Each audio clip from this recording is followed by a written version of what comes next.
Actually, I don't sound that bad today. Rubbing my big fat greasy belly.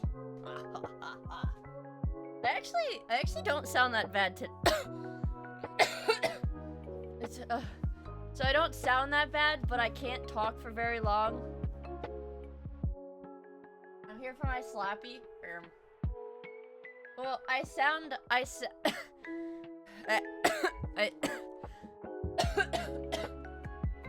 better, but I sound better, but I can't talk for a very long. So I've got Mucinex, which I don't think that's gonna. Maybe that'll get my coughs out. I can cough my coughs up, and then I'll be fine. But I don't know. I've got Mucinex and Dayquil, and then I have a little bit of soup and a Diet Coke. We got these are like freaking horse pills. These things are huge. We got Diet Coke, pills, and soup. All a man needs. Truly. Truly, truly.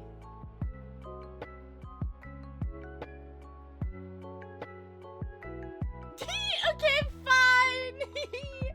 Okay, fine! We can watch the Frankie Face Soy Jack video today. I guess. I'm so excited! I know. It'll get rid of the mucus, so hopefully... Well, what I mean is... So Mucinex is typically used if you're having a lot of coughs and they're unproductive coughs. It doesn't suppress the coughing, but it will make the coughs more productive, as in you cough up mucus, which in turn, as your body expels that mucus, it's not gonna give you the reflex to cough as much. What did Frankie Faye, my wife? Actually, she's my wife. Anyways, let me take my pill. I got too excited. Sorry. Let me take my pills, and then we start. I'm gonna mute in case I, like, choke on them.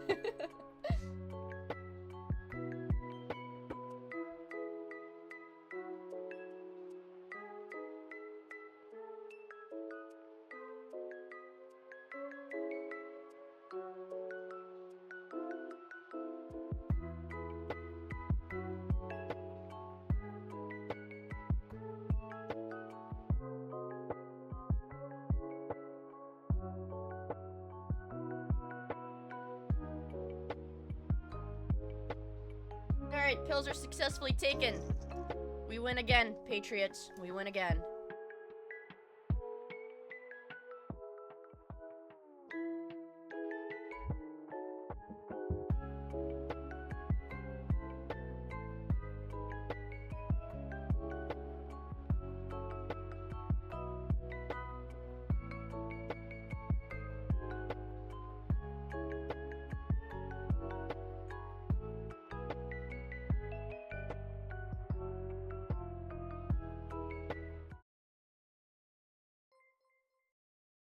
How about some Benadryl if you're still sick? Well, I actually took Benadryl the other day, and it made me sleepy. Benadryl makes me sleepy, so I can't take it before stream. Oh my god, Hot! It's been a bit since I've been on Twitch, but if you're a true Meoid Patriot, you would know that I streamed on YouTube yesterday. YouTube Andes have been eating good since I've gotten sick. I'm not saying me getting sick was a psyop by the YouTube Andes for more YouTube streams. I'm just laying out the facts. Okay, let me adjust my mic. I'm not saying they did it. I'm just stating the facts. Oh, Night of Light. Hi. YouTube Annies deserve less. No. YouTube Annies get art streams. Dude, it makes me feel so shallow, or it makes me perceive myself as shallow. I'm such a I'm such a monkey. I mean, like, I'm very predictable, if that... I might need to get more tissues. I'm very predictable, if that makes sense. Like a bonobo. More like a chimpanzee, but I'm, what did she mean by this? Also, wait, before I get into this mini rant, let me thank the subs. Shout out our subs. We're gonna fail the hype train again, you guys. Don't let it happen. I'm kidding, I don't care. Farmer! Thank you so much for the 25 months! I really appreciate it. And Demon Man, thank you for the 100 bits! I really appreciate it. And Mihai, thank you so much for the 6 months! Thank you guys, I really appreciate it. What was I gonna say? Yeah, I'm very predictable. I am very, very predictable. Yeah, the stream ends as Hype Train ends. Duh. I'm gonna tap into my low tier god. Tap into my DSP. Tap into my low tier god by leaking my... That was my soda. Leaking my child support payments. Was that in a notepad? Was that not... Did Dale not leak his child support stuff in a notepad document? Man. What cinematic parallels, you guys. Cinematic parallels, what can I say? Also, hello. Hello to the highs on YouTube. Hi! What's your $5? Also, thank you for horsing around, Vegito. Show us your notepad. My notepad is empty. Hey, you know what? Actually, you guys have seen exactly what my notepad has in it. Because the only time I've opened my notepad on this computer was with you guys.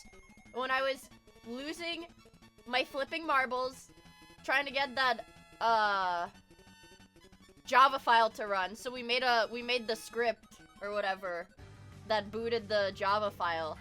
Well, you know, I was really crashing out over it, but honestly, I do feel a bit... I feel smarter. Dale, parentheses, low tier god just admitted on stream that the notepad thing is real, and excuses it by... Dude! My thing with lolcows, you guys, specifically. Sorry, I'm rubbing my eyes. That's why I'm blinking weird. I'm about to put eye drops in, so I'm gonna blink weird again. So, the thing with lolcows, right, is all you have to do, all they have to do, alright, in that position, all they have to do is not address it. That's it. Just don't address it. Don't bring it up. Don't get defensive about it. Just don't mention it. Like, just don't bring it up. But they literally cannot stop themselves from doing this. And then they, yeah, I know, it's what makes a lolcow. They wouldn't be a lolcow if they didn't do that, but like, holy shit. It was right there, it was that easy. Okay, maybe, I feel like Lakari's a little different because this dude isn't a lolcow, he's literally like a criminal that was in possession of cheese pizza. So it's like a little bit different. But Bossman Jack is back on crack, by the way. All is right in the world, you guys. I feel like all the pieces have finally clicked back into place in the puzzle. I have gonorrhea.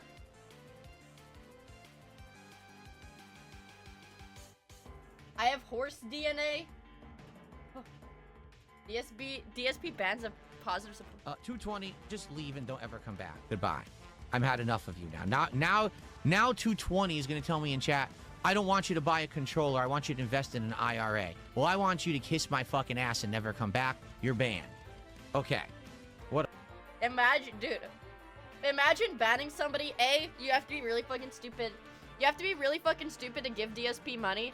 But imagine giving DSP money and he bans you for giving him money.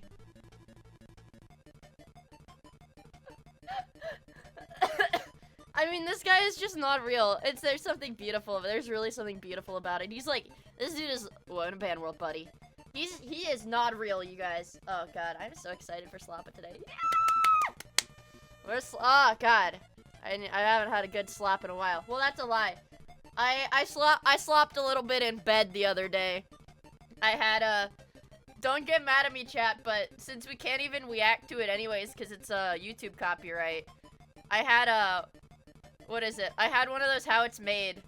I had one of those how it's made at the top of my feet, and I was like, it's 5 minutes, I was watching it in bed. So, I'm sorry. I slap it without you guys.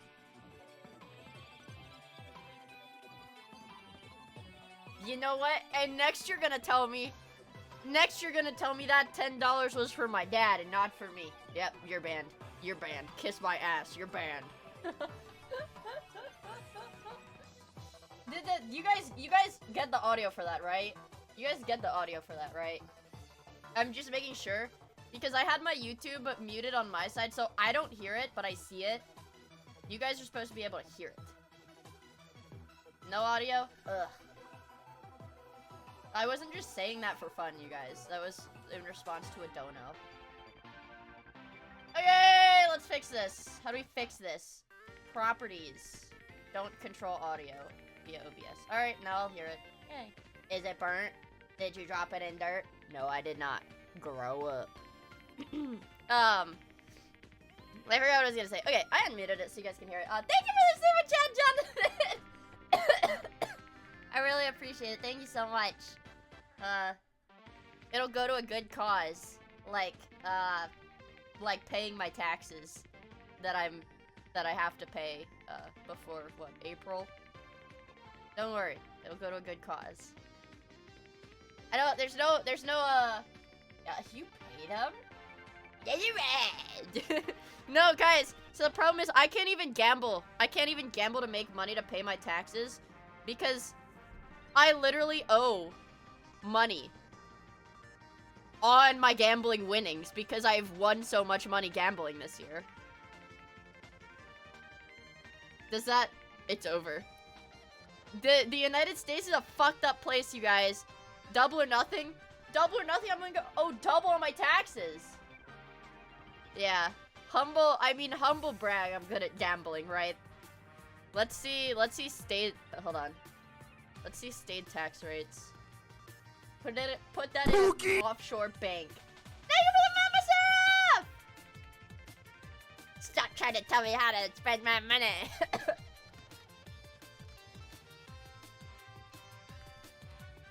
Let's see. Alright, tax winnings calculator. Oh my god. So, I won over $5,000. Okay, actually, guys, this is my first time looking at the tax rates. This is my first time looking at the state tax rates for gambling winnings. I thought I was gonna have to pay a percentage.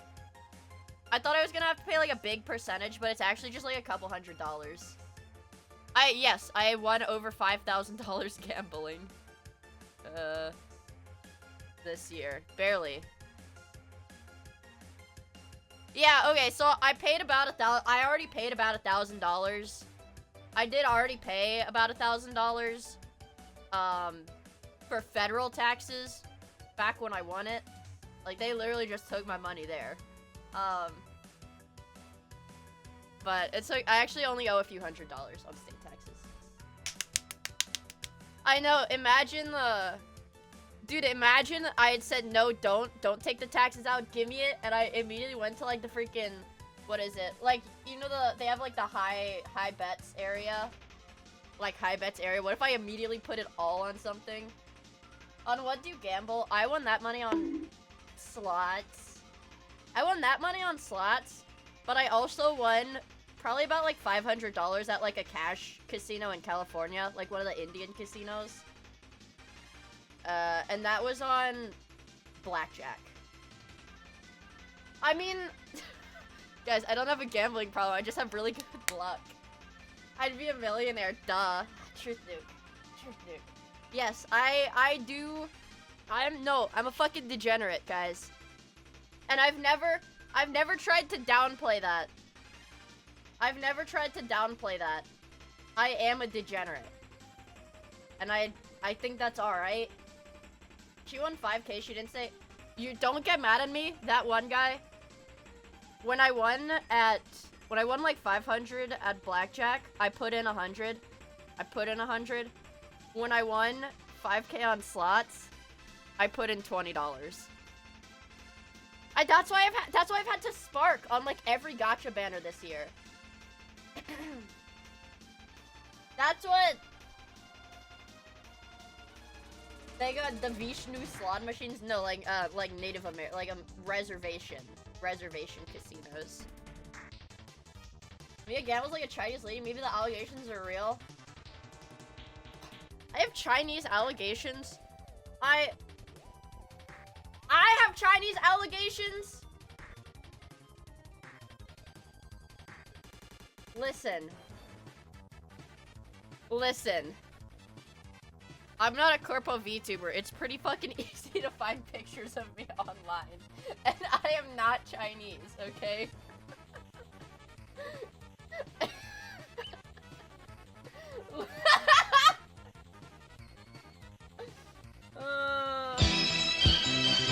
I'm not!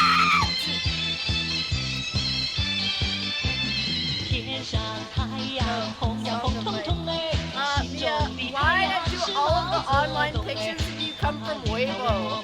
It's not true. It's not true. It's not true. It's not true. Goodbye, YouTube stream. Nah, YouTube stream is fine. They just don't get monetized, which is fine. None of the videos that I really post on YouTube are monetized. I still haven't. I'm kind of retarded. So I haven't actually figured out how to monetize my shorts yet, which is fine. Because what it means is that when you guys scroll and see my shorts, there's never gonna be an ad. There's never gonna be an ad, like, right before or right after my short, I think is what that means. Is that there's never gonna be an ad right there. No, they're not. You have to do, like, a monetization school or something. Like, I had to do a copyright school. Because I got a copyright strike. There's something in there. I do it for free. I do it for free. No, I do it because I love you. No, I do it for the love of the game, you guys. I love you. You best friend. Yeah, dude, you have to do hella, like, HR lectures on YouTube. Praise be glorious China. That's right. Wait, what? Hello, Mr. Combat Draft. Mr. Beast got like billions of views from shorts and made less than 10K. You put $9,000 cash in my hands right now? That would kind of be life-changing. I mean, like, for Mr. Beast, I'm sure it's nothing. But, like, I'd gamble it again? No, I wouldn't. No, I wouldn't. Yeah, I mean, shorts do pay, like, abysmal. Yeah, abysmal, as far as I know. I said this before. I think I made, I think it was like $50 in a month from all of the ad revenue across everything that I posted on my channel. That's two-figure income, you guys. Two-figure income, baby. Anyways, do you guys want to see me make my gamer subs? I still have my camera set up. From when I did art stream.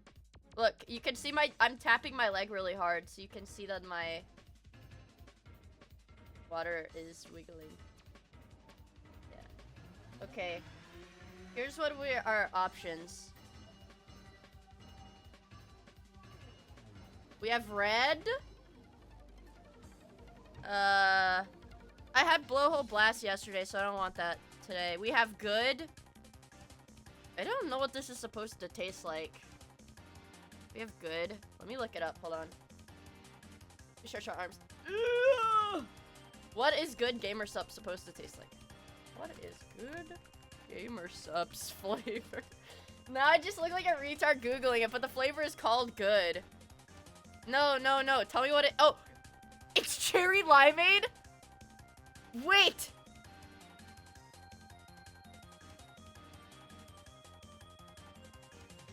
No, don't lie to me. Don't play with my fucking heart. Good is a cherry slushy. That was a review that says cherry limeade. So apparently it's cherry only, but the reviews say cherry limeade. I'm a freak for cherry limeade. Specifically Ghost Energy cherry limeade, so we'll see about that. Really? Well, okay, maybe I'm retarded and I have bad taste. Maybe I'm just stupid and I have bad taste. So, I wasn't tapped in.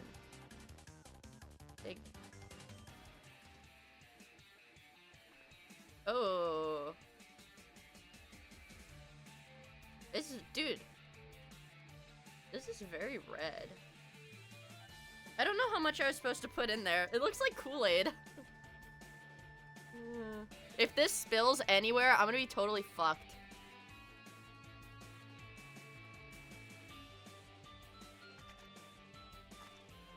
I'm gonna be like so fucked if this spills on any of my setup. I hope that's enough. I can't get it off. Oh god. Hello guys, I'm wearing the same shirt I was wearing yesterday. For anybody that is curious. It has some cat hair. Maybe a little bit of Diet Coke on it. Because I'm a dirty, dirty boy.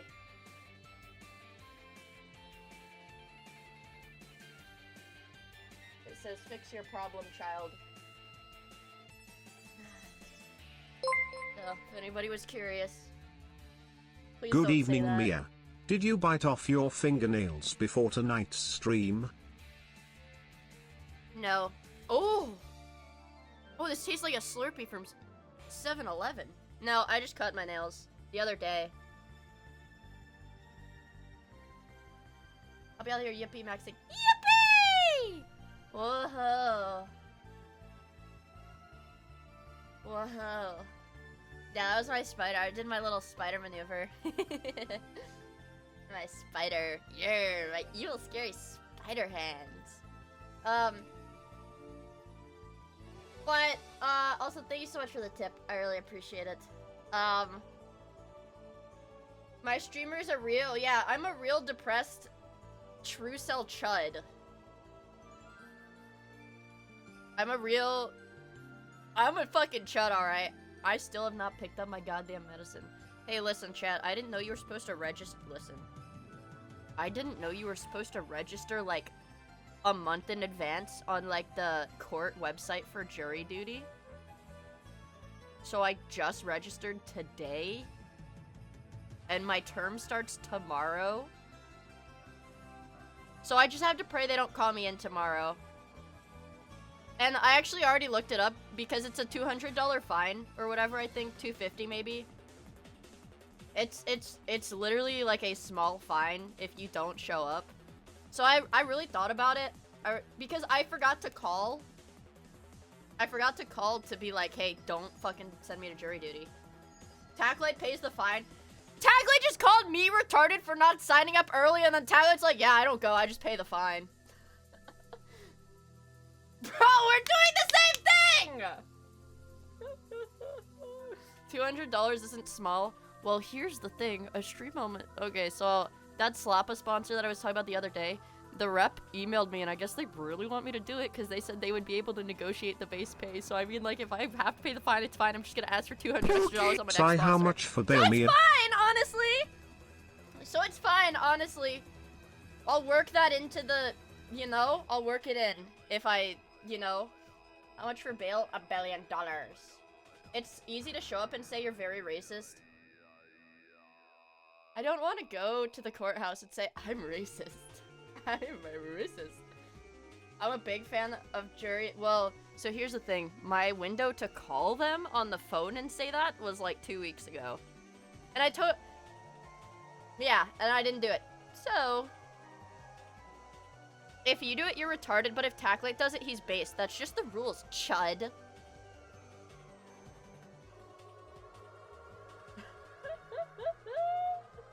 Just show up and tell them how you love the idea of jury nullification and you won't get chosen. Yeah. Well, it's like, I read up on it because I was laying in bed, you know, coughing my freaking lungs out. I told the judge I'm too Japanese to do it. Wait, what if I pretend to be like... I know like a tiny, tiny bit of Polish. What if I just like put on an accent and tell them that I am too European to do it? Dude, you're so freaking lucky, Oimo. I was like, hi, Oimo. Let me shout you out. It's been so long since I've remembered to shout out somebody in my chat.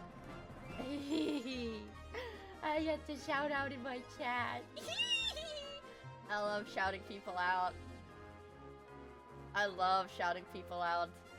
I have beautiful Miya-sama Discord friends now. Yeah, guys, I was literally kicking my feet. I thought I had Oimo on Discord, and then I was being a little creep. I don't know what server I was going through, but it was a mutual server. It was a mutual server that I had Oimo in, and I was like, oh, I don't have her on Discord. And I got scared. I feel like, I'm not really sure.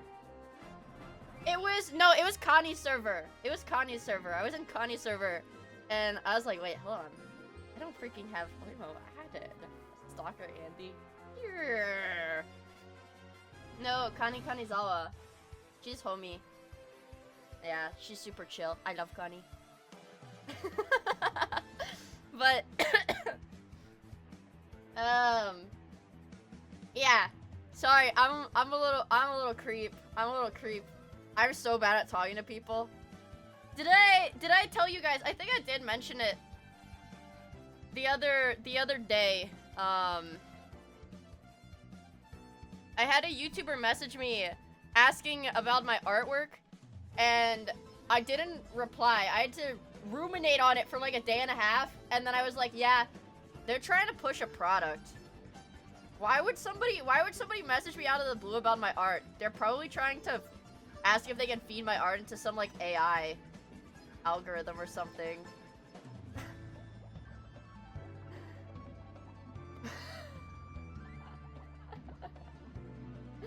Yeah. That was my, yeah. Genuine untrusting Andy. I am an untrusting Andy, and I know it's not a good thing. It's not a good thing, it's just a thing. It's just how it is. My goat is retarded. Hey Mia, we want you to be the mascot for Chud Point. I can't network if I assume all of them are trying to feed me into the AI farm. Well, I don't know. I was just kind of confused. It's like, you know, I expect a very... Mia, do you think Mr. Beast has a large hog? Well, I hate to be that guy to say that, but I'm pretty sure you can do the math yourself because there are pictures of him in like the workout gear or whatever, like the workout clothes, his little Jimmy. I'm just saying, yeah, you pull up the pictures and you do the math. I would say it's probably, what the fuck? Don't ask me about celebrities' penis sizes. Don't ask me that! What the fuck? I have potato chips. I didn't eat yesterday. I didn't realize it until this morning, and I felt really sick. I didn't eat yesterday. Remember when I ended my YouTube stream and I was like, guys, I'm so hungry. I'm gonna go eat. Well, what did I do? I walked like 2 steps to my bed, and I laid down, and I fell asleep until 4 a.m.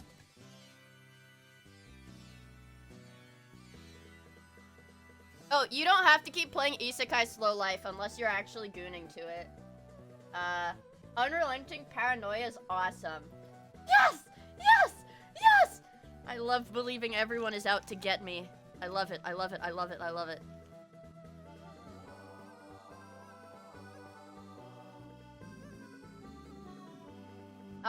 Because they are. Yes.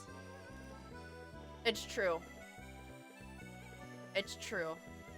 Holy moly. I'm scrolling. Whoa, what the fuck? I cannot show half this stuff on Twitter.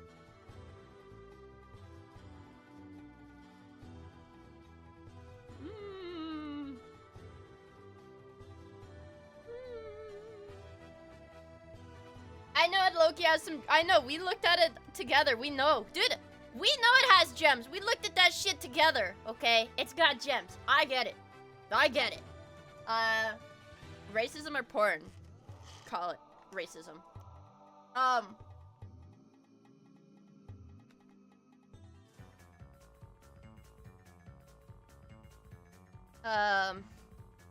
was I gonna say? Oh, yeah. My nose is runny. I'm gonna mute and blow my nose. Just imagine what it sounds like. Like, pretend that's what it sounds like.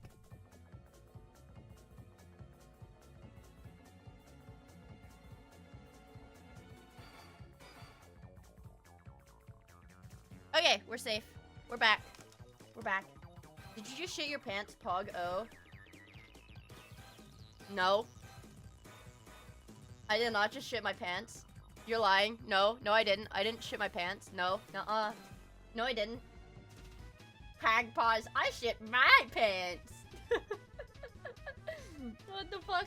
What the fuck? Okay, I'm gonna try not to cough as much. I'm really gonna try to not cough as much. Hey, shut up, shut up, shut up, shut up. Shut up, shut up, shut up, shut up. Shut up. Nothing a beat! Thank you so much for the follow, I really appreciate it. I hope you have fun hanging out with us. Yay! Thank you. Hi, Pikatsky! You want penis today?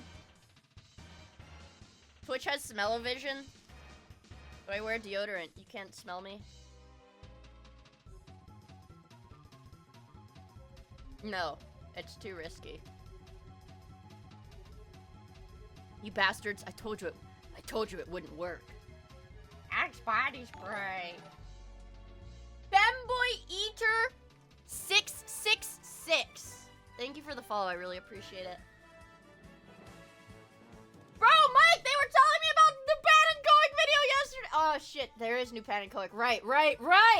Also, hi Mike. Fuck. We've got Frankie Face, Soy Jack. We got Turkey Tom. We got Pan and Coic. Oh! Whoa!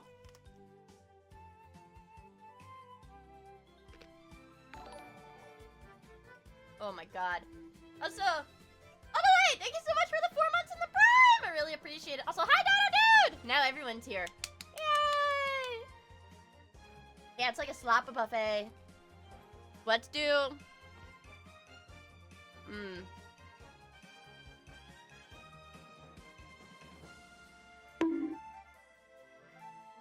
Let's do...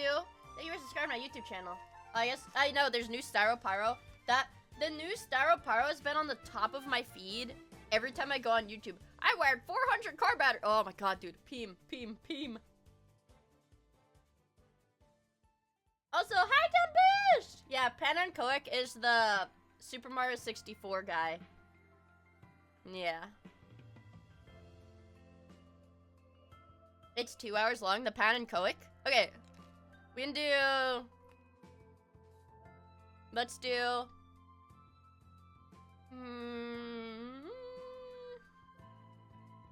We could do... It's got no E, no I.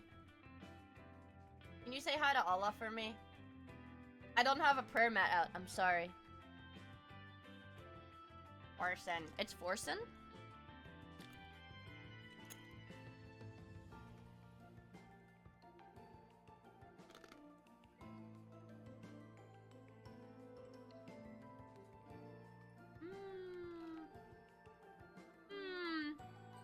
Who you do? We do Vouch. Vouch is a solid one. Oh fuck, it does have a V. It has a V and a U. This doesn't help me at all. Jesus Christ. We're not gonna lose. We cannot lose this. It's got a V and a U.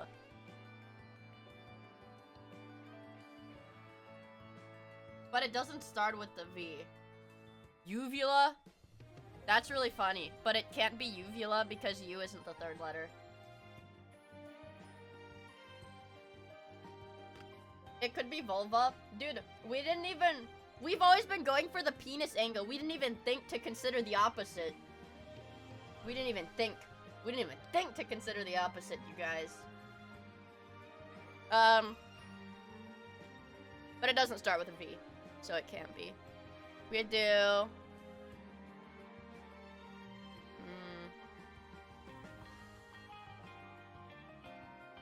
It can be...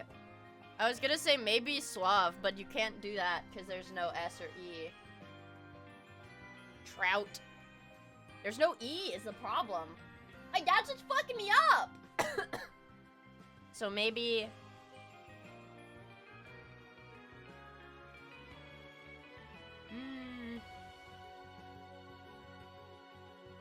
We could do...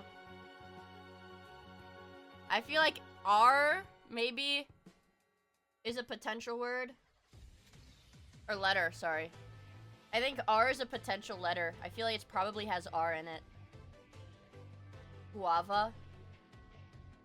Let's go guava. Metaflora comes in clutch again.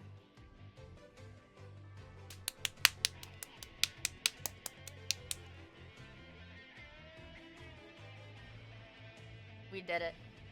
Guys, we did it. I saw you drawing some guavas yesterday. Yes, bro. Yes. Yes,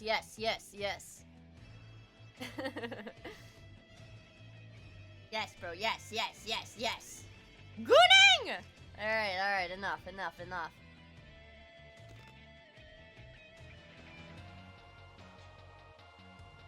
Salt and pepper. Big stick. Peanuts.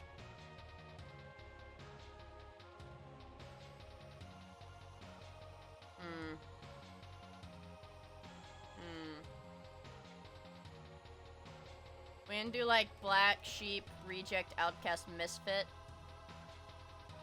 Okay. I feel like salt and pepper, fleck, silver, blondie. Colors, maybe. Or maybe it's like gray. Gray colors. Oh, and yeah. Big stick. Big stick, yeah, it was gonna be distinguished if it's not. We do gray. Big dingling.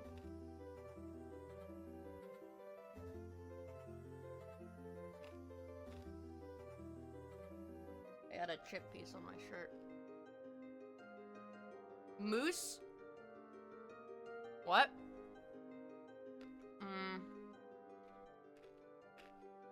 What is the last one? This is Roosevelt. This is Roosevelt. I should know this because I'm American. It's the bull moose. Okay. Alright. That was his party's name. Yeah! Look at us, you guys. I mean, we've got it, dude.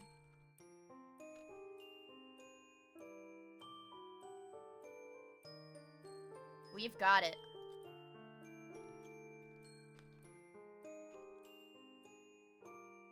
Olympics. Dude, did it. Okay, alright. Who watched hockey this morning, you guys? That shit was low-key a nail biter. I did. Meat did. Meat Scepter on suicide watch. Okay, we do like closing ceremony maybe? Yeah, closing ceremony. Oh, dude, oh my god, it's like the, what is it, like the torch holder thingy shape. You know? For the Olympics. Guys, I love it when they're clever with the spanograms. I like it.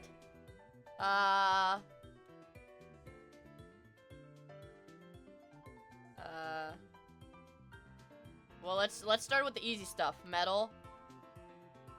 Anthem. Now spell the word right. Spell the word right. Spell the word right. Athlete. There we go. That was a hard one. That was a hard one, you guys. Flag, I bet. Oh, flame. Don't say it, don't think it, don't say it, don't think it, don't say it, don't think it. Don't say it, don't think it, don't say it, don't think it. What? Parade. We are... No! No! No!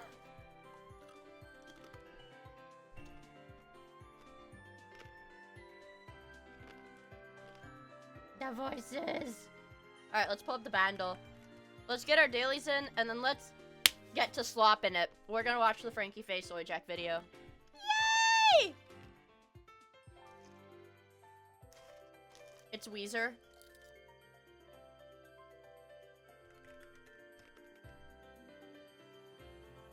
We'll see about that, bucko. We'll see about that. Metazua. Elemental. And enclosed.horse. Alright. Lock in. Ready? Lock in!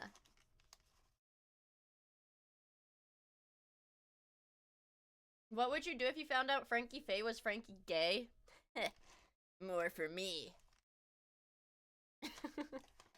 1967. This is the Beatles.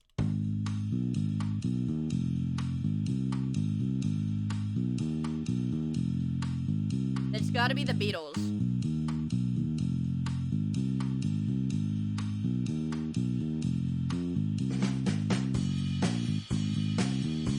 Oh, wait. I've heard this before, I think.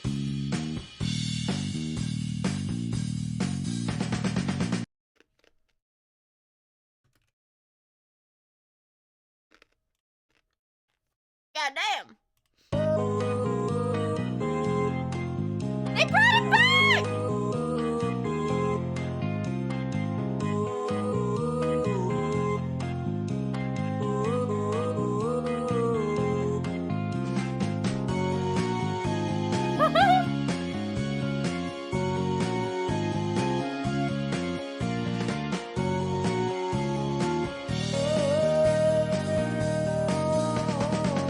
What a beautiful bandle today.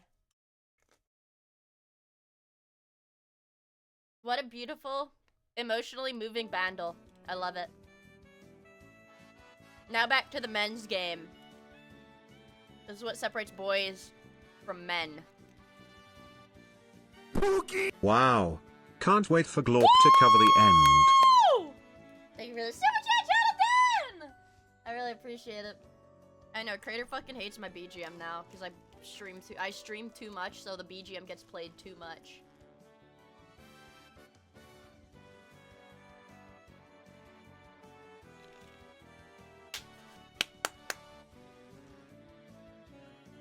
It sucks. Dude, you can't even play the you're a boy and I'm a man thing because it's freaking WWE turbo copyrighted. It won't even let me post my VOD if I play that clip. Turbo copyrighted. Okay, Gibbon. We're monkeying around. Alright, placental mammal. We've already covered primates. I think mice are similar to primates. So let's go rhinoceros, bro. Okay. Toes. It's got toes. It could be a carnivore. We do a tiger. We do a lion. Tiger. Oh, it's a carnivore again. It's another carnivore. But it's not a cat carnivore. Maybe a wolf. Maybe a wolf. Ooh! Oh, wait. It's definitely not a fucking walrus, because it was a walrus last time we did this. It could be a bear. Maybe a skunk. It's dog-like in nature. We do a skunk, or we do a grizzly bear. Grizzly bear! Shit. It's not a bear. It's not a dog.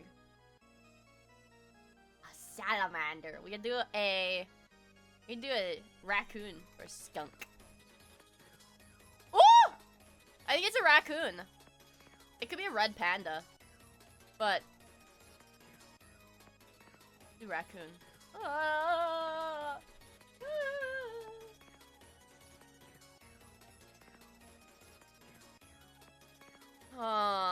You guys think it's a red panda? I mean, what is a red panda similar to?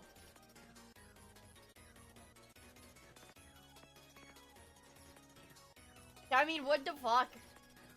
The green panda. For Christmas! So they've got the shared characteristics of the skull and the teeth, so they're gonna have similar looking skulls.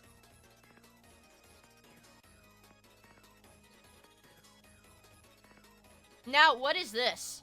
Is this a badger?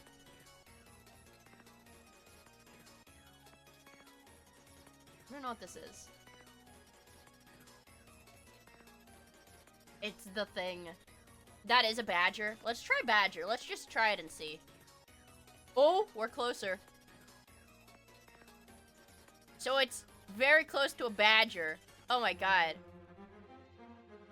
I think it's one of these long things. It could be a... They don't have marten. We do a wolverine, though. Badass. Okay, it's probably an otter. Or a weasel. It's a fucking otter or a weasel. Let's do weasel.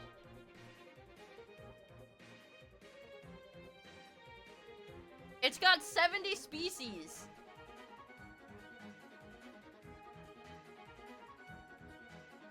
Let's try a weasel. Oh my god, it's a ferret or a mink. Ferret or mink. It's a ferret! my god, you guys. Jesus. Jesus Christ. That was a rough one. That was a rough one. Oh, oh, oh. I love those funny little guys. Alright, call it Astrid. Oh shit, it's an Astrid, but it's not a Nightshade. Oh my god. Son of a bitch. Well, now I'm at a loss. It's an Astrid, but it's not in the Nightshade family. And unfortunately, that's all I fucking know. Gulp. Gulp. Okay. What if we do the Aster? No, you can't do that. Damn it. Damn it, damn it. Damn it. I mean, it was worth a shot. It was worth a shot. Oak is a Rosette, I think.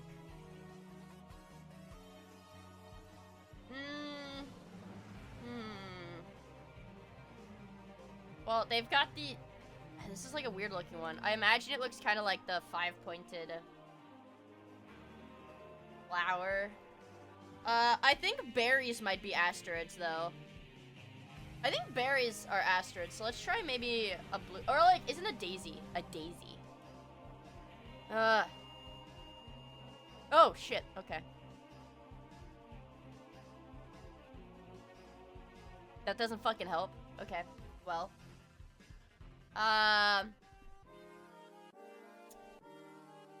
Okay. Well, all of these have flowers.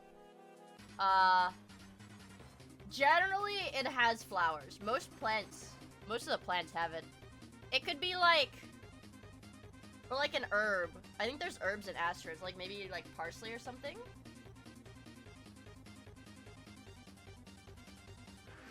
Oh! Celery, celery, celery. Flowers that look like this. Or that's a parsnip. That's a parsnip, isn't it?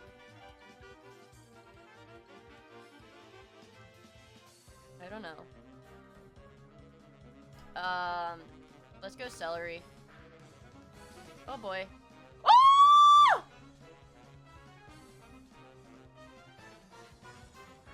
Check him, Breezy!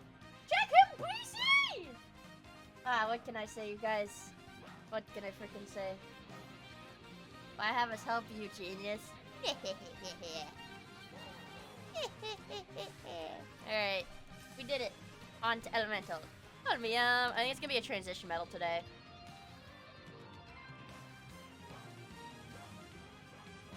So, I think it's in the 70s or 80s.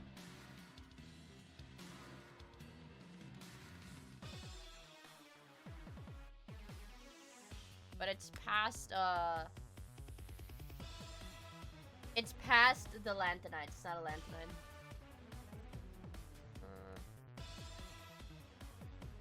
We do hafnium, I think. Oh wait, no. Let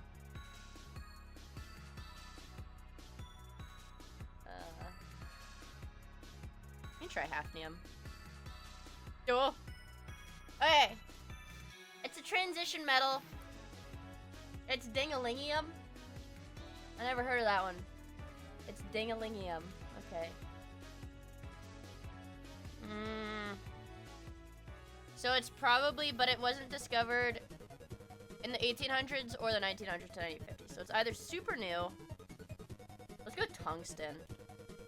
Damn it. I was thinking it was older. So it has to be like either ancient or freaking very new. Is iridium ancient? I don't think it is. Oh, it's 1800s.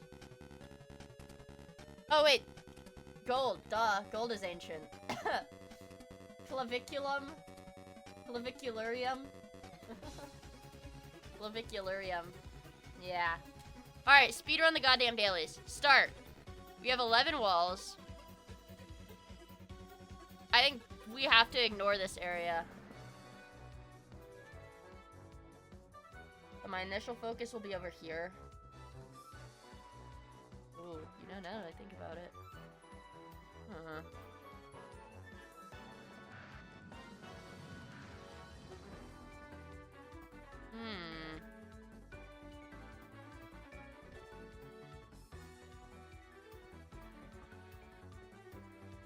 some pretty unfortunate.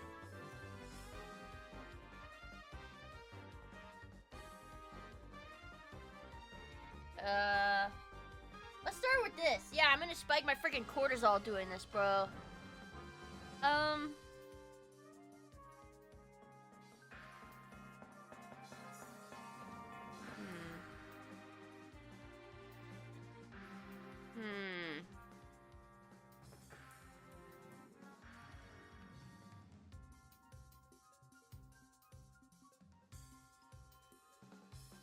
Can't do that. This one's kind of fucked. I feel like it's gonna be like some weird, like spidery, like spindly. The Miia would spike your cortisol. Me too, bro. Me too. Me too, bro.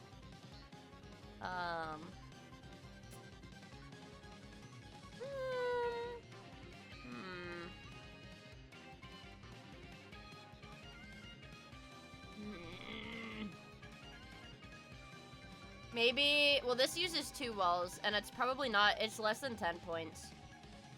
So I might just want to stick it here. Maybe we go for this instead. Like that. That's a new high score. Wait, 60?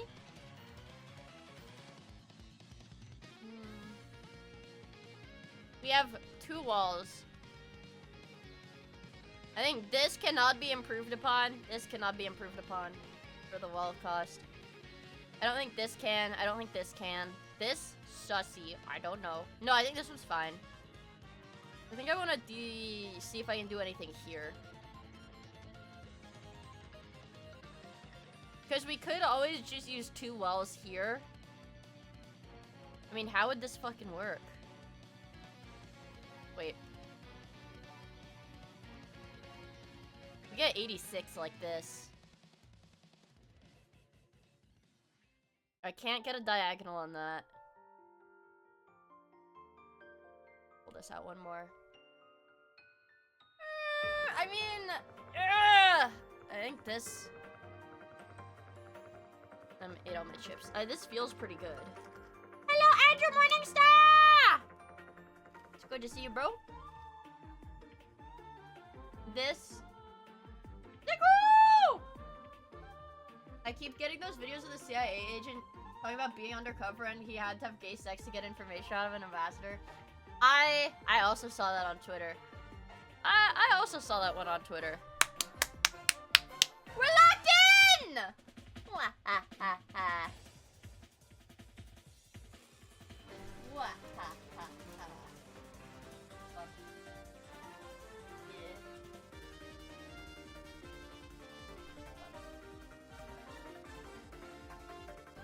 Why is this funny? Okay, that was like a disgusting thing to say. It's my soup.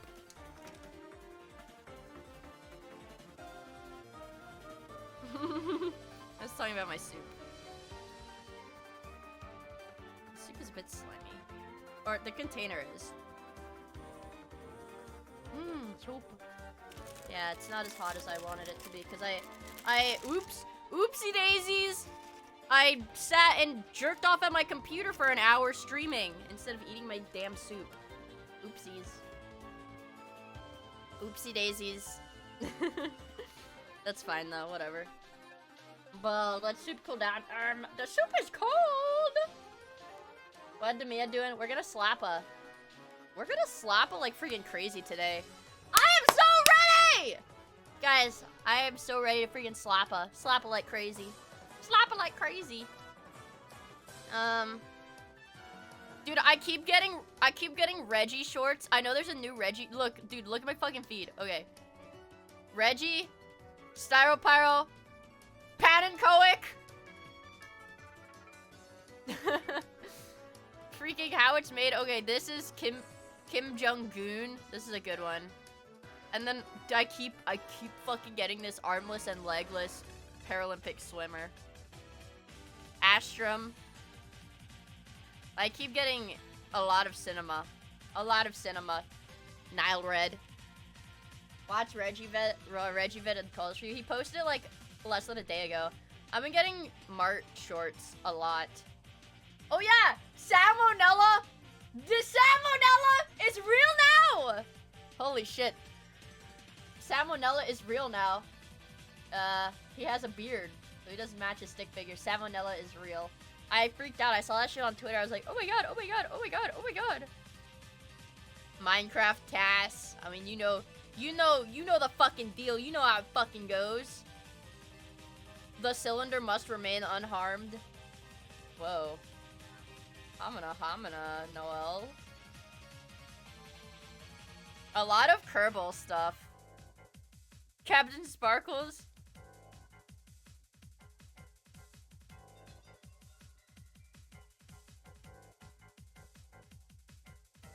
Captain Sparkles is 34 years old?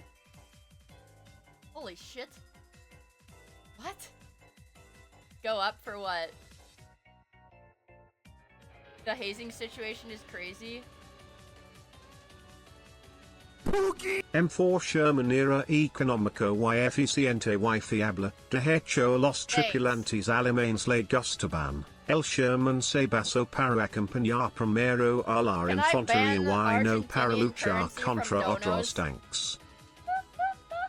Can I ban that from donos? And TTS long ass messages. Well, thank you, Gabriel, but I don't. Go back to the balloon vase. I don't speak that language, so I don't know what that means. You could have just called me like 1,000 slurs. We're not watching that!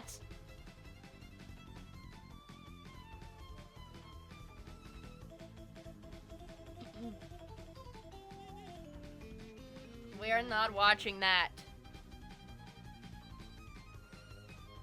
We are not watching that. I want to watch Frankie Faye. 1984. Yes, literally yes. I'm a cold-hearted dictator. Man, what terrible search histories. Back to Black World. I'm ready. Guys, I think I'm ready. I love Frankie Faye. You guys, everybody needs to watch this video genuinely 10 times. Get this video to 1 mil. Get this video to 1 mil.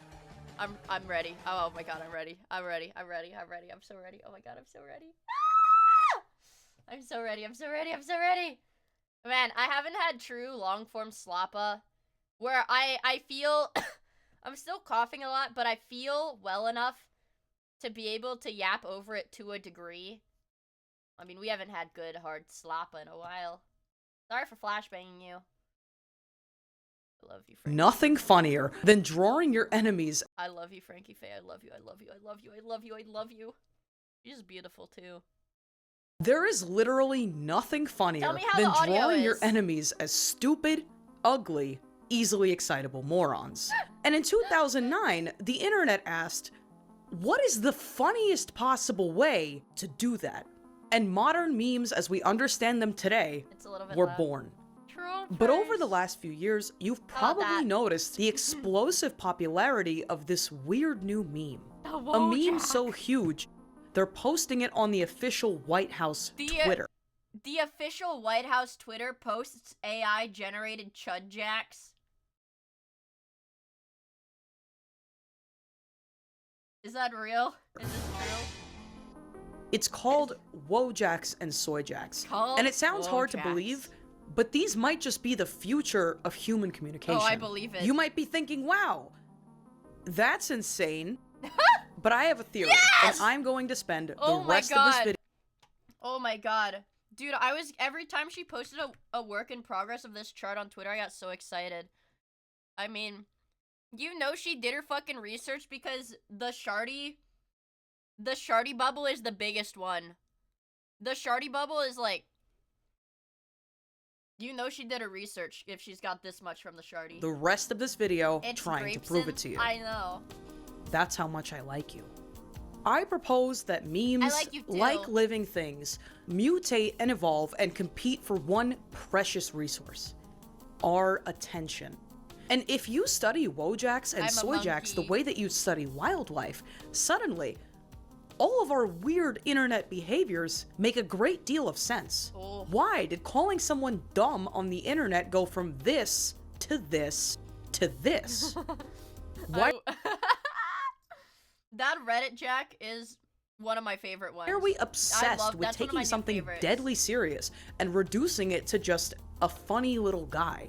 And why did the troll face unironically alter the course of human history? This is the legend of the Soy Jack Safari. This is the Soy Jack Bad Safari! Art History. Oh, fuck yeah. Cinema, you guys. The year is 2008. One fateful day, September 18th, a small-time artist going by the name Win logs onto his account on a website called DeviantArt and uploads a crude illustration that would change the internet the troll forever. Face came from DeviantArt? This artwork, titled Comic Trolls, was the masterpiece that gave the internet one of its most iconic recurring characters, the troll face. What? Oh my god. An ageless, raceless, vaguely male homunculus that, when posted online, basically said that you were the cool one and the other guy sucks. And this formula fundamentally hasn't changed. For reasons that will take this entire video to explain, all internet social behavior really does boil down to this. Me smart, you stupid, also you look like this. So that part makes sense. Dude, it's like perfectly crafted, you know, to get under your skin. Me smart, you stupid, and ugly. You stupid and ugly. You not just stupid, you ugly too. And the role of the troll face in that basic interaction is pretty easy to understand. But somewhere along the way, the troll face gave rise to a new species called the Wojak. So what is it? A Wojak is a meme that has dominated internet discourse over the last decade or so, and it has a very distinct look. It's a simple drawing that resembles this face. That's it. But that doesn't mean that any old doodle that gets memed on is automatically a Wojak. For instance, I will say, one of my favorite Wojaks, is the one where it's like the very fat goth girl and like the skinny Wojak, and he's always like really sad, and she's like trying to take a picture of both of them, and he's like covering the camera. You guys know what I'm talking about? That might that one might be my favorite Wojak. Pepe the Frog was a crude drawing that became a massive meme, but he's not a Wojak, and neither is this or this or this. The key difference is that every member of the Wojak species shares one common ancestor, the troll face. And this is where our evolutionary story begins. We've got like a family tree! Part 1. It's alive. Spurto. I have a confession. I am not actually a scientist. And I hate disclaimers, but in the interest of doing good science, I want to really quickly explain how I put this together. In the course of my research, I noticed something very odd. Memes are like living things. And for this video to make sense, I'm gonna ask you to go along with the following extended loose metaphor. Alright. Wojaks and Soyjaks are a kind of digital wildlife that can thrive in many ecosystems. The swamps of 4chan, the soy oceans of Reddit, the incomprehensible tundra that is the Shardy. And if that name sounds funny, I promise, I will explain it. Like actual wildlife, memes compete for resources, our attention, they die off, become irrelevant and fall out of use, and they adapt quite quickly to suit— Look at how beautiful the zoo is. Guys, look at how beautiful this zoo is. Wow. It's got the unicorn jacks, the frosted cookie jack, life. different digital environments. Little Chuddy! It's a tortured analogy, it's not perfect. I love it. But I think this is the best way to explain what is, the at the end of the day, like a socio-cultural internet phenomenon. You know, Metal Gear Solid 4 predicted So I have a few little disclaimers and then we can actually get into it. 1. I spent 5 weeks of my life, 24/7, plotting every Wojak and Soyjak I could think of on this Venn diagram. This is not a scientific chart, I just made this up. I mean, yeah, there's Rapeson. I feel like some of this is redundant because there's a lot of Rapesons. There's more than one Rapeson in this, anyways. But for the purpose of this video, I would say it works. 2. There are well over tens of thousands of unique Soyjaks and Wojaks, and more are being made every single day. They have a cat one. I cannot possibly plot them all on this chart. That also means that there are going to be some glaring omissions. And we're all adults here, so let's be honest. At the end of the day, these memes are a tool meant to make fun of people. Many of them are extremely specific to every cross-section of human you could possibly imagine. The Jacko system. Please understand what I mean by this. So for she's gonna show the most fucking racist Soyjak you've ever seen in your life, dude. Some of them get crazy. My peace of mind, and for the most educational viewing experience, I'm going to skip a few. But here is how I decided what to include. To be a species on this chart, you must meet 3 or more of the following criteria. Be a visual descendant of the troll face. Okay. Be a meme that is used repeatedly and consistently to express either a relatable state of being or a way to call somebody bad. And bad can mean anything. Exist because of a prominent internet trend, or exists specifically to make fun of any species already on the chart. 3, and this is kind of my thesis here, Jacks are on the brink of ecological collapse, and that's directly related to the fact that there are way too many of them. Now, I will try my very best to prove my thesis. The extinction level event of Jacks. I think I am the only person that has ever tried to do this. I'm not gonna get everything right, but in the interest of scientific rigor, I have made my findings publicly available. Anybody who wants them can Oh my god. No. Okay, well, look at this at the end of the video. And download them. You can make your own version, whatever you want. Oh my god. Strap in. Video begins right now. Oh, I'm locked in. Oh my god. Part 2. You mad, bro? This is the start of Wojak prehistory. I'm actually filming this in the cave where they drew the first Wojak. She's a caveman! Whoa. Through the 2000s, the barren plains of the internet gave rise to this digital living thing that could survive in seemingly any condition. A meme. And in 2008 arose one of the most enduring memes of all time. I can't! Trollface is the almost 20 years old! And while humanity scrambled to figure that one out, one species of meme quickly colonized the shit out of a website known as 4chan. This meme was called Rage Comics. Yes! Between 2008 and Oh my god, dude, my favorite Rage Comic face...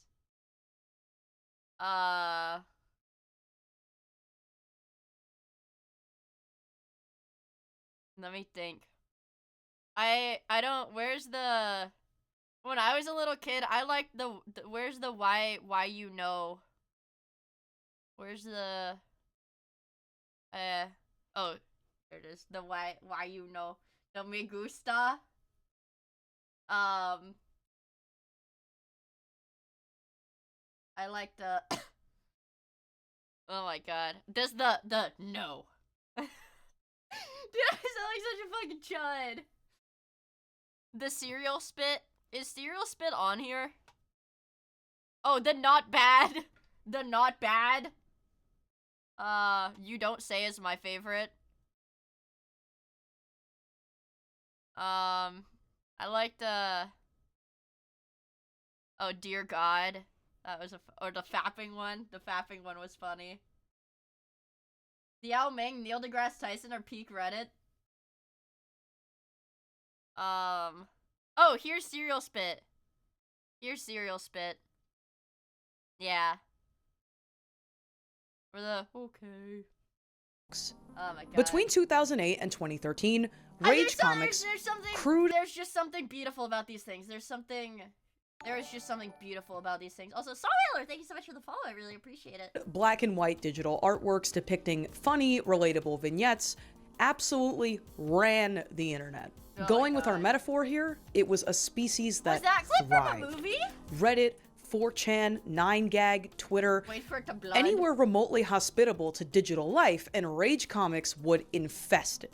And the trollface ruled the meme landscape by orders of magnitude.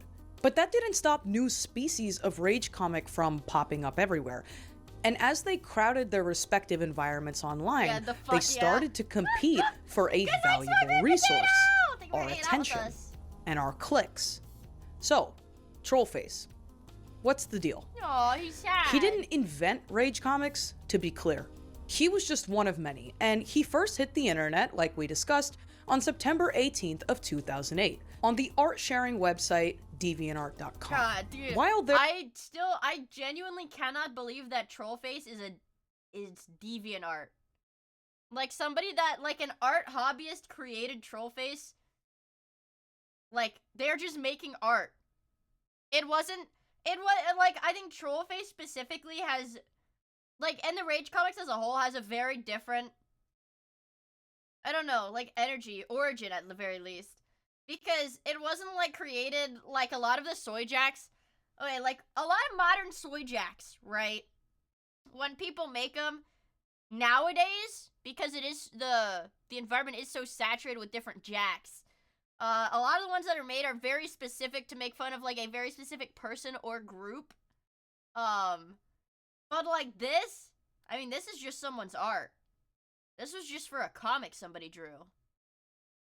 Like, this wasn't made with hatred or malice, yeah. You know, this was born of artistic passion. And I think that's beautiful, you guys. there's no scientific consensus on why he looks like that. Meme researchers agree that he was likely an offshoot of the much less successful meme, the rodent. Crazy how that one never took off. Anyway, Trollface proliferated like few memes ever had. He was recognizable around the world.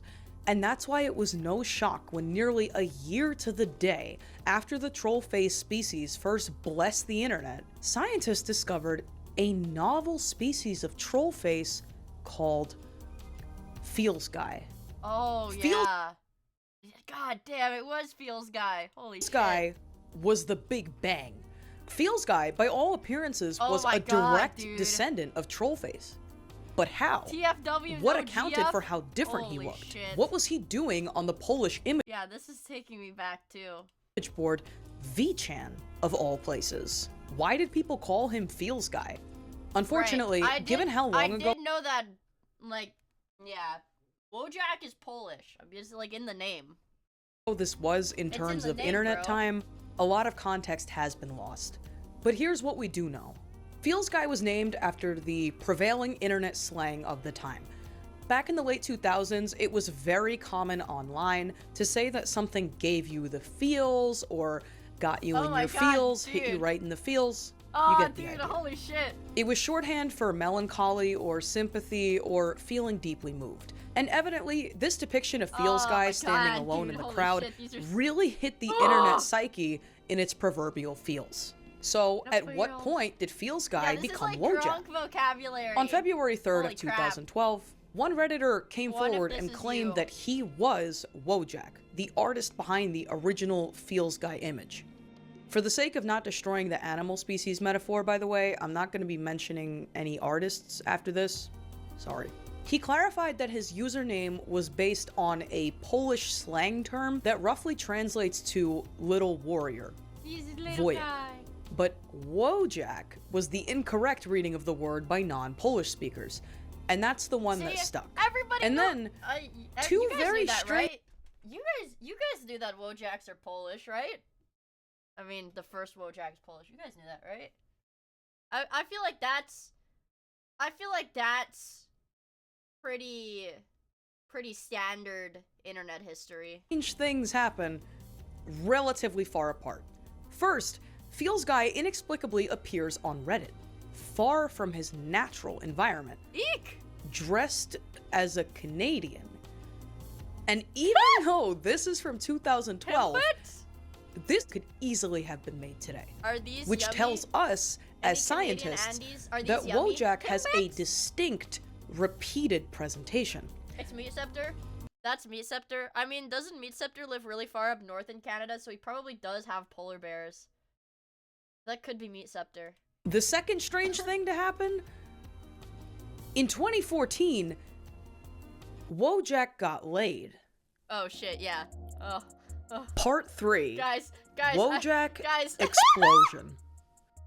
From 2014 on, the Wojak Wilderness oversaw the emergence of numerous visibly distinct Wojak species.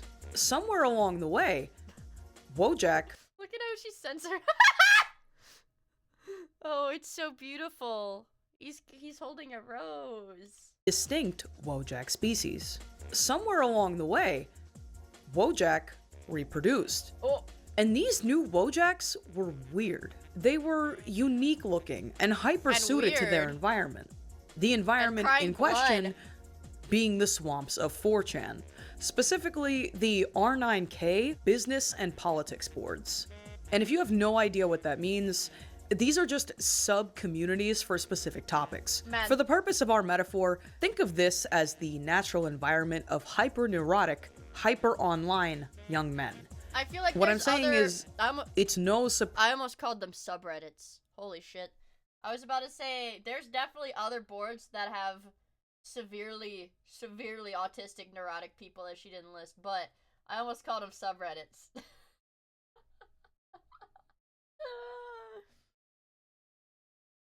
Well, maybe not neurotic. Mia is a redditor. Well, I told you guys, as a kid, I was a B-tard when I was a kid. I was a huge B-tard as a kid. But I guess there is a pretty sharp distinction between neurotic people and just retarded people. So we know you still are, little bro. Back in, like, 2015. You know, dude, I was low-key a cooked-ass middle schooler. I don't know how I got exposed to, like, such bad stuff on the internet as a little kid, but I did. I was actually giving this some thought the other night because I saw a TikTok about what was it? About Eroguro. And I was like, wait, I like these games, right? And I was like, oh man, I played that in middle school. What the fuck was I doing? What was I doing? What was I doing? Yeah. If you want a little vision of my twisted, fucked up world, that's what I was doing. She browses VT. I'd rather pull my fingernails out than go on 4chan right now. Say 4chan as a whole. I mean, it's like, it's the same deal as like the Shardy. It's like there are some things where it's like you're just not gonna fit in, right? Even if you fit in at one point, it's like you're just not gonna fit in, so don't bother. Also, if you're a VTuber and you use VT, I can't say that. Ties that Wojaks took off here. First among these fledgling species was the crying Wojak. His exact origins have never been revealed, but his earliest documented appearance— Don't get started, bro, don't get— I'm just saying. I mean, it's like, what was it called? What was it called way back when? Or what was that thing? CGL? Is that what it was called? The cat fights board or whatever? Yeah. That's, imagine CGL, but inject like 10,000 more like 40-year-old men than previously, and now that is VT. So it's like CGL, but in a sense worse. I mean, not as bad because it's not real people, it's like anime people, but also kind of worse. That's my 2 cents. That's my 2 cents. But regardless, I don't have time to use like forums, stuff like that, websites you post on anymore. I don't have time to do that. I don't even post on Twitter. Guys, I've got like the hierarchy of priority of websites that I should be using. It's Twitch, YouTube, Twitter, TikTok. Oh, I forgot Discord. Yeah, well anyways, there's a lot of websites that I need to be using that I'm not even using. right now. And Reddit! No. Alongside some lost prototype Wojak, a smiling one, and The Feels Guy. bloomer. Then, three The more bloomer. species are discovered in 2016. The masked crying Wojak, Cinema. for when you really Cinema. wanted to piss someone off. Followed by a sopping wet, pathetic Wojak wearing a McDonald's uniform called Wage Cuck. Followed by the NPC. Cuck. I will say, before I was really a streamer, VT was like a fun pastime to shitpost on, but it's like, you think about it,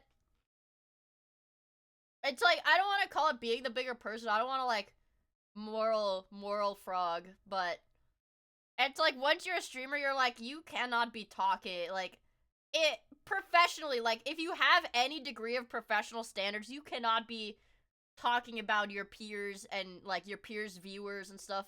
Like, you can't be shitposting about these people. It's just not right. I will say, VT's not all that bad, guys. That's how I found Cleo. Silly Cleo, being a boomer, just thought it was a VTuber website. So that's where she advertised herself for her first stream. I'm sure she knows better now, but that is how I found Cleo. And tired Wojak. We've just jumped from 1 to 6 distinct species that all express unique traits. Bless her heart. Wagey or Wage Cuck. Bless her heart, she didn't know at the time. Mia's not a Shy Lily fan. I don't really watch Shy Lily. Shy Lily streams like super early in the day.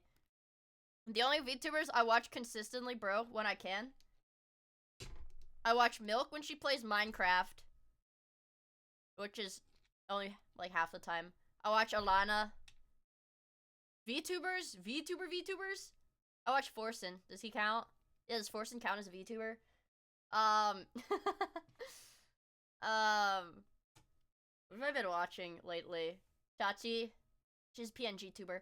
Oh yeah, wait, guys! Unfortunately, if you are a Twitch Andy, you probably didn't see my PNG tuber that I made for my YouTube streams. So I'll show you now. Oh, there she is. Doesn't she look, she looks just like me. This is my PNG tuber for my YouTube stream. This is my PNG tuber. I drew it yesterday.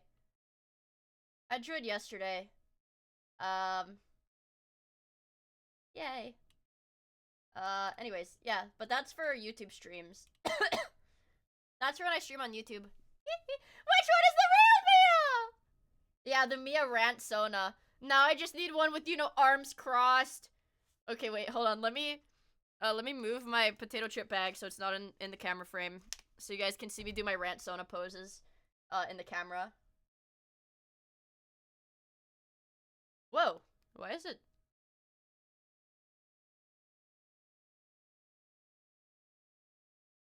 Oh, okay.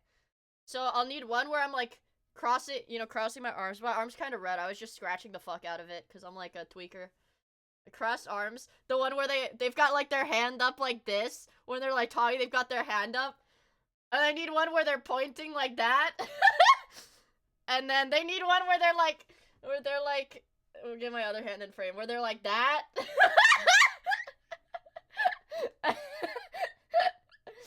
Or what is another good one where they've got their hands on their hips?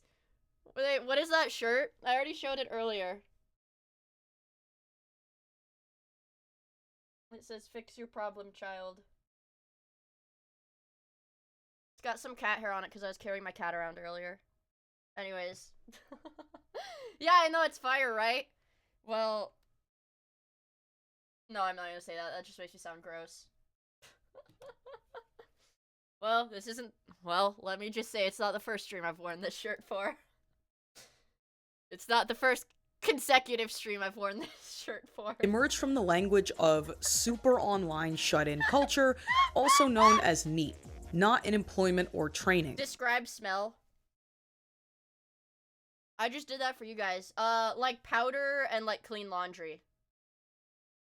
Powder What is it? Powder fragrance and clean laundry.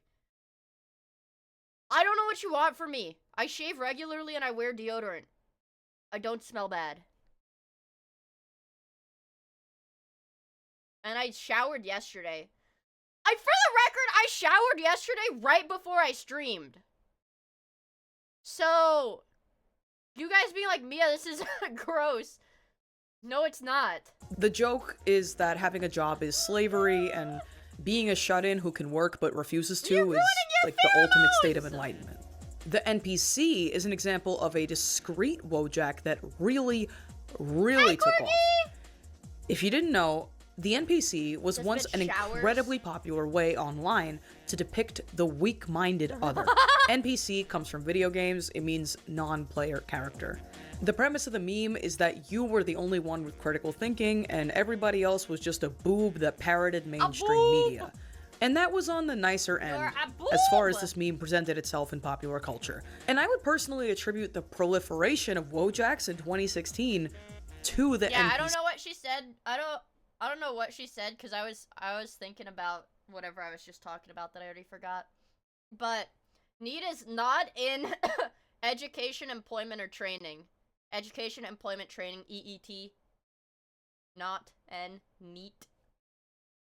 Education, employment, and training. It was an election year. This was some of the most mainstream exposure early Wojaks ever got. But we could do this all day. I don't want to bore you with the details, because funny enough, the specifics don't really matter. Everything that happened from this moment on was a 1-2-3 punch of mimetic mutation. Punch 1, 2016, Chad. Chad descends from a pretty obscure meme species called Nordkuk. Neither he nor his ancestors are Wojaks. I feel like, I don't know, I saw this a lot. They are an entirely different thing. However, Chad and various Wojak types frequently interact in nature. And through the course of this interaction, Chad became baked into Wojak DNA. I'll explain how when we discuss female Wojaks, but suffice to say, much like the Genghis Khan archetype that Chad is supposed to represent, a lot of Wojaks look the way they do because of him. Punch 2, the pink Wojak. In 2017, the pink Wojak signaled a major evolutionary change.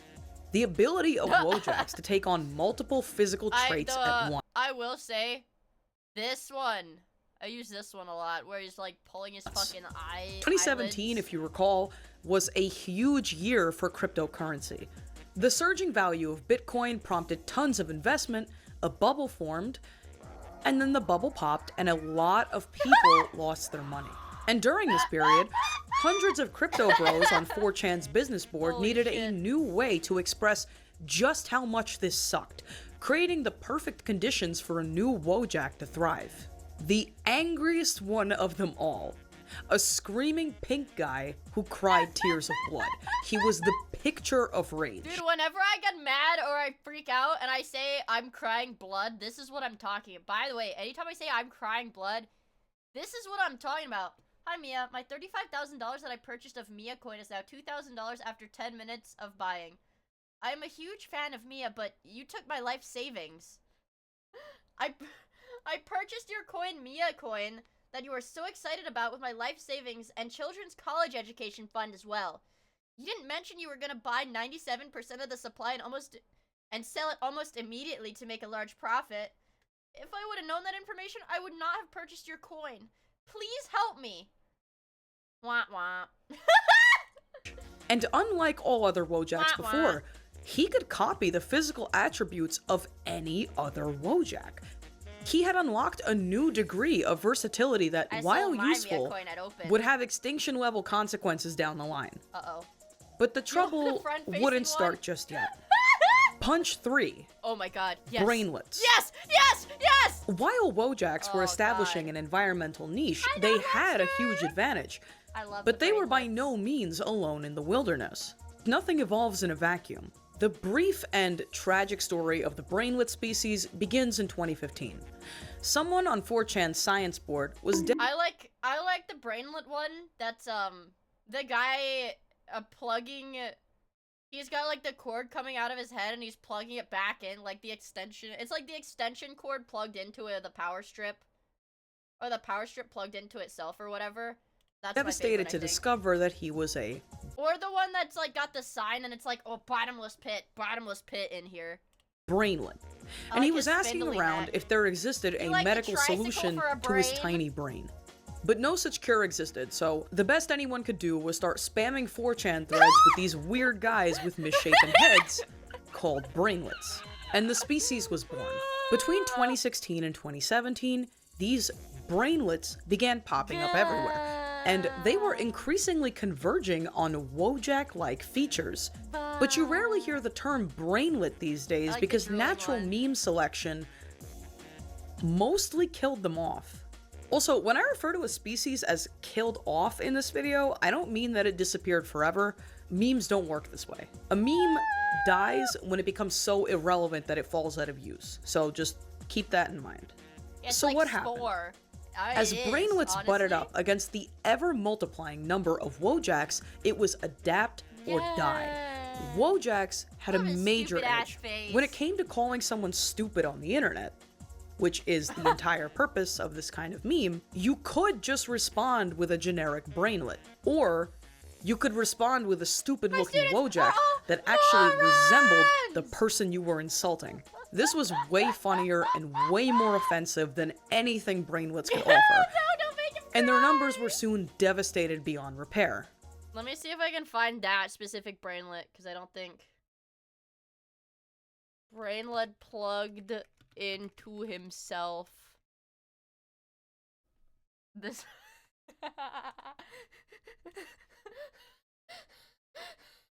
Because he's got, like, Down syndrome eyes. He's got, like, Down syndrome.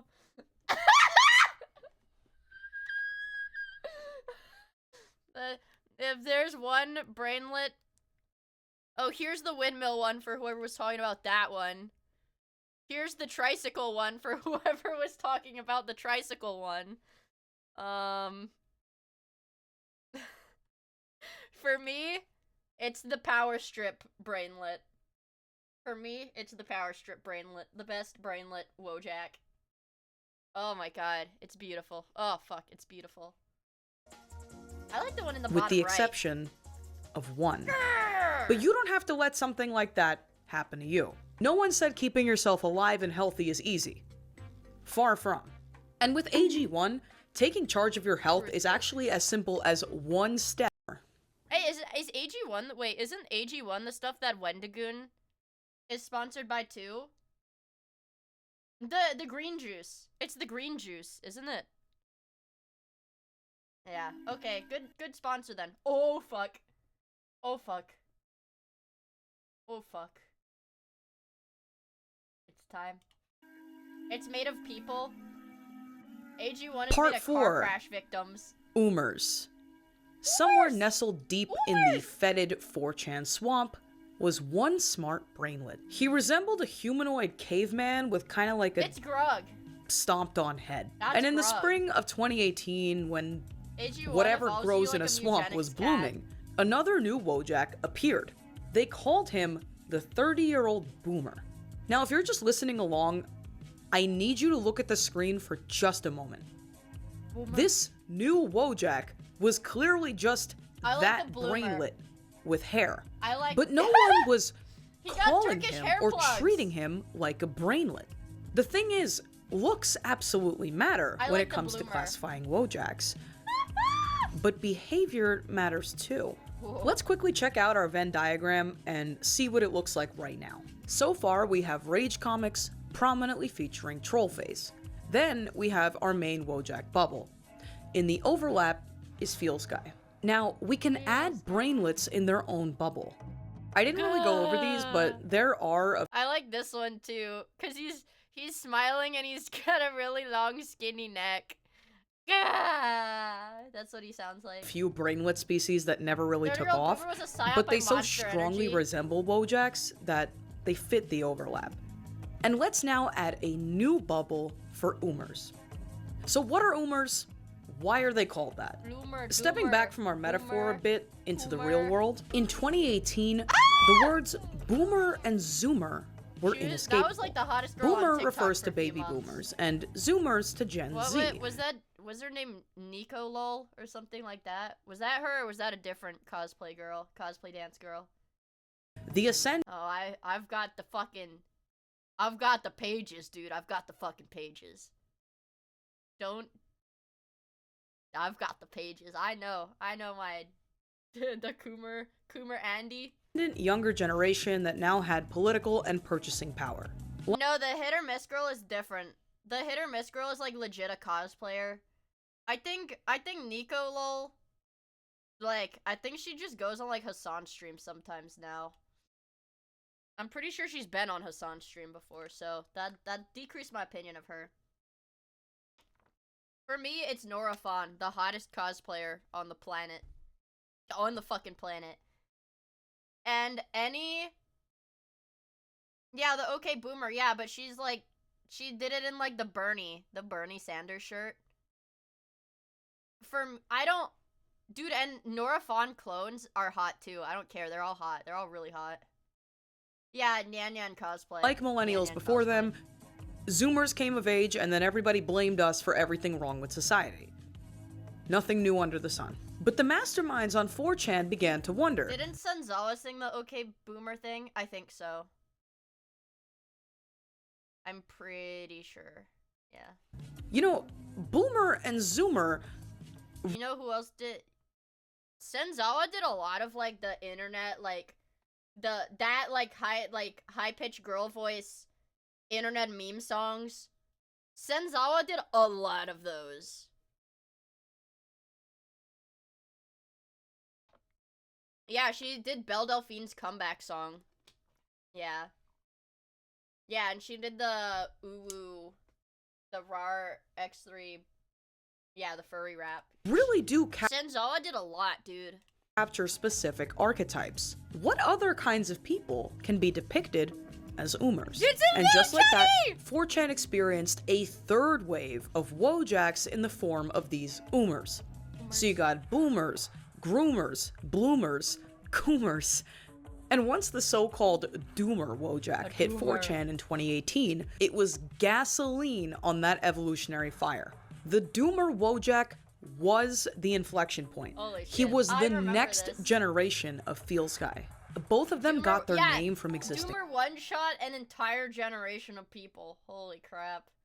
Yeah, and I think she literally said that she was drunk in in the intro to one of those songs that she did.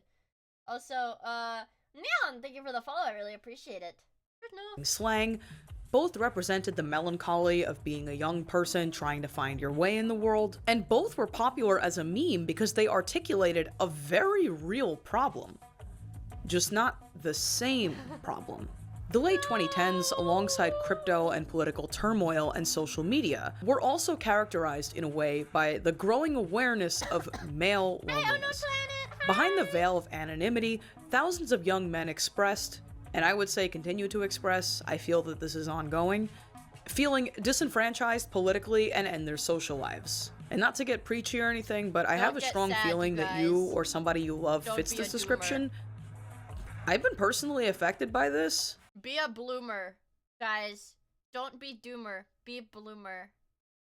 Bloomer was my favorite because he was happy. And I liked it because he was happy. Gah, brainlet. I'm happy. I like it because it's happy. And it's pretty serious. I understand why this meme exists. Oh my god, I'm blooming. That was pretty good. That was like 90% accuracy. Point being, in the most cornball way possible, Doomer Wojak says a lot about society, and he existed at the intersection of everything we discussed so far. He's the product of the selection process that ended the brainlets and created the Oomers. He put a face to the Doomer name, and he was an effective way to the Oomers. He put a See, look at how happy Bloomer is. Bloomer wears a blue hoodie. Look at how happy Bloomer is. He's dancing with balloons. He's dancing in a beautiful field of wheat with balloons and confetti. He's so happy. Congo flower. Yay! Face to the Doomer name, and he was an effective way for young men to communicate their feelings to each other without being called cringe and gay. And speaking of Reddit, specifically a subreddit called Political Compass Memes, PCM for short. To make a very long story short, I put a whole bag of jelly beans up my ass. In 2001, the journalist Wayne Brittenden published an online quiz. The political I feel like I quoted that on stream one time and you guys were like, "What the fuck are you talking about?" I put a whole bag of jelly beans up my ass. Dude, the jelly beans in ass clip, that's like a historic Instagram Reels, like, shock cutaway. Like, that was one of them. That, or like, iFunny. If we're talking that era, like, iFunny cutaway. Or Vine cutaway, maybe. Like, I'd play it, and it would just, like, man. Back when shock content was, like, a mainstream meme format. Back when you could go on, like, Instagram or iFunny, and you'd watch a video and it just randomly cut to, like, a fucking beheading or something like that. Man. 13 or so years ago, man, the internet was such a hellscape. Compass test. God damn. Though the website itself stresses that this is R classic gore bait and switch, r/watch people die. r/50/50 run the gauntlet. Dude, what the fuck was up with the internet back then? Man.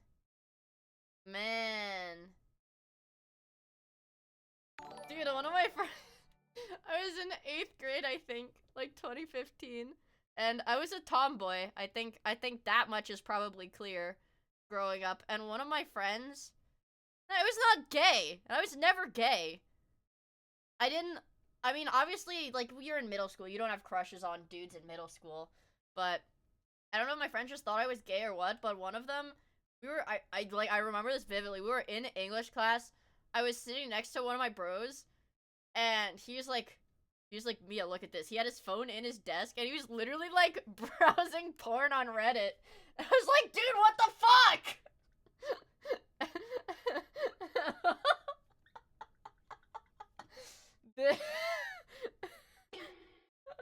Does she know? This happened in real life. Are you still friends? No, granted, not like a bad blood, not friends. But it's like, I did not really keep in contact with many people from school because I, spend all of my time on my computer now. I spend all of my time on the computer now. I mean, low-key, I was like a terminally online ass kid for like, what, 2013 to 2015 when I was in, like, middle school?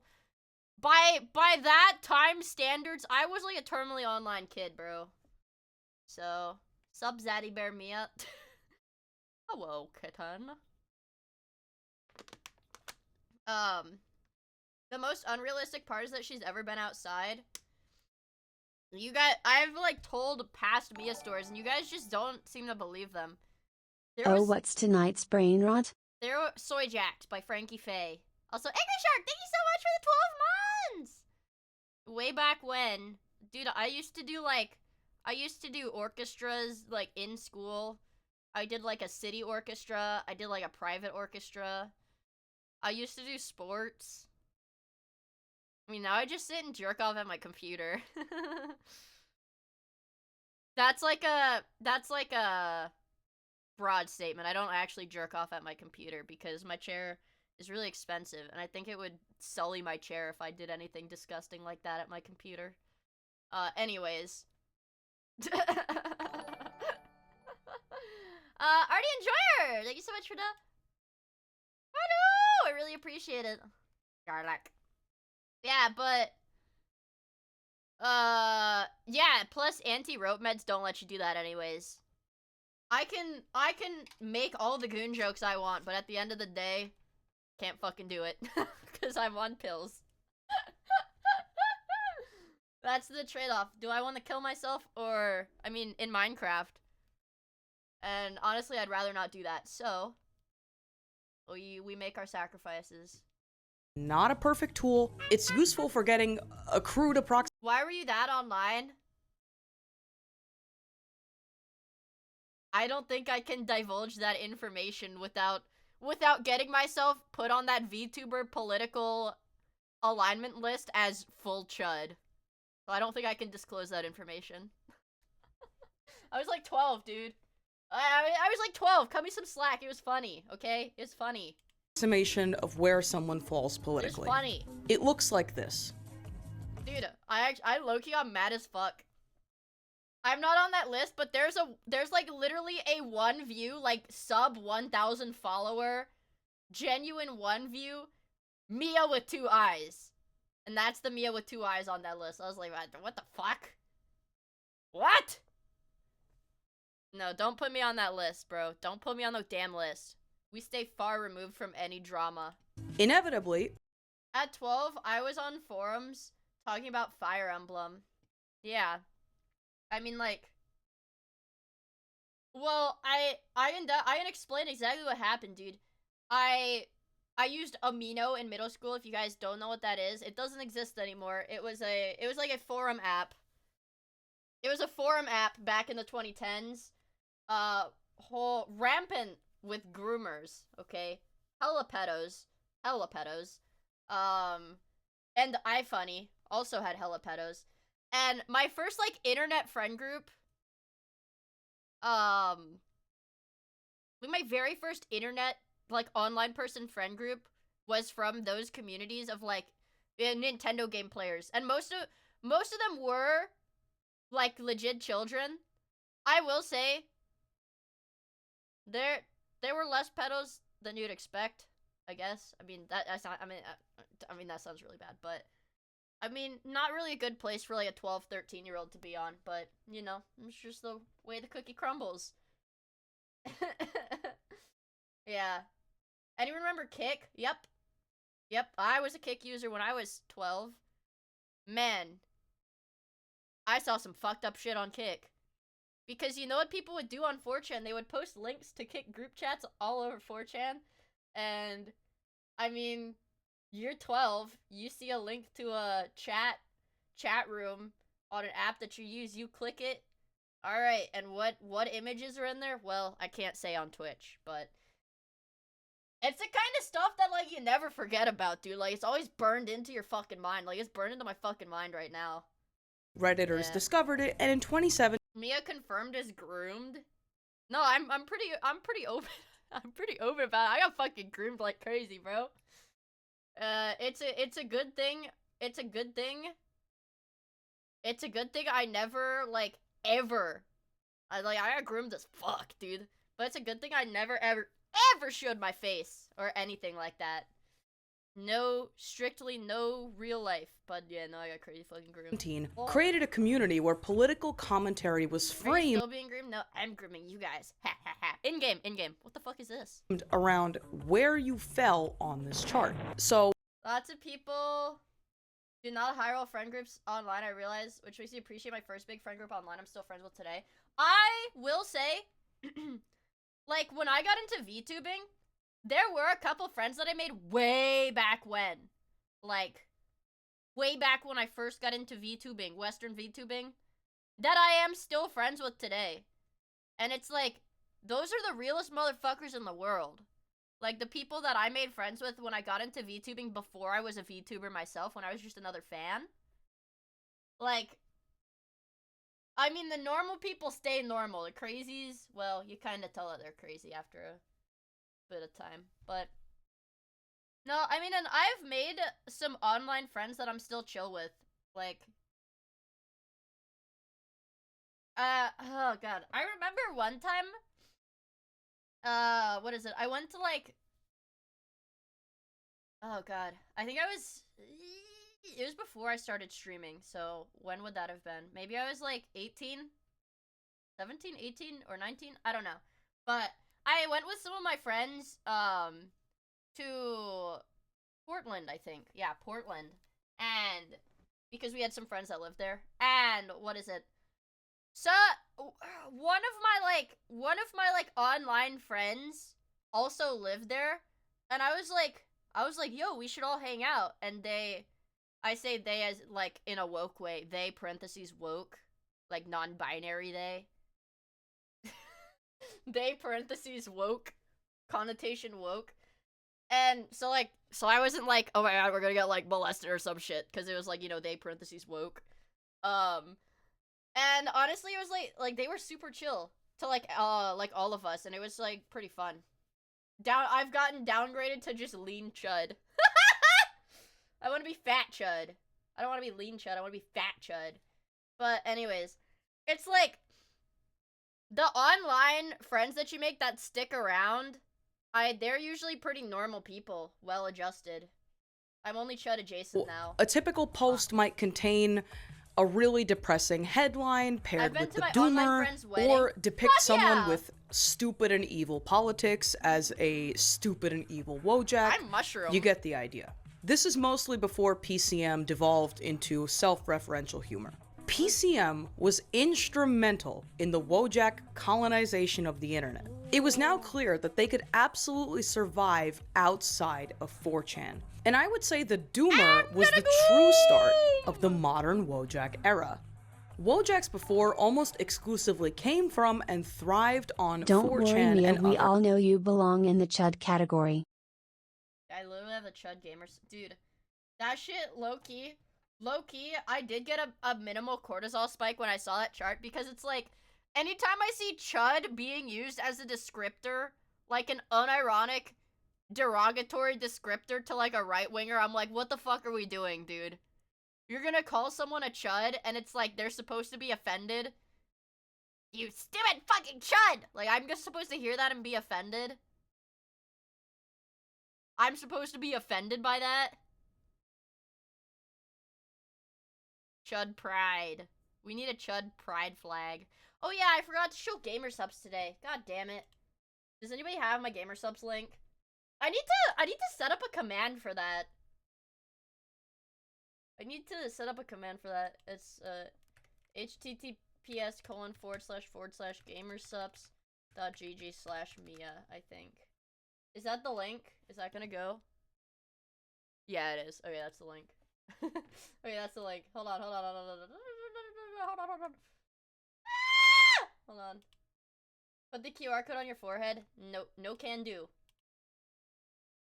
Bye, Drinky with Linky. No, the link is Mia. I don't think Chud directs to anything. So the thing is, yeah, it's 20% off. The thing is, only one vanity link or whatever, like, only one link can go to...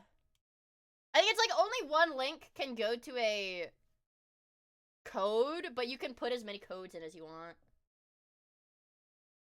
Oh, the chud code. Okay, so yeah, the chud code just redirects to gamersub/Miia. So it's like basically the same thing. Alright, lock in. Miiaverse! Oh my god, hi Miiaverse! Their image boards. Wojaks after Doomer, especially once Oomer started appearing all over the place, increasingly came from Twitter, Facebook, Instagram, and most notably, the PCM subreddit. There was seemingly... oh yeah, that's right. I needed to see. What bot do I use for my commands? Oh yeah. Oh fuck, I've got 2 of them. Why do I have 2 of them? Wait, what about Twitter? Is that gonna be Nightbot or Stream Elements? Nightbot. What about YouTube? Nightbot and... Okay, let's use Nightbot. I'll do it later. No environment too foreign for them to completely take over. I fucked up my bots. I'm bad at setting up streams. For now. I'm sorry. Unlike early Wojaks, however, Oomers multiplied ferociously, and in so doing, revealed a pretty serious defect. This problem that I've been alluding to all this time, it starts here. Uh-oh. Look at this assortment of Oomers, and see if you can spot the problem. Use a mushroom. That's right. Doomers, Zoomers, Bloomers, these are all relatable states of being. These memes have an obvious function in their environment. I'm new, what do we do here? Well, today we're slopping. Today we're just slopping it up. Sometimes we play games, though. What exactly is the purpose of the Shroomer, other than to compete with nearby Wojaks for resources? Or the Gloomer? I hope you don't hurt me. Hello, Serb. Thank you so much for the 10 months. 1 in chat if we don't hurt Serb today. 2 in chat if we do hurt him. Uh-oh. Uh-oh, Serb. Uh-oh. It's not looking good for you today, dude.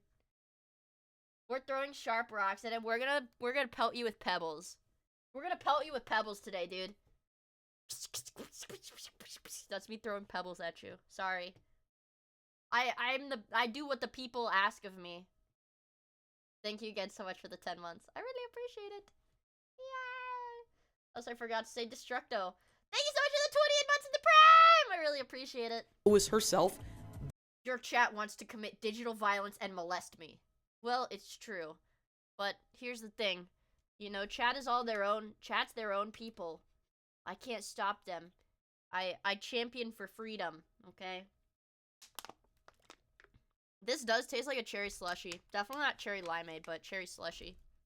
You would probably add, like, lime juice to it or something, and it'll taste like cherry limeade. Barely different than the Doomer.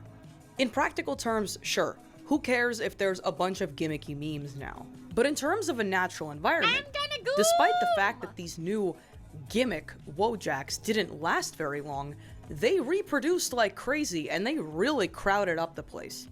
Which is all to say, competition was starting to occur if you didn't have red 40 for a week, the do you species. think you'd have withdrawals? And it was about to get ugly. He's ugly. Speaking of ugly, there is a very interesting female Wojak we have to discuss.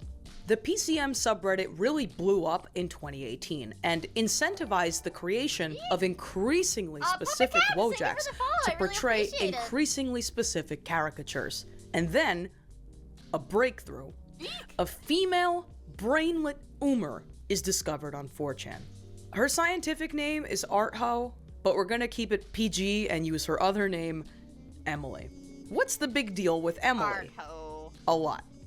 First of all, although she was discovered on 4chan, she actually transplanted almost immediately to Reddit and established an environmental niche there that she would rarely ever leave. Second, she was female. Now, she wasn't actually the first female brainlet. That honor goes to this specimen. But she was the closest. What the fuck? What the fuck? That's me. Void, go away. Spike my cortisol. Another day. That's me. But she was the closest thing to a female Wojak. Third, she was a three-way hybrid of female and Umer by virtue of being a Zoomer, and a brainlet. This was a never-before-seen level of crossover. Now, why was she female? What could she do that the equivalent male Wojak could not? Well, she actually filled a very specific role. PCM has never been a forum for serious political discussion, and many posts on the subreddit just boil down to strawman arguments. That is, you take the dumbest version of somebody else's stance, and then argue against it with the smart version of yours, and then you call them stupid and evil. But typing all that out takes a lot of precious time and effort, so Emily arose as a form of visual shorthand. To be clear, Emily was always a caricature of left-wing positions, particularly those held by young women and those which fell in the green quadrant of the political chart. She was impossible to relate to. No one would ever intentionally use her to describe themselves. Keep that trait in the back of your mind. And that brings us to female Wojaks in general. Oh my god, the e-girl. The e-girls.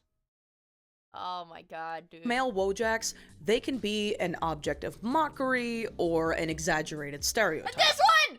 Bro! This is the one that I was fucking talking about. The Wojak with the fat goth one. Where he's like covering, he's like, no, don't take a picture of me. He's like covering the camera. But unlike male Wojaks, they are rarely ever relatable. In fact, off the top of my head, I can only think of two that are meant to be relatable to anyone, and one of them failed to thrive in the long term. And all that's because, for the most part, female Wojaks are not regarded positively. No. Now, I mentioned before that Chad is integral to the existence of female Wojaks. So let's get into how.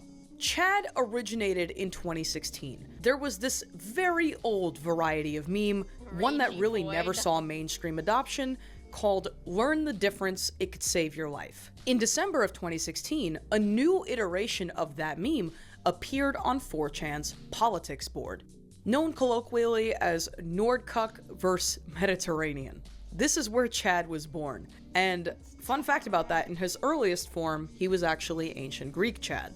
The Nordcuck meme mutated multiple times, the cuck and the Chad changed roles, and somewhere along the way emerged the species of Chad that would dominate his pocket of the internet, and then some. He was called Yes Chad. Now, in 2019, well into the modern Wojak era, a species of blonde female Wojak appears on 4chan. She's called Tradwife. She doesn't quite look like Chad, but she frequently appears alongside him, and what's more, she fills his exact same niche when he's not present. She is, for all intents and purposes, a female Chad with the physical traits of a Wojak.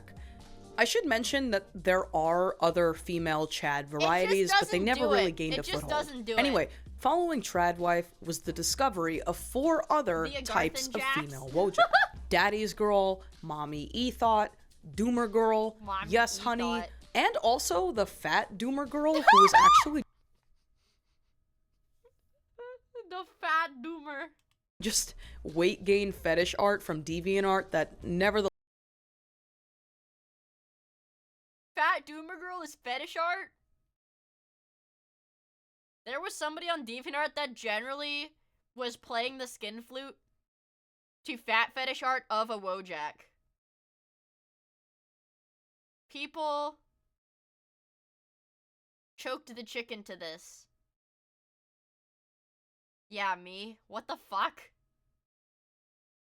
No, I thought, like, because the nature of Wojaks generally tend to be to make fun of a certain person or population, I assumed that this was made with malice.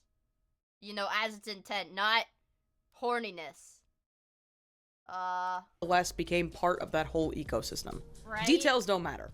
Following our through line here, first comes Chad, who's not a Wojak. Then he begins frequently appearing alongside Tradwife, who strongly resembles a Wojak yet fills the Chad role. The argument is not that female Wojaks owe their entire existence to Chad, rather that they would probably look and behave very differently were it not for his direct influence. And just like that, we hit the next. Fat woman is 50-50 malice, of course, sometimes both. So, no, bro, it's actually more like 2080. I've seen the shit they post on DeviantArt, bro. Maybe even 1090. 9 times out of 10, that shit is like fetish art, dude. It's a major turning point in internet history. Human history, possibly. We must now pause our coverage of Wojaks here to discuss the genesis of a new species entirely. A species so annoying, so invasive, and so unbelievably funny to draw that it could only be described as the progenitor of a new century. Part 5. I'm clapping, I'm slobbering like a fucking retard, clapping my hands like a fucking seal. Sojax!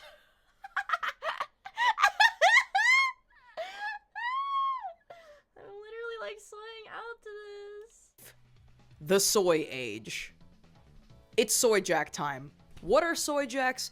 Where did they come from? How do they differ from Wojaks? And what does any of this have to do with soy? A couple of key facts. Different digital environments, much like real life. Wait, he's right behind me. Do you guys see him? That's my little chuddy. That's my little chuddy. That's my little chuddy. One little chuddy jumping up. No, it starts 5 little chuddies jumping on the bed. One fell off and bumped his head. Mama called the doctor and the doctor said, no more chuddies jumping on the bed.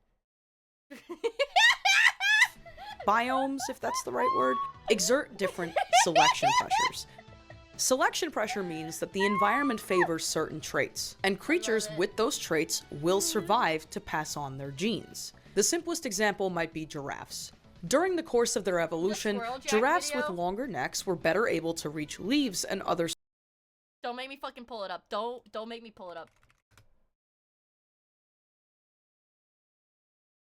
Periodic table SMV. And now, ASAP Science presents the elements of the periodic table. There's hydrogen and helium, then lithium, beryllium, boron, carbon everywhere, nitrogen all through the air with oxygen so you can breathe, and fluorine for your pretty teeth, neon to light up the sign, sodium for salty times, Magnesium, aluminium, silicon, phosphorus, then sulfur, chlorine, then argon, potassium, and calcium so you'll grow strong, scandium, titanium, vanadium, and chromium, and manganese. This is the periodic table, noble gas is stable, halogens and alkali react aggressively. Each period will see new outer shells while electrons are added, moving to the right.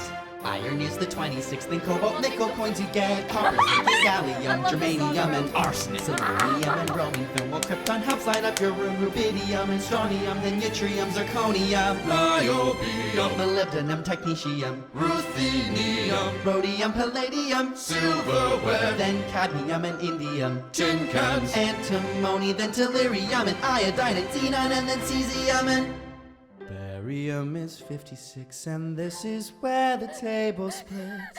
Well, lanthanides have just begun. Lanthanum, cerium, and praseodymium. We have to stop.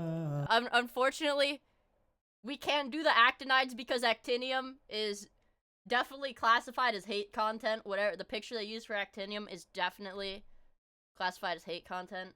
But we can go up to there. Neodymium's next to promethium, then 62. Samarium, europium, gadolinium, and terbium, dysprosium, holmium, erbium, thulium, ytterbium, lutetium, hafnium, tantalum, tungsten, then we're on to rhenium, osmium, and iridium, platinum, gold to make you rich till you grow old, mercury to tell you when it's really cold, thallium, and lead, the bismuth for your tummy, polonium, astatine would not be yummy, radar, and sea. Okay, yep, it gets kind of bad at the end, but it gets kind of bad at the end, but anyways. I'm submitting the stream to the Autism Research Clinic at my old college, thanks. Anyways, so if we're talking talking soy jacks, I mean, some kids surely were able to study the table because of this. Yeah, me, bro, me. That's why when we do the elemental and it's early in the periodic table, I have to sit there with my eyes closed and recite the song. Sources of food. Because I learned it through the song. It is actually pretty cool how your brain stores information like that, because I can't just recall the elements in order. Like, cause the music is like a whole different part of your brain. So the only way that I can accurately remember it is by going through the song. It's pretty interesting. Anyways, Food. This allowed— That was a tangent. them to survive, to reproduce, alphabet, and yeah. over time, the selection pressure exerted by the environment made long necks evolutionarily advantageous. This is also a process that takes at minimum 1 million years. But the cool thing about internet time is that 1 year might as well be 1 million. And there was an ever-present selection pressure that was about to majorly collide with Wojaks. The pressure? Find a newer, meaner, funnier way to mock a type of person known as a soy boy. And out of every group of people who could possibly be mocked via Wojak, it seemed that soy boys were largely exempt. Until now. Two soy jacks pointing.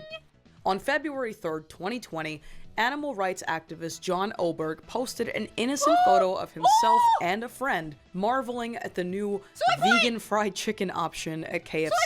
What Oberg had no way of knowing is that he and his buddy were both making a soy face. That is, the facial expression strongly associated online with man-children who are unmasculine and obsessed with video games and consumerism in a way that others find off-putting. The soy face terminology comes from soy boy, which was itself a pejorative based on this urban legend that consuming soy products raises estrogen levels in men and makes them less masculine. This is a total misinterpretation of the science. This is what happens when you eat one Impossible Whopper, just so you know. Just to warn you guys. But suffice to say, the soy thing really stuck. The story of soy jacks is pretty complicated, so let's get two things out of the way. One, many soy jacks come from the QA board on 4chan. And I know it's spelled QA, but apparently the accepted pronunciation is Quay. So we can consider Quay to be the natural habitat of soy jacks. However, we're getting to the soy jacks are much story. The shardy origin story. Oh yes. I mean, look at this shit, man. More aggressive than Wojacks. They cause problems. And within a few short years, their habitat on Quay would be intentionally destroyed because they were actually that annoying. This led to a mass exodus to a new website that we're going to talk about just a little bit later called Soy Jack Party or the No, I already had chatters that watched this video and they said that my cookies were not here. So don't worry. But if I did have anything that I ever created in a Frankie Faye video, I'd get up and do a fucking backflip on my chair. Shardy. 2. Although two soy jacks pointing kickstarted the soy jack meme era in earnest, they weren't the first ones. There are two competing explanations for the true origin of soy jacks. One, like we just talked about, was the explosive popularity of these guys in 2020. The other was the discovery of this early soy jack named Soyak way back in 2017 on 4chan. Not much to say about him, but I think it's really important to point out that much like evolution in the real world, timelines do not begin and end neatly. It's a lot of messy transition before it becomes clear when a new species has fully emerged. Blah blah blah. Anyway, on May 1st of 2020, two soy jacks pointing were discovered on the Quay board. They were clearly some species of jack. The color and overall appearance was undeniable, but they were an obvious departure from Wojak, and bore only the slightest resemblance to the troll face. So, what made these soy jacks or jacks at all? Why aren't they another thing? This is where behavior becomes a bit more important than appearance. Between 2018 and 2020, the 4chan swamps were suddenly overrun with these soy jacks, and this laid bare the fundamental split between Wojacks and soy jacks. The obvious physical difference is that Wojacks, for the most part, look like Feels Guy at the end of the day. Soy jacks, on the other hand, are traced directly from photographs or screen. But see, here's the thing, okay? Yes, the soy jacks are traced directly from photographs, but here's the thing. If you notice, they do bear similar anatomy, okay? They keep the anatomy similar intentionally, right? So look at the structure of the nose here. I mean, this is the same structure of the nose. It doesn't particularly match the picture, you know? It's to draw similarity to the original. Jacks, on the other hand, are traced directly from photographs or screenshots. They look grotesque because they contain an uncanny and inconsistent degree of detail that Wojacks just I like this one. lack. But whatever. Appearances can be deceiving. So, the soy geonomy. Here's how you can really tell. Wojacks, to a large extent, are relatable. You can use them to make fun of other people, but you can also use them to represent. You know what my favorite? I like the one where... Hold on. Donald's fall. Where he's fallen down and he's crying. This one makes me really sad. Where so there's a Wojak standing above him.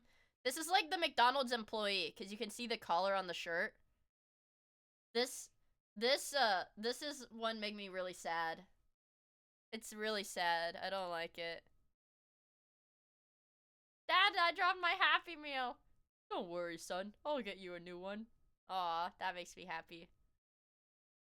Aw, guys! Guys! There's a sequel. That was quite a fall, bud. Hope the new meal helps. Yay! Yay! New Happy Meal. Aw. Guys, we are all going to make it. We're all going we're all gonna make it. We're all gonna make it, chat. Be yourself. I like it when they make them happy. I don't like it when they make them sad. Yourself. And no one on the face of the earth Apu's different. I know. was doing that with soy jacks. I know Apu's different, but here's the thing. 2018 on. Here's the thing. If I Google Pepe, I'll get Pepe, I'll get Pipo, I'll get Apu. You'll get all of them if you just Google Pepe because people are stupid and don't care about the distinctions. People don't care about the distinctions between them. Onwards gave us such classics as A24 Jack, Tony Soprano Jack, Markiplier Jack, Gape Jack, all of which came from 4chan, and all of which are an overt mockery of soy boys. And by the end of 2020, it was clear. Soy jacks were here to stay. And soy scientists, as they are sometimes called, made several key discoveries. Guys, would you consider me a scientist? Well, I'm not a scientist. I would be like a creator. No. A scientist is one who studies the soy jacks, but I literally was making them. Right? You're definitely on the spectrum. Okay, thanks. That's not what I was asking, but thanks. That really helps. A professor of Scientology with 4 doctorates. What soy jack did you make? Well, I made the cookies.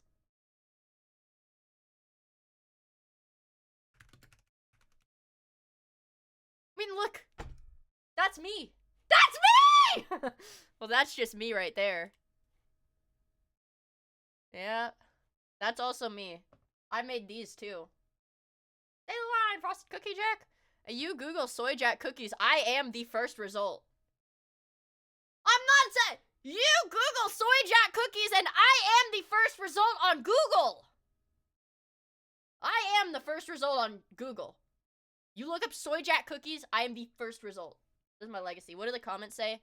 The comments are probably gonna call me slurs, so I can't really click that, right? Firstly, they identified all of these guys. Yeah, publish or perish. I'm lazy, I'll never make art again. Thank you for this image. I will post this to a content farm located in Southeast Asia. You're welcome. So, hello, art enjoyer. No, guys, I do make art. Guys, please, you have to believe me. I do make art. Guys, I know I'm slow. I know I don't post a lot, but you have to believe me. I am an artist! Did I eat them?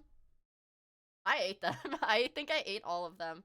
Because I told my family they could eat them, but nobody really wanted to touch them because they looked so grotesque. They looked so grotesque. Nobody else wanted to eat them. Also, good night, P-Tags! Thank you for hanging out with us, bro. Secondly, they found that the presence or absence of extreme visual detail in the appearance of a soy jack didn't cause problems the way it did in Wojaks and Oomers. When Wojaks and Oomers get hyper-specific, they tend to lose their touch, and it's for a pretty... I actually saw Wife Jack on Twitter on like a decently viral post about a week ago. Like, Wife Jack is still sort of relevant. There are Wife Jack gimmick accounts too, which are not necessarily that funny, but Wife Jack is still prevalent in the mainstream. Reason. More specificity means fewer people can relate, and sometimes too much specificity is cringe. Few things kill a meme quite as fast as being deemed cringe, but soy jacks are inherently unrelatable, so they could really look like anything at all and still thrive as a meme. And this would cause the sheer number of soy jacks to quickly overtake that of Wojaks. And third, it was becoming clear that soy jacks were almost exclusively I think one of the really funniest things is that you could categorize Lumi, like Kaneko Lumi. She, like, obviously she's not listed on the Venn, but she is in the soy jack Venn diagram because Because random engagement farm gimmick accounts on Twitter don't realize that the Tardwife thing that's edited to have the buns is Lumi. They don't realize that it's an edit of the meme to look like Lumi, and they're just like, oh yeah, blonde woman, let's post it. Blonde woman, trad wife, let's post it. So Lumi has been posted as, like, a Jack many times by these, like, gimmick and meme accounts. She's in the universe. She's in the SCU, the Soy Cinematic Universe, okay? You know, the Lumi Jack. Being crapped out onto the internet from one central location. She's there. The irradiated Badlands of Quay. But we have to make one more slight detour before we get there. There is but one final major species to discuss. Not a Wojak, not even truly a soy jack. Chud? A species formerly known as cannibalistic humanoid underground dweller. Part 6. Chud. Okay. Bear with me here. In 1984, a movie comes out. Chud. It's not all that good. Eek. In 2026... What if we did a movie night of Chud? Have we thought about what about Chud movie night? Iron Palmu, thank you for the follow. I really appreciate it. Well, she said it's not a good movie. Is it like cringe kino? Is it cringe kino? Is it camp? Or is it just like bad? Who cares? Let's go. All right, Chud for our next movie night. This image appears on Twitter. What's I'll the connection? It all comes down to a 4-letter word that is seemingly on course to define the late 2020s internet landscape. Chud it is. Chud. Chud. So what is a chud? Chud is not to be confused with Chad. In fact, it might be helpful for us to think of him as Chad's total inverse. And like Chad, he's a species outside of Wojak and Soyjack. So let's visualize it this way. Wojak is at the center, a neutral species. He can be relatable or not. Well, okay. If you really want my opinion, before she says what her opinion is, if you want my opinion, so you put Wojak here. Oops, sorry. Wojak's here. On this direction is Chad. This direction is Soy.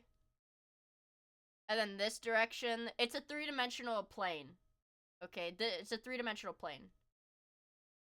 If you wanted me, like, this is the most generic, like, 0-0 fuels guy. And there's potential for a secret 4th thing down this axis here.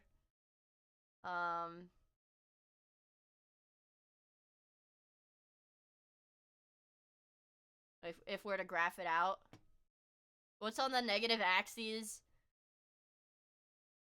We have to watch the video to get more classifications, okay? Alright, but see, this is kind of what I'm thinking. We could honestly, actually, you know what? If we were to do it like that, we could put Chad and Soy on the same axis. I think Chad and Soy would be on the same axis. And then Chud. I'm inclined to say Chud and, like, the Foyd Jacks, the female.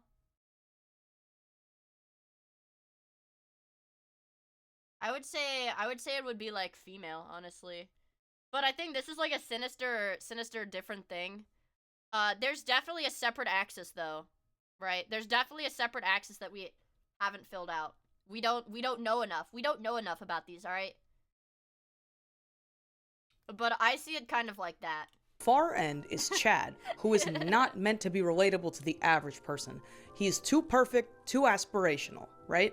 The Chad species is stoic, masculine, and charismatic. On the total other end is the Chud. I like it when I like it, the line, what is it, the line girl? Like that all the line stickers are, where she's, like, hugging the baby Chud. I like that one. Species. Introverted. You know what? Actually, if we think about it pretty hard, you're totally right that it could be, so if we do, like, Hope, So hope and despair axes. Because here's the thing. The perception of the Chad is not going to change regardless of it's on the hope or the despair, like, end of the plane. Right? And the soy is also not going to change. But the chud does have variants that change. So I actually think this is a good one. So if we were to plot, like, here, like, a little bit, like, in the hope and soy, we would get, like, the bloomer. And if we were to go soy and despair, a little bit heavier on despair, lower on the soy, you would get the doomer. Kind of like this. And if we were gonna go up on the chud, like the chud soy plane. Okay, the chud soy plane here. Let's fill it in. Okay. Like, there's definitely a lot of overlap here, the chud soy plane. We could even go chud hope plane. Okay. If we go 0-0 on the soy despair on this plane, we would get, like, billions must try. So, like, billions must try. And then we go to the despair plane here. 0-0 on the soy Chad axis. We've got billions must die.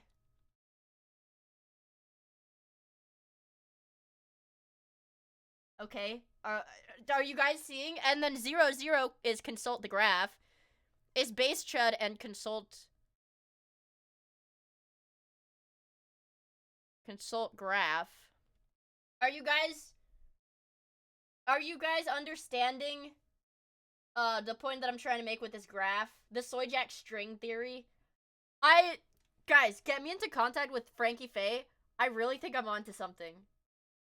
This graph makes you look like you're having a psychotic episode. You know, I was laying in bed the other day, and I was like, am I psychotic? And then I was like, no. I probably have some form of OCD. Right? I probably have some kind of, like, OCD. So, no, I'm not psychotic. Anyways, that was my point. I was like, I'm not psychotic. But... Anyways, so this is a novel science. I don't expect you guys to understand it. I don't expect you guys to agree with it. I'm just trying to put my theories out there. I'm gonna contact every university in the country with my theories. I'm gonna get them published. I'm gonna get a Nobel Prize. Okay? Okay, the Wojak race war. Bitter and reflexively self-hating, and to some, incredibly relatable. The chud archetype online is characterized. Look, and like here, all the way in the soy despair axis, here, like this corner, this is the crypto jack. Where he's like pink and crying blood. This is the pink crying blood one, the crypto jack. By an inherent link to incel culture. That is, the belief system / community premised on the idea that all women preferentially mate with chads, and that incels, as the name suggests, are the men left over, doomed to a life of involuntary celibacy. It's a whole thing. So how does this relate to soy jacks? Chudjack, or chud, is the name of a novel species discovered in 2019 on a small German image board known as Kolchan. Initially, Chud was called Le Poleface. Oh my that God, is, dude. He was a caricature of the typical user of 4chan's poll or politics board. This might strike you as odd if you don't use the site, but 4chan is a big place, and inhabitants of some of the boards do not- Dude, I remember this shit. Holy moly, 29 months of autism. Holy crap, Joe! Thank you so much for the 29 months! I really, really appreciate it, Professor Dr. Miia of Chudology. automatically respect or value the inhabitants of neighboring boards. And to put it politely- Poll is the only place worse than VT? That depends. Okay. I'm not gonna draw up another 3D graph, but everybody defines worse as a different thing. I think there are ways that poll is worse than VT, and I think there are ways that poll is better than VT. Because if you would consult the graph, Well, yeah, Poll instantly gets minus 100 rep points because Epstein was the one that made Epstein. What? It was like, wasn't it like Moot met Epstein and then like the next day made Poll or some shit like that? Like what? It like you wouldn't believe. You're like you gotta be making this shit up. Nope, it's real. Nope, it's real. Nope, it's real. Poll had quite the cancerous reputation on and off 4chan, so it's no surprise that someone put pen to paper and tried to make a soy jack to represent that group. The problem is that Chud Jack's face is traced from that of Patrick Crucius, a mass shooter who killed 20 people and injured 26 more at an El Paso, Texas Walmart on August 3rd of 2019. Now, the argument could certainly be made that this is beyond the pale for a reaction image, but that's not what this video is about. Chud Jack is an incredibly interesting species because he was a prominent example of a jack created by someone on the left to make fun of someone on the right, and generally speaking, early Wojacks and most soy jacks go the other way. But this is hardly the reason that Chud is entirely his own category. For one, his naming convention is completely unlike Wojacks and soy jacks before. Chud, cannibalistic humanoid underground dweller, originated from a 1984 science fiction movie of the same name.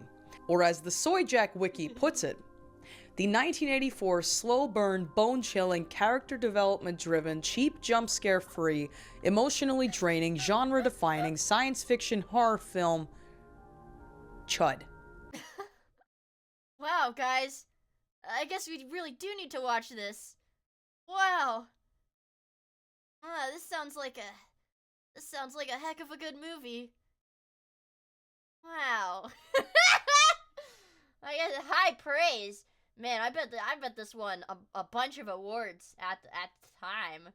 Chud and Mask 2 are peak cringe. Oh, so it is cringe Kino. Okay. Chud as a slang term was popularized by a podcast called Chapo Trap House. Collection. And for the record, every time anybody tries to Mia, when you get a YouTube's figure for being famous, can you promise me it doesn't have small parts like be a choking hazard?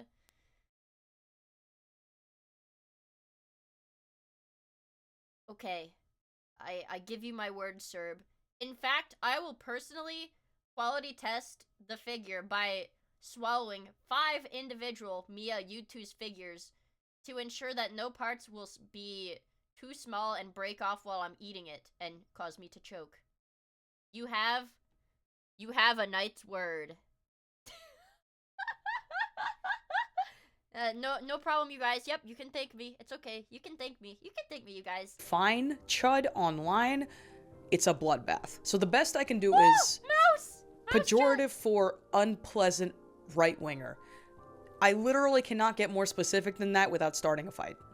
Anyway, that's a whole lot of minutia to say. Chud is controversial.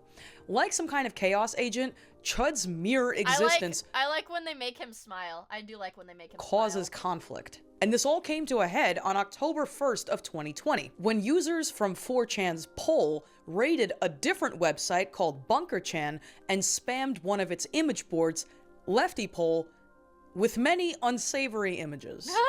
Lefty Poll wasn't about to take this lying down. This was war. And as one of them probably said to their comrades, men, it's time for the nuclear option. It's time to drop the Chud. To start drawing the 4chan guys as Chuds. They'll hate that. Little did they know. What is that, like, the phenomena that's like the left can't meme? Where it's like a lot of like leftist memes are just like mucho texto. Like, not really quippy, funny things, but it's like, man, this'll show him. We're gonna draw him as a silly little thing. But it turns out they didn't really hate it at all. They're kind of obsessed with it. And what went down over the next few days can only be described as some kind of digital trench warfare. Do you guys think she's gonna show the hyper jumper, like the OG hyper jumper or whatever soy jack edit? Or actually, I think the music might be copyrighted for that one. Both sides created untold numbers of chudjacks and then lobbed them at each other like grenades. Soyjack Wiki describes the conflict pretty elegantly. Quote, because of chudjack's polarizing nature and extreme versatility in being used against various political demographics, posting a chudjack can often result in other posters retaliating with their own chudjacks. This can lead to a thread devolving into warring factions, quoting each other with chudjack edits, a phenomenon remarkably similar to a conventional soy duel. So what I'm saying is this. Chud is more like a sentient weapon of war. The ancient art of soy dueling. It's almost been lost to time. Than he is a natural-born creature. Nevertheless, he coexists with Wojacks and Soyjacks, but he doesn't belong to either species. Chud filled the— Hey, do you guys think she's gonna show the pube jack? I like the pube jack. I hope she shows the pube jack. I like the pube jack. The what? Don't make me go do this. Is like the 5th time I've had to go down the fucking pube jack. The pube jack rabbit hole. Pube jack. Nope, I didn't mean it. I didn't mean any of these weird words. I meant I googled pube jack and it's a picture of my clip! Are you actually jerking my cock off right now? I googled pube jack and the first result is a clip of my stream.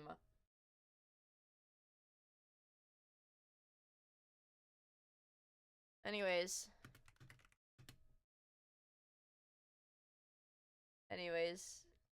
maybe I heart pubes soy jack. I heart pubes soy jack.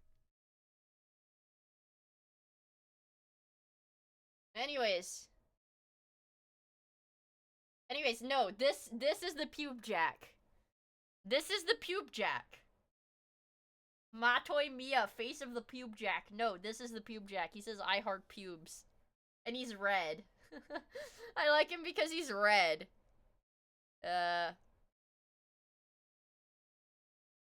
Yeah, I don't know why he looks like this.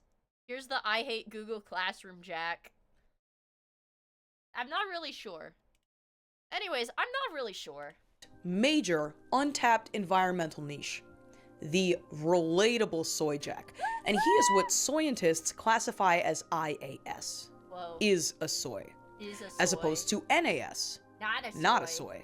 His origins and his original use case have no direct relation to soy jacks, but he fills a similar role. I would say I'm not a scientist. I'm a soyatician. Okay, I focus on the more mathematical nature of the soy jack culture. Okay, I'm a soyatician. The community has really taken to him. Thus, he is a soy. And our detour is now over. Part 7. To soy or not to soy. Returning to 2020 and to soy jacks. A few minutes ago, I made mention of the Quay board on 4chan and how soy jacks destroyed it from within. This event, which I have named the Quay Apocalypse, is a pretty salient demonstration of just how quickly soy jacks can corrode an environment if they aren't contained. So what happened? Like a cartographer? Quay, as the name suggests, is the question and answer board, and it was founded in 2015. It was originally launched to host the goodbye stream of 4chan's founder, Moot. This was his final hurrah before he stepped down as administrator of the website. Pretty big deal for those who'd been using 4chan for a while. After this goodbye stream, the Quay board remained as a space for meta site-wide discussion. And then in 20... No, bro, we don't say that about Moot anymore, because now we know he was chilling with fucking Epstein. We don't say rest in peace, that dude was chilling with fucking Epstein. It's crazy. Why the fuck was Moot chilling with Epstein? EFM? It developed kind of a termite problem. Only he earned it. The termites were soy jacks. Put concisely, soy jack posting and the culture and language around it was becoming a distinct force on 4chan, and specifically on Quay. No one could start a thread or host any kind of discussion. You're telling me you are in Tel Aviv, Israel, playing Fortnite with Little Saint J on Epic Games. You're playing Fortnite with him right now? Who the blood? Without soy jacks infesting the space almost immediately and tearing the whole thing apart. But Quay, as far as internet environments go, had a defense mechanism. Moderators. And the moderators were pretty fed up with this whole soy thing, and they banned the posting of soy jacks outright, which absolutely enraged soy kind. To remedy this, we need to rally the soy teens. We need to rally the teens. On September 19th, 2020, scientists pooled their efforts and created a new environment, or more accurately, a containment zone, for soy jacks and soy jacks alone. They called it soyjack.party. Shardy, for short. There was also an image board called Soyboru, but I'm not trying to overwhelm you with details. Like Soyboru. Anyways, unfortunately, this was all too little too late. The tidal wave of soy had already wrecked Quay far beyond repair, and the following year, the board would be locked for good. And this was merely the first in a long list of digital spaces that soy jacks would inevitably invade and destroy. It is now 2021 on our Miia, are you having a marvelous Sunday? Please say you are. I will become despondent and hit myself. Yes, I'm having a marvelous Sunday. Please don't hit yourself in the head. Evolutionary timeline. Let's have a look at all the species we've discovered so far. 2009, Feels Guy. 2012 through 2016, Wojak. No doubt Miia was on these websites. Sorry, I just flashed my paint. No, Shardy is like modern. Shardy is fucking modern, dude. Also, Milk Knight, thank you for the follow. I really appreciate it. Okay, yay. Alongside Brainlet, which would mostly get absorbed into the Wojak category. 2017, an early, nearly forgotten soy jack. 2018, Oomers. 2019, Tradwife, female Wojaks, and Chad.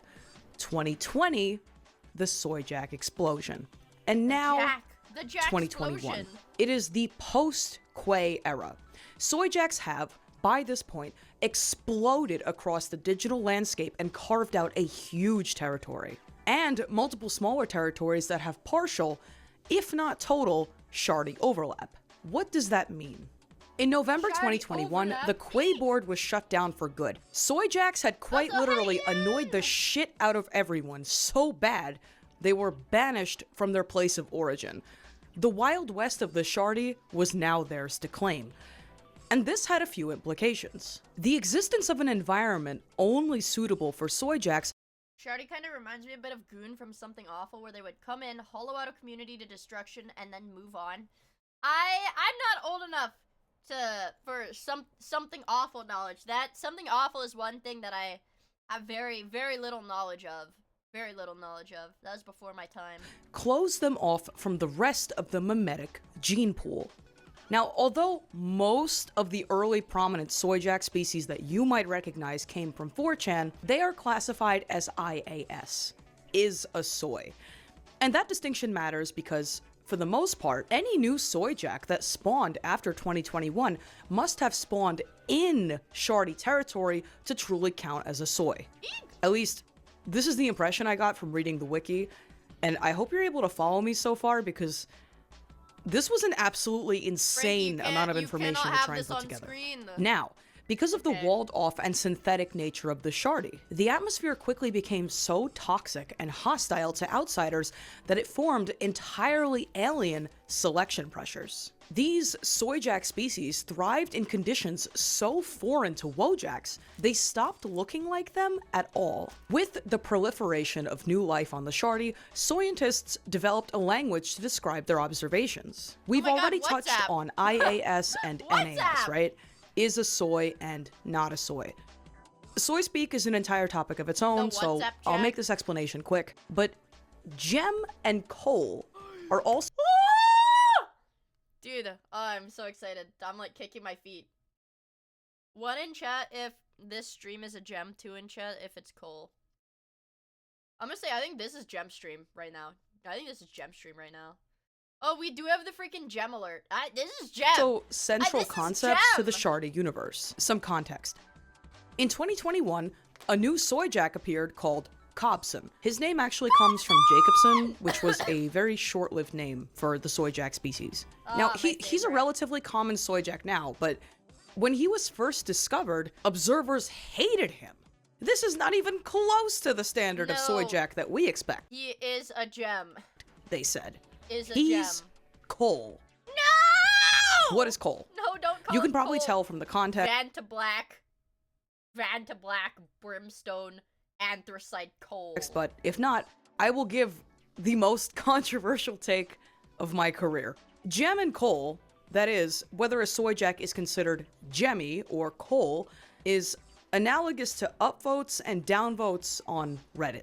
Gem is good, coal is bad. And it's around this point, late 2021, that soy jacks so crowded their containment zone that they inevitably started leaking back out into mainstream memes. And here are just a few examples. Gapejack, the Reddit trio, it's over, nothing ever happens, the West has fallen, billions must X.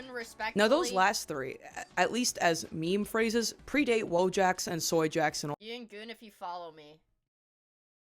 You know what? There's my new.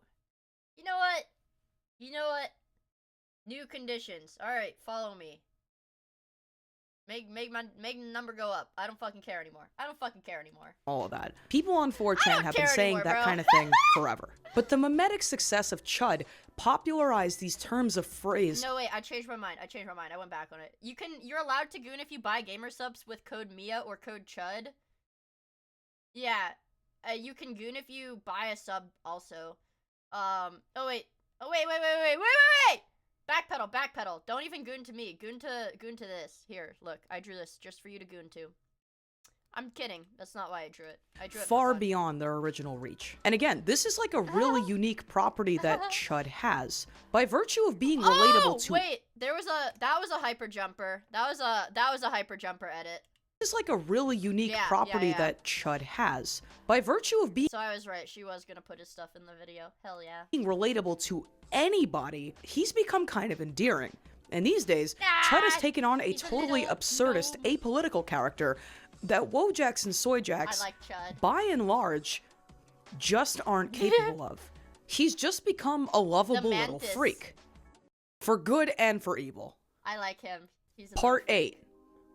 The Bottleneck.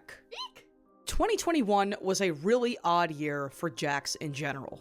In practical terms, the meme was becoming so popular that it had reached a main— Don't say it. What? They made a male trad wife? They made a male trad wife, you guys. No, don't say it, don't think it, no. Mainstream audience who could not possibly comprehend any of this Wojak or 4chan or coal posting stuff. To them, these were just funny little guys. Well, Wojacks didn't just fade from existence because Soyjacks got popular. Unfortunately, in the race to adapt and compete with Soyjacks, this new generation of Wojacks got really weird. It's hard to say where the problem truly began. Some would consider the pink Wojak to be the beginning of the end. I want to see Shroom Jack. Others might attribute it to the existence of female Wojaks at all. But I actually think Shroom Jack was the turning point for Wojaks in the worst way possible. In 2021, Shroom Jack was discovered on 4chan's B-board. But unlike any other Wojak, Shroom Jack was not relatable in any serious way. The fact that Shroom Jack existed opened the possibility for a new breed of pointless Wojak that didn't express any state of being. A Wojak can now be anything at all. I think this does represent me as what I am, a Shrigma male. Which meant that virtually overnight, hundreds of new Wojaks were appearing left and right and dying off just as quickly. Wife Jack is a particularly tragic example. In 2021, Wife Jack was discovered on Reddit. She was a hyper-specific Wojak, meant to portray the real-life woman who created her without any actual subtext. She didn't have a point, so to speak. But in 2022, Wife Jack appeared on Twitter, and her use case was not obvious to anyone. What is she doing here? Why is she taking up space with all the other Wojaks? Because she's a woman! Does she actually contribute to the meme species? Man, she's such a fucking woman. Not really. Consequently, Wife Jack became a lightning rod for hatred, and for people's frustration generally with what they felt was their funny meme getting gentrified by internet tourists. Let's step out of the animal metaphor for just a second. No one could figure out quite what to do with Wife Jack, even though she was seemingly everywhere for a few weeks. Some people used her to vent frustration about things that women did that they found annoying. Things my stupid bitch wife does. Others made graphic artwork of her getting torn apart. But it seemed the hate only metastasized the problem that Wife Jack represented. Back to the animal metaphor. You have a new species that is appearing everywhere, taking up resources, dying off just as quickly, and upsetting the established order. And this was basically the case for every new Wojak after 2021. That's the one. This is the sad Wojak fucking the obese doomer girl. That's the one. I don't like this. Stop it. No, we have to keep going. The video's only got 10 more minutes. You're strong. Keep going. You're strong. Keep going. For instance, in 2020, the Doomer Girl species was discovered and she made quite a splash. She was very compatible with her environment and people took to her. So far, so good. Shortly after, Doomer Boy emerges. Doomer Boy was the male version of the female version of Doomer Guy. So, okay. Not super clear what purpose he serves, but he still kind of makes sense. But what about Husband Jack? Or Daughter Jack? Wife Jack barely filled a niche to begin with. Wife Jack and Daughter Doomer Jack Girl really only had a foothold at all because of the internet's obsession with goth girls. But why did we need multiple versions of Wife Jack? For that matter, why did a woman definitely made this one. Wife need another male counterpart? Why did every Wojak after 2021 come with the contingency of introducing a new microspecies that was nothing more than useless eaters? In a nutshell, there were too many Wojaks. They didn't serve a purpose. They had to fight and they were survival. crowding out the species. But Soy Jacks weren't exactly in the clear either, because soon enough... Calm Jack. I like Calm Jack, and I like this one too. They also started having this problem. Wait, is this the one where she's pouring like the soda into the fucking fish bowl?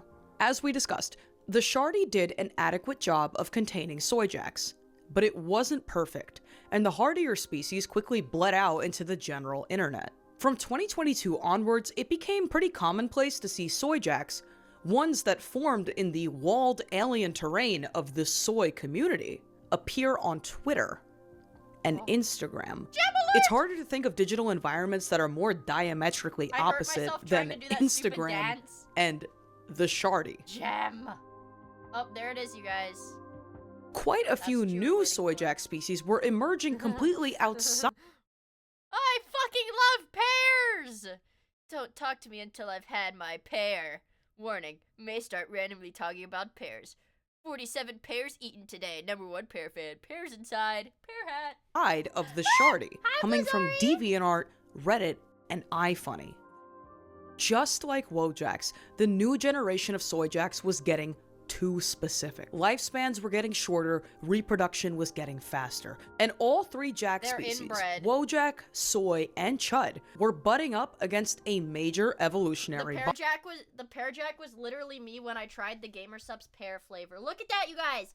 Another happy customer reviewing their GamerSupps.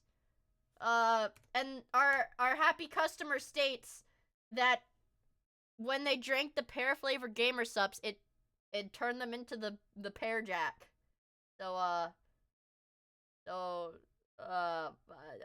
buy it, I guess. I don't like pears, but so I won't drink it, but you guys might like it, so I don't know.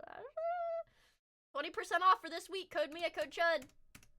Anyways. Bottleneck, Soy, and Chud were butting up against a major evolutionary bottleneck. Grow a pear. Early Jacks of all kinds, at their core, were caricatures meant to make fun of people.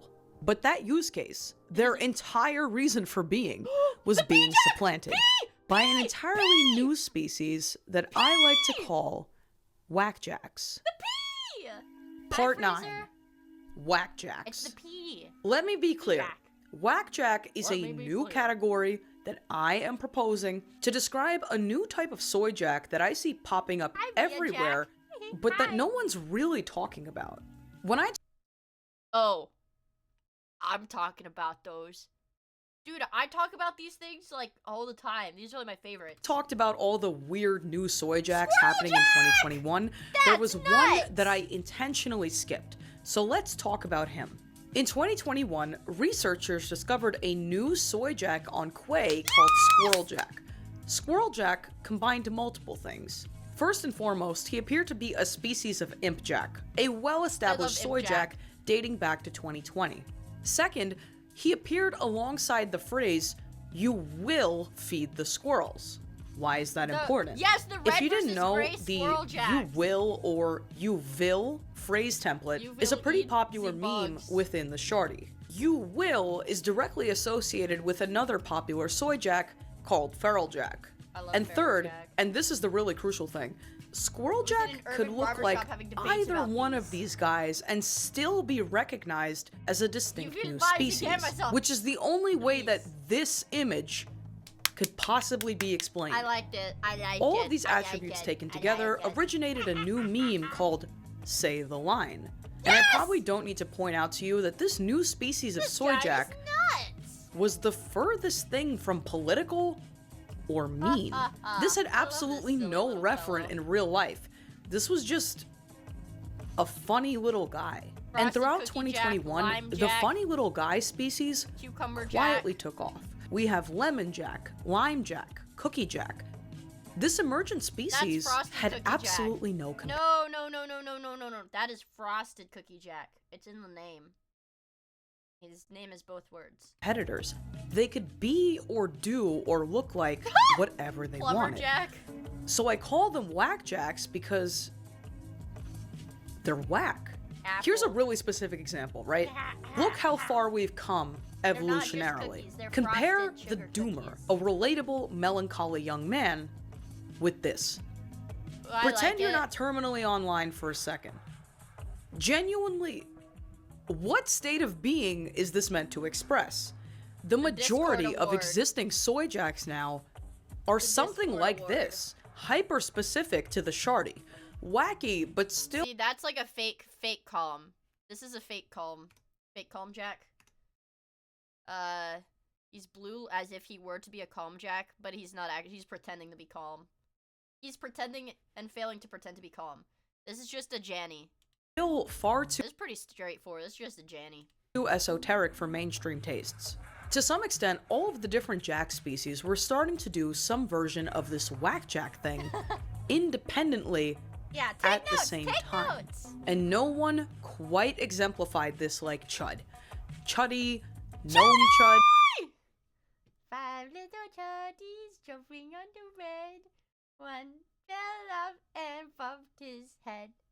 Mama called the doctor and the doctor said, "No more chuddies jumping on the bed." I love that song. This thing, the species of old Love were each dying other. off, and the newest selection pressure revealed itself. To survive, you now had to be the funniest, how happy most he is. pointless jack of them He's all. cute. And in a really practical way, this makes sense. Jacks have always been political to some extent, but politics change, trends change, and by their nature, memes Bad get fetish outdated pretty quickly. But before you're we aware get to that the present knowing day, this literally makes there you is problematic, one more right? ecological catastrophe No, I'm not problematic. we have to cover. I'm woke. You have to believe Part me. 10, Ruined It Yes! Award. It's Go for it again, 2022. award. Our Venn diagram looks like this. We have now documented enough distinct species of Wojak, Wait, Miia Soyjak, is and Chud that problematic most of the media? newer species can be understood as just a manifestation of something already on the chart. Dude, I don't know if it's still her fucking profile picture.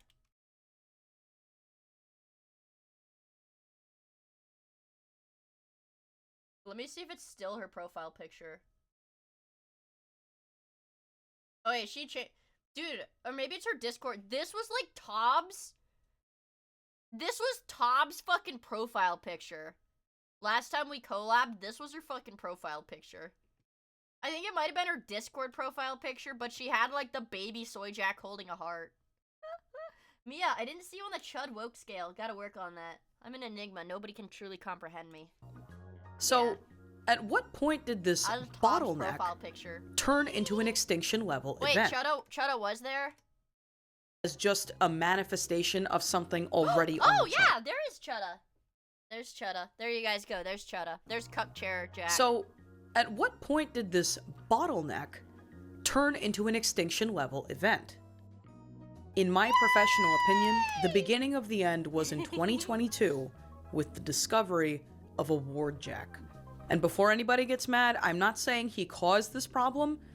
I just think he's really symptomatic and he demonstrates exactly what is happening. So, a ward jack. He emerged from within the soy community. He is a simple, generic-looking soy jack adorned with a giant ear.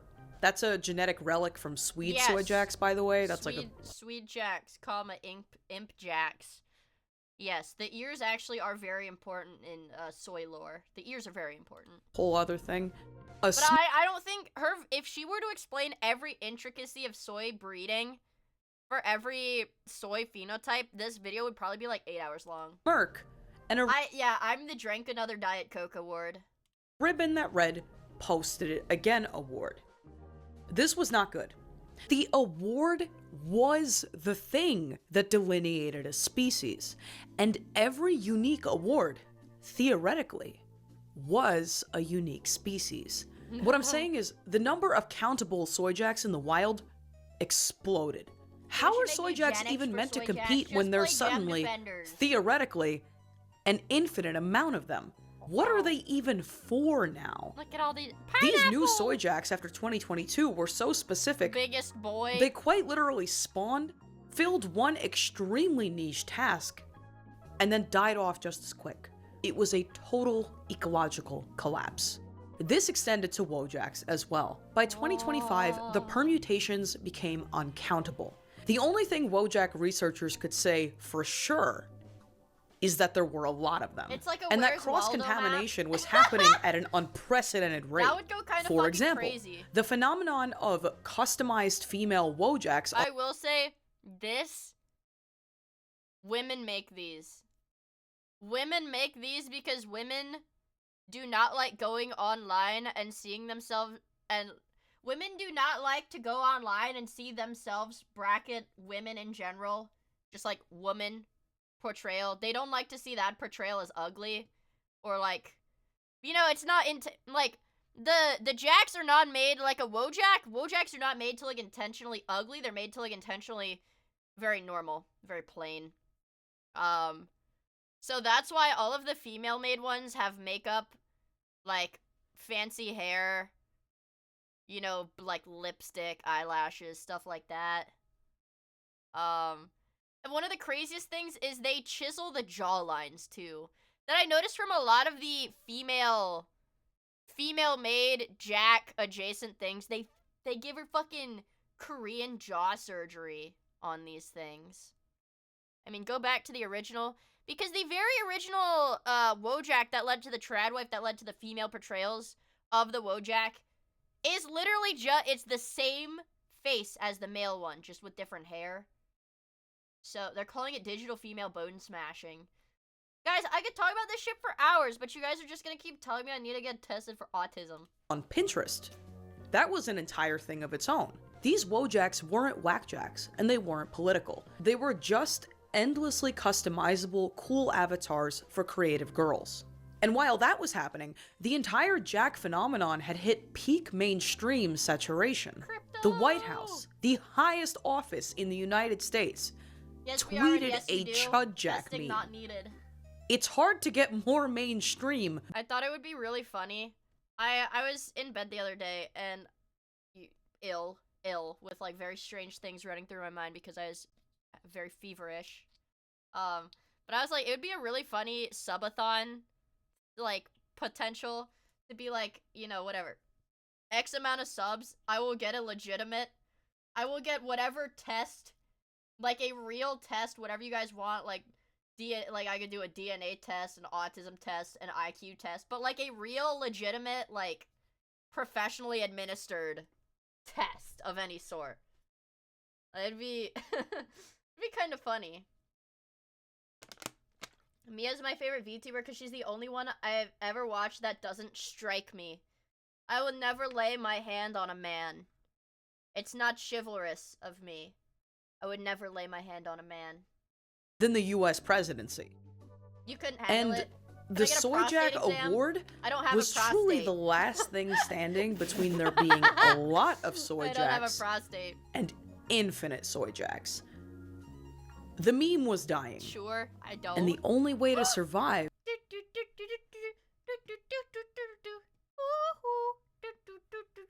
We need to pull it up. We need to pull it up. We need to pull it up. We need it now. Now. Now. Now. Germany. Soyjack.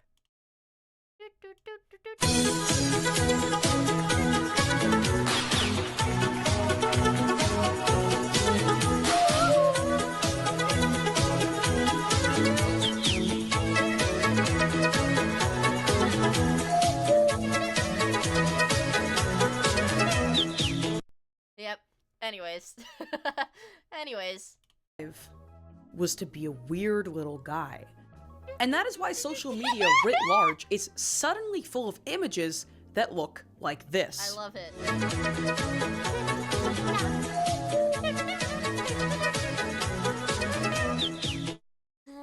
Part 11. Guys, Frankie Face so awesome. I didn't even have to go navigate to that video myself. If I had just waited like 5 more seconds, she would have just played it. Limits of Soyance. The era of the Wojak is on the decline. And it's not necessarily a good or a bad thing. Memes are living things. They're born, they mutate, they die, they reproduce. It's the way of the world. But some memes last much longer than others. And I truly believe that studying why can give you some really excellent insights into human behavior. But researching memes, let alone predicting future ones, is tricky business. In my effort to make all of this comprehensible to someone who's never even heard of Wojaks, I had to leave a lot out. But I really tried my best, and if you want all of Jack history in a nutshell, here it is. Well, I already have it. Wojaks and Soyjaks are drawings you make when you want to call someone on the internet stupid.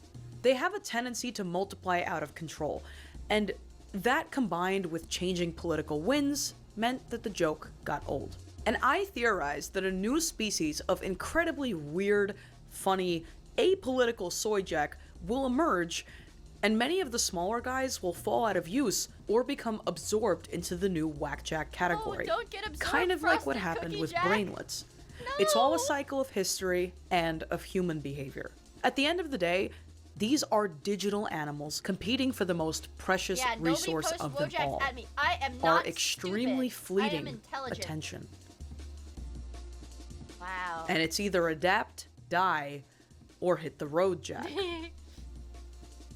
This has been Bad Art History. Oh my god, dude, I fucking love Frankie Face. Thank you, as always, to the patron cells for keeping the dream alive. Is so good, If you want to see me mess up and laugh during my lines, or you want to see the part of the video that I cut out for time, which increasingly is the case, please consider becoming a patron. If I'm a patron, my name, I could have Miia at the end of her video. I could be a patron. I could be a patron cell. I could be a freaking patron cell. What is YouTube recommending me? YouTube's most degenerate parents, Turkey oh, dude. We might have to do this. We've got the Pan and Coic. Curtis Connor. Curtis Connor is a lone slop. I love Curtis Connor when I'm on my own. The donator. I do, dude. I love giving money to YouTubers. I love giving money to YouTubers. Don't let me on YouTube for too long, dude. Don't let me in a freaking YouTube live stream. Me await the Frankie Face Soyjack spreadsheet. You're right. It's a Google Drive. Okay, let me turn off my stuff. Okay. It's a spreadsheet. Alright. Oh boy. Oh my god, this is awesome. Okay, how many did she log? She only logged 97. Does she have all of the whack jacks? She has lemon jack. So actually, oh, lemon jack is actually from 2022 in DeviantArt. Lemon jack is from DeviantArt, you guys. A lot of the ones that I like are Soyboru, definitely, because I like the newer generation ones. I like the Soyboru ones. A lot of the strange newer ones, like the Calm. Imp Jack is from the Shardy. I do like him. Yeah. I do like these. This is pretty cool. I do. Chud!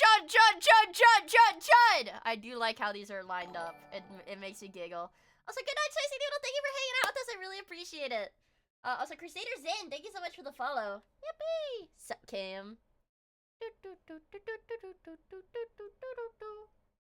It's like a Pokedex, exactly.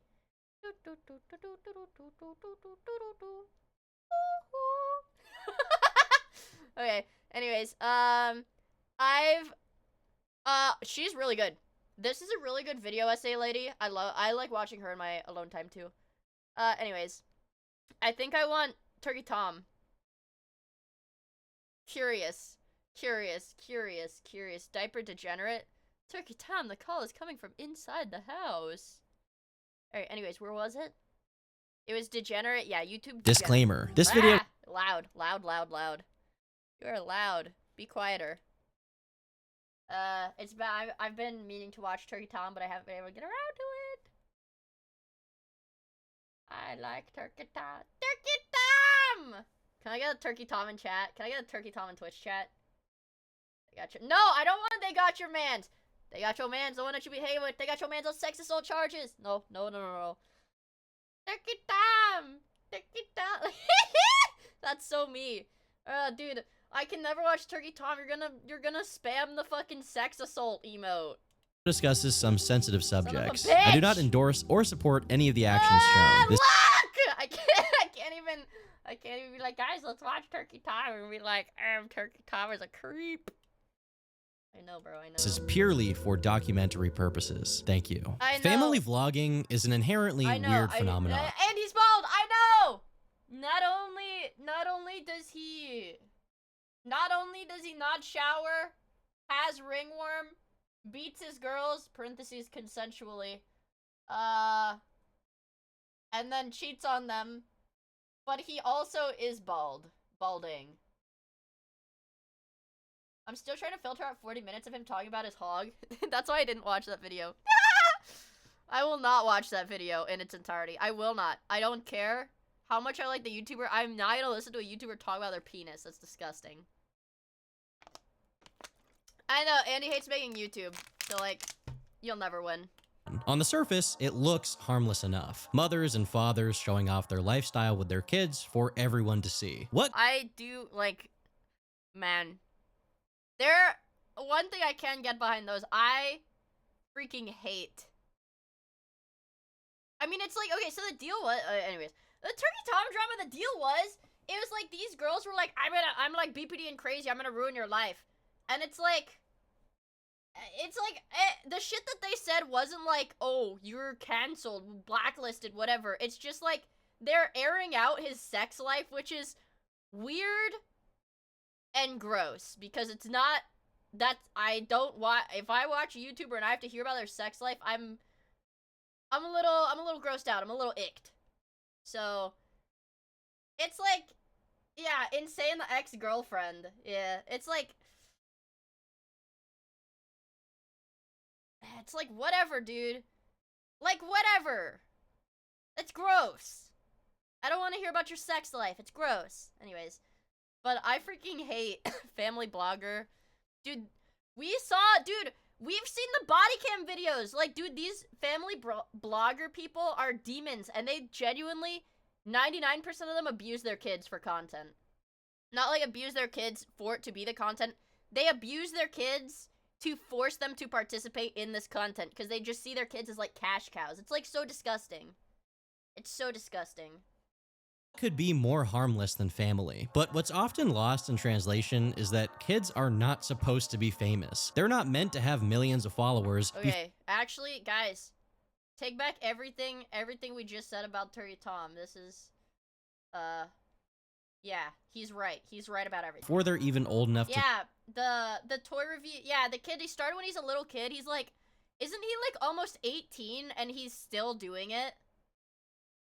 drive. And they're definitely not meant to have pivotal— And I will say, yeah, it's definitely exploitation, but it will socially stunt your kid. If your kid grows up, like, in a content spotlight, like, it will socially stun you, okay? Like, I know he's a piece of shit, but, like, Jack Doherty, or whatever, he got, like, internet famous when he was, like, 12, never developed, like, proper social skills and proper relationships with, like, a bunch of shit, like, people, money, like, work, like, everything. Like, it will stunt your fucking brain. If you get famous as a kid and you don't continue to grow up and learn like a normal person, like, you're stunted forever. Like, it fucks up the kids. Same thing happens with child stars on TV and movies. See literally any Disney child actor. Like, even the ones that are put together and famous now, like, they're still fucked up. Like, they're all still, like, fucked up. Moments of their development broadcasted to strangers online. With a format so inherently unethical, it's not a shock that moments in front of the camera are often only a fraction— like Nickelodeon actors too. I feel like Nickelodeon actors maybe more so than Disney actors, but both of them are, like, really, like, they got really fucked up. Is bad as well. The male ones seem better off than the females. Dude, I wonder why, bro. What happens when no one is watching? Today, we're discussing the most disturbing yeah, Disney was just as bad. Yeah, I know, they were all creeped on. It really sucks. family vlog channel. It's, dude, I cannot stop pausing because I've just so much to say. Yeah, because the Disney actors didn't get, like, straight up Schneidered, okay? The Nickelodeon actors got Schneidered. But yeah, it doesn't matter what gender you are, bro. If you're a child actor, the constant attention, it will fry your, like, your neurotransmitter receptors, bro. Okay? Like, you're a child actor and you grow up with stuff like, and you can extend it to, like, even, like, toddlers and tiaras or, like, dance mom kids. Like, any kid that was unnecessarily put into the spotlight consistently throughout their childhood, it fries your dopamine receptors, dude. But yeah, it almost never ends well. Exactly. Starting with Ruby Frank, a mother who believed that her children were possessed by demons. We watched the body cam about this! Ruby Frank, you guys, we watched the freaking body cam one about this. Mother of 6, Ruby Frank created the YouTube channel 8 Passengers to document her family's life, which was pretty eventful at the time. One of her sons was about to turn 18 years old, while Ruby was about to have her 6th child, who appeared in one of her videos straight out of the womb. Partly due to the unusual amount of kids she had, her channel did— Like, so my thing, like, what possesses you? You have just given birth to a baby, which is, like, an exhausting process. And your first thing, like, in the hospital bed, you're like, honey, get this on camera. We need to post this to our YouTube channel. I mean, that's not a normal person's thought process. Didn't take long to amass a sizable viewership, peaking at over 40 million views a month. To put it simply, Ruby was at the absolute top of her genre. He's using Core. Or no, this is the, what is it, the Hotlands. I think this is Hotlands from Undertale. BGM. Sorry. All from simply recording her enjoying her family life. But of course, this had to go wrong somehow. Fans of the content started picking up on some red flags. For example, sometimes after the kids clearly asked Ruby not to film them, she ignored their requests and continued anyway. See this? No. Not doing this. Okay, so can you not film it? Although she is their she's mother, like viewers felt— She's like stun-locked. It's like, Mom, can I have a modicum of privacy? Can I live a normal life? And the mom's like, What? That never occurred to me. Felt it was a violation of their privacy to record them against their will. It became even more questionable when you factor in that it's been widely claimed that her comment sections were full of creeps posting suggestive timestamps for other creeps to then click. This isn't a unique thing for the 8 Passengers channel. In fact, it's a phenomenon that's been widely documented across YouTube. This is why you Obviously, don't put your these kids on the comments are internet! not her fault, and it's impossible to know if she was carrying out any efforts to try and suppress or delete them. So Ruby can't be blamed for this directly. What she can be blamed for, however, is the way she treated her kids. Beyond just recording them when they were clearly uncomfortable with it, in 2019, something happened that crossed the line for a lot of people. Her youngest kid, who was just 5 at the time, forgot to pack her lunch. And this is how Ruby dealt with it. Eve did not pack a lunch today, and can I bring a lunch over to the school? This happens quite often when you're raising children. I know that her teacher is uncomfortable with her being hungry and not having a lunch. But I responded and just said, Eve is responsible for making her lunches in the morning, and she actually told me she did pack a lunch. So the natural outcome is she's just going to need to be hungry. Many people pointed out that one of the most common forms of mistreatment is withholding food or using the threat of withholding food as a means of punishment. And this seemed to be a somewhat consistent pattern for Ruby in general. I'm only gonna say it one more time, and then you're gonna lose the privilege to eat dinner. Consequently, people dug up other questions. Like, that's child abuse, bro. Like, oh, you're gonna lose the privilege to eat? You're saying that to like a 5-year-old? That's just straight up child abuse.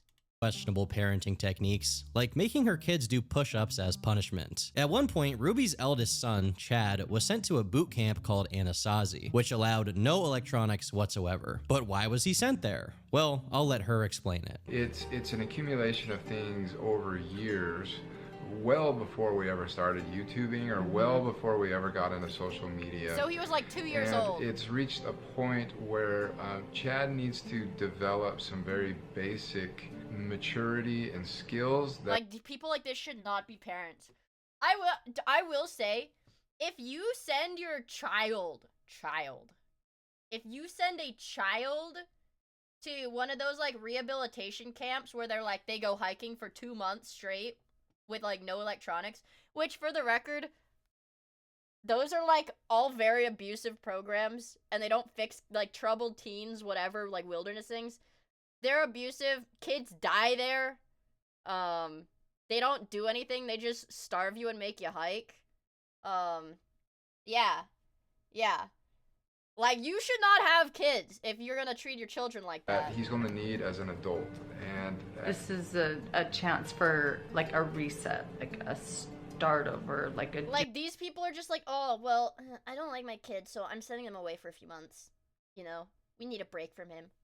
Do over like a fresh beginning. Yeah. If you're confused, I think that's probably the point. It seems like their goal was to be as vague as possible about it, to avoid giving the audience something that they could judge not worthy of being sent to the wilderness. After Chad spent over 2 months there, the family reunited in an emotional vlog. But of course, staying in the wilderness for a while doesn't fix or change who you are. He was probably just out there making fires and hunting squirrels, waiting for the moment he could go back to cranking 90s in Fortnite, or whatever it was he did that got his mom so mad that she sent him to Ted Kaczynski therapy. After Chad came back, it didn't take long for him to get in trouble again, this time for tricking his younger brother into packing for Disneyland, when in reality, they weren't going anywhere. There's a wide spectrum of older brother antics, ranging from Roderick from Diary of a Wimpy Kid, all the way to Cain from the Bible. Dude, see, that's like Roderick tier antics.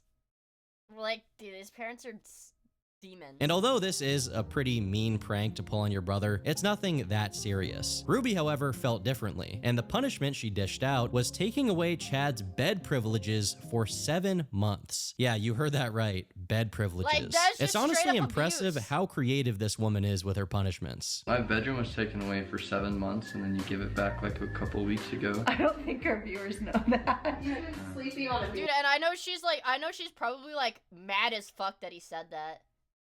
It's like, one thing that I just still don't get is how do these parents get away with stuff like this for so long when they're literally saying all of this shit on the internet publicly? There's like hundreds of thousands of people listening listening to them say this shit and they just get away with it. I've been sleeping on a beanbag since October, and they gave my room back like 2 weeks ago. This situation, along with many other minor instances of similar behavior, set an entire community on TikTok ablaze, as they collected and shared every bit of evidence of Ruby Frank's abusive behavior on the platform. And it was getting a lot of traction. Videos surfaced of her threatening her kids with severe punishments, including threatening to behead a stuffed animal belonging to one of her very young daughters. All of this negative press was starting to look very... that is psychotic! Like, that's psychotic, dude! Very bad for a squeaky clean, family-friendly vlog channel like 8 Passengers. Ruby became nervous that her business was going to suffer from the controversy. So once it got to a point where she could no longer afford to ignore it, the family did an interview with Business Insider to try and clear the air. They claimed that Child Protective Services had actually visited them over the complaints from social media. But when they got there, they found Ruby baking with her daughter and the rest of the home in perfect order. While leading with this anecdote, Ruby's strategy to dealing with people's accusations was to simply ignore all of it, refusing to accept that she may have committed a single mistake in her treatment of her kids. Anyone saying otherwise was simply regarded as a disingenuous hater. It was just so malicious, she said. They knew what they were doing was out of context. They were purely seeking to throw hate. That was their only objective. Unsurprisingly, this interview did very little to curb the allegations. And with her reputation severely damaged, she slowed down her upload schedule, and this case briefly lost a lot of its steam. That is, until mid-2020, when Ruby partnered with Jody Hildebrand, who used to be the family's therapist. They started a new project that apparently aimed to be a support group. Because for those who weren't here when we watched the very extensive body cam footage of this case, because these women did both get arrested for abusing their children. Jody literally would go family to family, mooch off the family, push out the husband. Like, there had to have been some kind of sexual thing for her. But she would push out the husband, like, make these women divorce their husbands, and then essentially tell these women that their children were possessed by Satan. And, like, these women got, like, totally like, she's still a demon, but she got totally, yeah, Jody was essentially a cult leader. But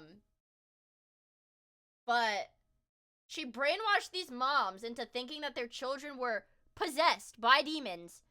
And then they would, like, very, very harshly punish them. Like, oh god, dude. From others, giving them advice and helping them, quote, treat those lost in the darkness of a distortion. People who saw this were naturally confused as to what this was even supposed to mean and why the 8 Passengers brand had taken such a hard turn into anyways, Jody did this, and she brainwashed these women, right?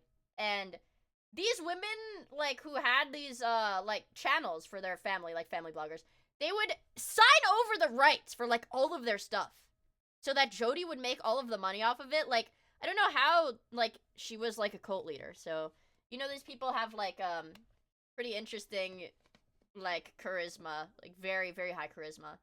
But eventually, this woman did sign over the rights to all of her content to Jody, so that Jody was the one profiting off of it. Jody was making all the money. Yeah, Jody would control their income, essentially. And, like, these women would just become, like, subordinates to Jody. It is really sick. It's really sick stuff. Like Mormon Mafia, exactly. Kind of weird parenting advice and therapy brand. Exactly. Within months of this partnership with Jody, Ruby's entire life was turned upside down. Completely reorganized. Sorry, I probably just totally spoiled the next, like, 20 minutes of this video, but I had to tell you. Around this new project, titled Connections, which people appropriately pointed out sounded a lot like a cult. Ruby's online presence was renamed to Moms of Truth and completely rebranded to promote this new project. Let me tell you the truth. This world where there are gangs and there is distortion and there is lust and there are people who want to hurt others, that's not the real world. That is the delusional world. And we have so many people living in the delusional world, and so few people. I know too much about this stuff. Okay, this is my hobby. This is my pastime. These are videos I watch when I'm working. Living in the truth, that it looks like the distorted world is the real world. It looks that way, and and one thing that I don't think Turkey Tom is gonna touch on is that Jody, not this lady, the other lady, Jody would literally pretend to be possessed by a demon. Like, she'd like run around the fucking house like a banshee, okay? Or she'd lay in the master bedroom, because she took the master bedroom. She would like lay in the master bedroom and claim that she's having visions of like demons and blah, blah, blah, blah. And it was the kids' fault. It was because the kids were possessed by, like, the kids were being influenced by the devil, and that's why it was happening. And the only way to fix it is to punish the kids, which, spoiler alert, isn't really what worked. People who are living it's in some truth, really crazy they stuff if you look look into like it. Looney Tunes. You know, initially, you could assume that Ruby had at least learned a little bit from her previous controversy, as she began sharing a lot less about her personal life. Unfortunately, it turns out that this wasn't the result of Ruby suddenly having an epiphany and discovering that exposing her family constantly wasn't good for them. This was Ruby keeping her increasingly erratic and bizarre behavior off camera, so that she wouldn't get in trouble for it. In 2022, Jody moved in with Ruby, and according to the kids' testimonies, Jody slowly brainwashed Ruby into becoming more and more vile. She even pitted her against her husband, Kevin, she literally essentially kicked the husband out of the house. The husband is not without fault, because the husband saw all of this happening, did not step in. But the husband was blind to a decent portion of the abuse that the kids suffered, because Jody kicked him out of the house. He wasn't even living with them. Forced to abide by the insane requirements just so he could still see the kids. Of course, this was just a tactic with the intention of pushing Kevin out of their life, so they could do whatever they wanted to the kids with no pushback. Ruby began leaving them at the house without supervision for several days at a time. She covered the windows with newspapers so no one could see what was going on inside, and she forced them to perform physical labor, sometimes having them work outside for hours without food and water in over 100-degree weather. The kids were being isolated and malnourished, and being fed the bare minimum to keep them alive. Before this moment, some could argue that even if Ruby was a bad mom, she wasn't necessarily abusive. But now, there was simply no denying it. In May of 2023, Ruby and Jody relocated the family to Jody's house in Ivins, Utah, which no one, including her own husband Kevin, had any knowledge of. From there, the mistreatment continued until the 30th of August, when Russell, the second youngest, managed to escape the house via an open window, running to one of the neighbors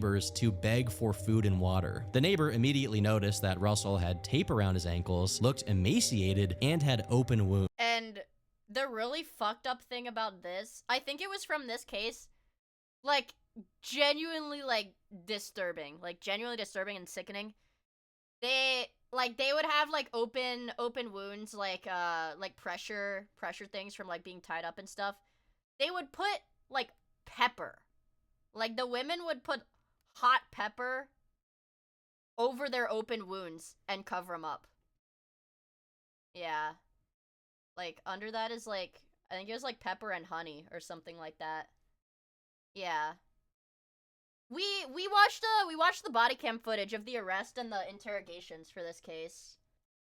Yeah, so we did I watched it. You guys might not have been there for that, but I was there. So he called the police. I just had a 12-year-old boy show up here. It's actually really sad because, like, the neighbors are, like, crying. Like, it's, like, really sad. My front door asking for help. And he's said he just came from a neighbor's house, and we know there's been problems at this neighbor's house. He's emaciated. He's got tape around his legs. He's hungry and he's thirsty. Is your door locked? No, I'm sitting outside with him on the front patio. Once the police got there, they discovered the horrific living conditions the kids were in, prompting Child Protective Services to immediately take them away. They also and what sucks is when the police got to the house, they had the kids hiding. Like Jody and stuff had the kids hide, and the kids were so trained to not talk to police that I think one of the girls they found that was, like, locked herself in the bathroom or something, they had to sit there for hours. Like, they had to just sit there for hours before she would talk or eat any food. It was super fucked. This was a couple years ago. Yeah, they had, like, it was crazy. Also, Annette, thank you so much for the 7 months. I really appreciate it. But this This is like horrific. Promptly arrested the two women, who were immediately charged for their crimes. Following Ruby's arrest, her own sisters took to Instagram saying that it needed to happen. Meanwhile, one of her daughters, Sherry, also posted celebrating her own mother's arrest. She had already moved out long before the court case and previously had tried to alert the police to her mother's antics, calling a wellness check on the family when she had heard that her siblings had been left in the house by themselves for 5 days. But unfortunately, nothing came of it. About a week after she was arrested, the 8 Passengers channel was banned from YouTube, and the rest of the related online presence was slowly shut down as other social media companies became aware of the issue. During the trial itself, Ruby went out of her way to make herself out to be even more condemnable, accusing her own son, Russell. And what really sucks is it was genuinely cult-like. Even in her trial, they maintained that they did nothing wrong. So, like, obviously they were, like, turbo guilty. It wasn't even a question, because they went in there and said, no, my children are actually possessed by the devil, and I do have to beat them. Like, entirely brainwashed. Of violating his sisters, claiming he had admitted it to her. Of course, there was no proof of this, and this is undoubtedly something she fabricated during the trial to distract them from her own misdeeds. What they did have proof of was Ruby referring to her kids as the spawn of Satan. This phrase came from her diary, in which she admitted to refusing to feed the, quote, demons, shaving her son's head as a punishment, making her daughter stand in the rain for hours, and dousing her with water they used to wash the dog. All of this was in an effort to break the deal with the devil she believed they had made. In the end, Ruby took a deal, pleading guilty to 4 counts to prevent herself from being convicted of 6 and being sentenced to up to 30 years in prison. Thanks to her pleading down, this means she'll be free in a year or 2. And you really gotta wonder if she abandoned her delusions while in prison, or if she's only gotten more insane and still thinks she did. The good thing, I mean, regardless of whether she gets out of prison or not, you guys, like, she has... Like, she will never see any of her kids again. Like, she will never see those kids again. And she's probably too old to have kids now, too. The right thing. The story of 8 Passengers is one where the most insidious behavior was ultimately occurring away from the camera. This is not the case with Mike Martin. Daddy05 was a YouTube channel run by Mike and Heather Martin, a couple hailing from Baltimore, Maryland. They came to prominence in early 2017 for videos depicting what the parents called pranks on their 5 children: Jake, Ryan, Emma, Cody, and Alex. Partly these channels, dude, these channels always have like ridiculous numbers of kids. Like, it's always parents with a shit ton of kids. The attention they got came from just how bizarre the videos were, even by family channel standards. Dad's strange addiction exposed. Dad punches kid in the face. No, I shouldn't laugh. I mean, what the fuck? Because obviously if it's in this video, he was probably punching them in the face for real, and then being like, "Hi, gotcha! Ah, pranked, gotcha!"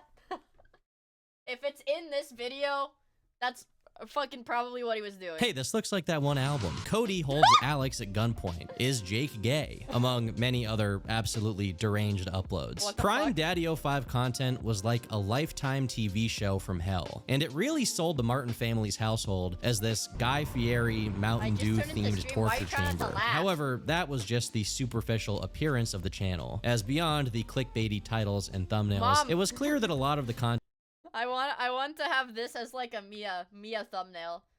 Like a Miia thumbnail, and it's let me go back so I can find it. Miia beats chat with a spoon. It was clear that a lot of the content was exaggerated, and outside of content creation, the Martins were a decently normal family. That is, until you paid attention to how Mike treated 2 of his kids, Cody and Emma. You see, Cody and Emma aren't Heather Martin's kids. Instead, they come from— I was gonna fucking say, because it's such a pattern, when it's like, I don't know why. I don't know why it's such a pattern, but it's like, yeah, when the kids are like half siblings or whatever, or they abuse the fuck out of them. I don't know Mike's why. ex-wife, Rose Hall. Coincidentally, they seemed to be the main targets of the channel's pranks, and they were targeted much more aggressively than Mike's other kids. Dad burns Cody's Pokemon cards had well over 1 million views. Dude. Dad destroys son's DS. Cody ruins a giant family surprise. Cody gets the belt. I'm sending Cody— This is fucking crazy. This is fucking crazy. To military school. Using Cody for target practice. What?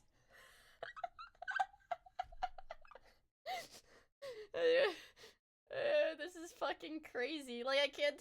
Miia, chat gets the belt. Using chat for target practice. Chat's getting sent to military boot camp.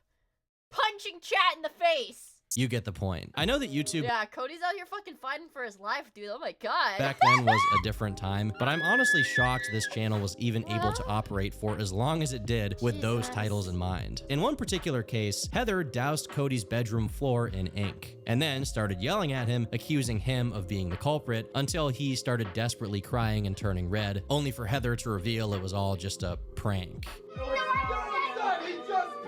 Dude, okay. I will say, I mean, this is like, dude, this is like a fucking 6-year-old. This kid is definitely younger than 10. Me when I do an epic prank by screaming at my young child until he cries. Up off the floor! Do you know how much that's gonna cost to clean? We got you, boo. They were. And they're both like crying and frowning. We got you! It's a prank! We got you! It's just a prank! This is literally like Sam Pepper tier. Is that his name, Sam Pepper? The killing my best friend prank gone wrong? It's just a prank, bro! It's just a prank! We're innocent bystander. Yeah. You just got owned. It's just a prank, bruh. Like, this is like evil. Why, like, you're acting like a fucking middle school bully to like 6 to 10-year-olds.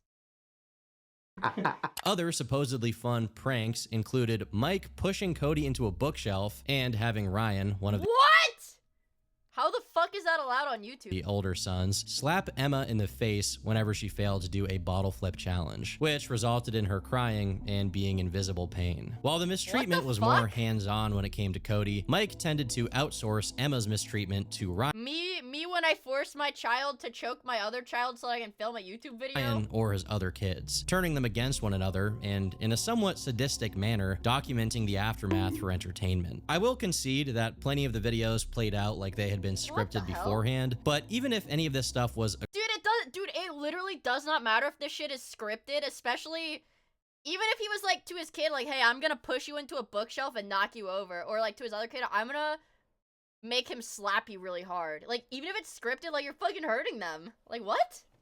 agreed on before filming, you gotta remember that these are kids, so them agreeing doesn't really mean anything. They aren't eligible to consent to being yelled at and terrorized on camera for content. On top of that, you'd have to look really hard to find any kid who can act well enough to look so believably traumatized and hurt as Cody does in these videos. Look at me. Say, I'm the best dad ever. You're the best dad ever. I know, but you still can't have your games, Cody. You don't have to try to flatter me. Just play with my friend. I feel like this is me. The invisible ink. Like, dude, how can you have a kid and hate your kid? Like, how do you... Aren't you supposed to have, like... Isn't it, like, literally a genetic thing? Like, you're supposed to feel protective towards your children? It was a social experiment, bro. It's just a prank, bro. Prank in particular drew a lot of hatred from the broader internet, and so, in response, Mike created a new video wherein, to disprove the allegation, Dude, I'm sure he just made his kid, he's like making his kid sit there and be like, my dad does not abuse me. Like reading off a script with like a belt, like just out of frame. that he was a terrible father, he asked his kids if they had been traumatized. Apparently, it's upsetting a lot of people. Like, this video, I mean, you shouldn't be a YouTuber. It's just a prank, bro. Was anybody traumatized? No. Well, I don't even know what that word means, but yes, no. I was, Mom. I was. Are you guys okay? Yeah. I don't mean to make light of this situation because this is honestly pretty dark, but the idea of someone abusing their kids on camera, being called out for it, and then sticking the same camera into the same kid's face and asking them, "Are you traumatized?" is so nonsensical, it should be a Smiling Friends bit or something. Instead, it's just real life. While there were plenty of people on Reddit and other platforms commenting on how low and terrible Daddy-O5's content was, it wasn't until Philip DeFranco made a video about it that the ball really got rolling. If we look past the screaming and cursing at the kids, there's also the physical. Hey, you know this was serious too. You know this was serious too. He took off ads for the video. That's a 6 mil view video, and he took ads off for it. That's how you know the shit's serious. All really got rolling. If we look past the screaming and cursing I at remember the this guy kids, too, there's also Philip the DeFranco. physical element. Not just between some of the kids, which people would say, oh, you know, that's just families. In a video they called Tablet Destruction Prank, at one point the dad pushes Cody. That sends him face first into a bookshelf, and then we see later in the video his pillow is covered with blood. Phil is one of the oldest news channels on YouTube, and at the time, he had a lot of sway in what was being talked about by the commentary community at large. So him putting a spotlight on the issue really drew a lot more eyes to it. In his video, he shows that Mike's response didn't do a very good job of dispelling the criticism. So Mike had tried to plug a hole in his ship with a new written apology. We have had a family meeting and reviewed many comments and concerns. We discussed different alternatives for our future video. And this was before, I was gonna be like, dude, this is a ChatGPT ass apology, but this was well before ChatGPT existed. And ways we can improve. We deeply apologize for your feelings of concern. We do not condone these alleged crimes in any way, shape, or form. As many of our friends and family would tell you, we are a loving, close-knit family, and all enjoy making YouTube videos and having fun together. You can immediately pick up on this non-apology by the way it's phrased. We deeply apologize for your I'm sorry you feel that way. He literally pulled the I'm sorry you feel that way. But I don't. See, the one thing that sucks about ChatGPT being used for apologies now is ChatGPT will write the apology the right way. So we don't get the I'm sorry you feel that way anymore. We don't. This is like a thing of its time. Feelings of concern. At no point is there any admission of wrongdoing, despite the dozens upon dozens of terrible clips of Mike. People were mad, and rightfully so. So this topic just kept getting bigger and bigger. So naturally, Mike and his wife went to the one place where everyone went to sort out their grievances at that time. Drama Alert. For the unfamiliar, Drama Alert was a YouTube news show hosted by Keemstar, and he's managed to be involved in almost every single YouTube drama that has taken place over the last 15 years or so. During this interview, Mike and Heather did successfully convince Keemstar of their immediate innocence. They argued that their videos were mostly staged, and in actuality, the kids were all having fun the entire time. Are these videos 100% real? I mean, is it 100% real, or are you guys putting on a show like McJuggernuggets or Kid Behind the Camera? What does it matter if you convince Keemstar you're innocent? That should be a bad thing. He's a retard. I mean, this was their idea to start with, so... Blaming the kids. Holy shit. You're like, you cannot make this shit up. They literally blame the kids. Well, actually, the kids were the ones that came up with it. Actually, my 6-year-old son, it was his idea to get slammed into a bookshelf until he bleeds for a prank. It was actually his idea. And the camera... No, they actually like getting punched in the face, actually. Comes on, they go with it. And sometimes they'll tell us afterwards, we really didn't buy that. We knew all along. And then other times... They're really pranked. I mean, we never know what we're gonna get. But just one day later, Keemstar completely switched his position on the controversy, explaining to people what changed his mind. But when I saw the clip today, where the dad was having them do the bottle flip, and if you didn't flip the bottle, you got slapped in the face, and the brother slapped the girl, you can't justify that no matter what. Mike became desperate and started doing whatever he could to try and pick up the pieces, including a fucking retard, bro. Me when I go to Killer Keemstar to clear my name and it doesn't work. very rushed attempt at an apology. We just did an interview with Drama Alert. In the video, he asked me if the videos were real. I tiptoed around it because I was scared, but now I don't care anymore. Videos He's gonna say they're scripted? Yeah. They're fake. Right now, we are under severe... Well, how are they... Dude, it doesn't matter if it does not matter if the premise of the prank is fake. You're making your kids cry and you're hurting your kids.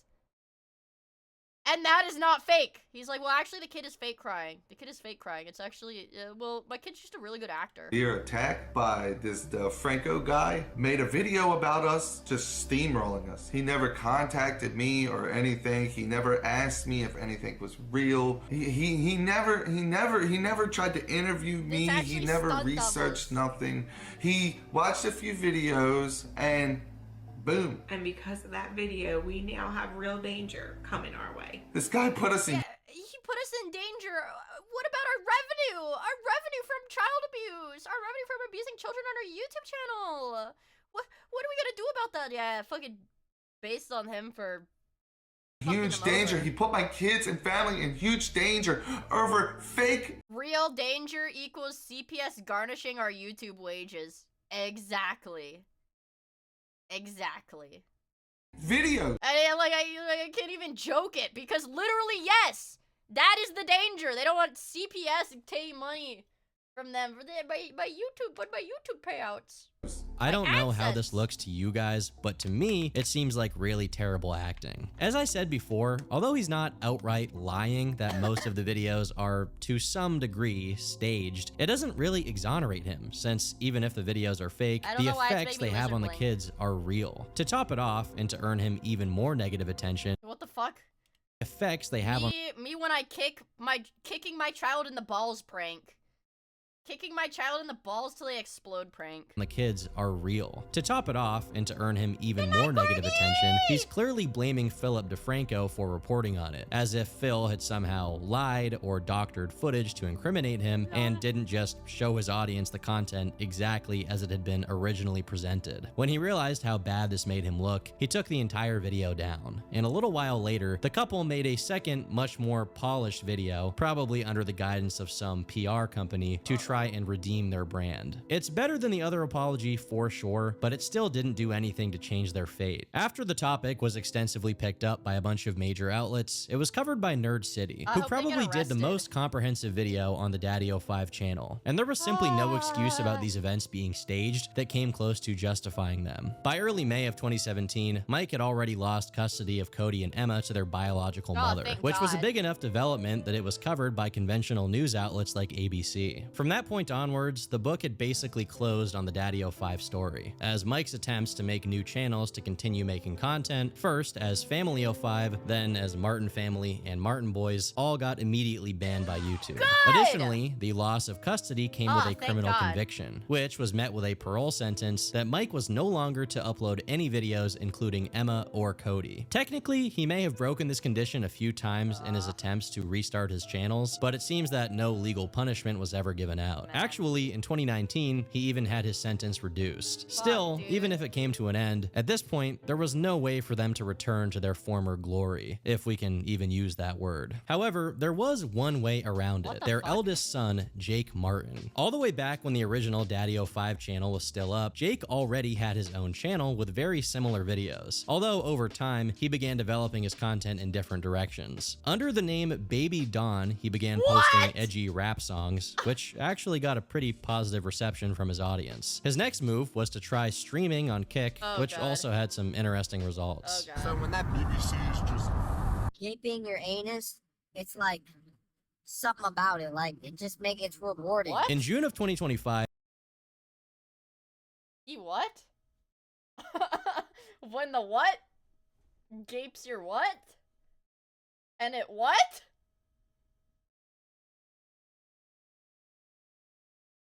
he even made a video with Cody and Emma as a sort of family reunion, which was received positively by his immediate audience. Because Jake was Mike's son, he didn't carry the same heat, so he was probably being fucking mean to them too. Free to try and redeem the Daddy05 style content without any of the baggage. He even used this small resurgence in relevance to try and clear his dad's name on live TV. Yeah, no. Because remember, this was the kid that the dad would have like slap and beat up the other kids for the prank videos. Yeah.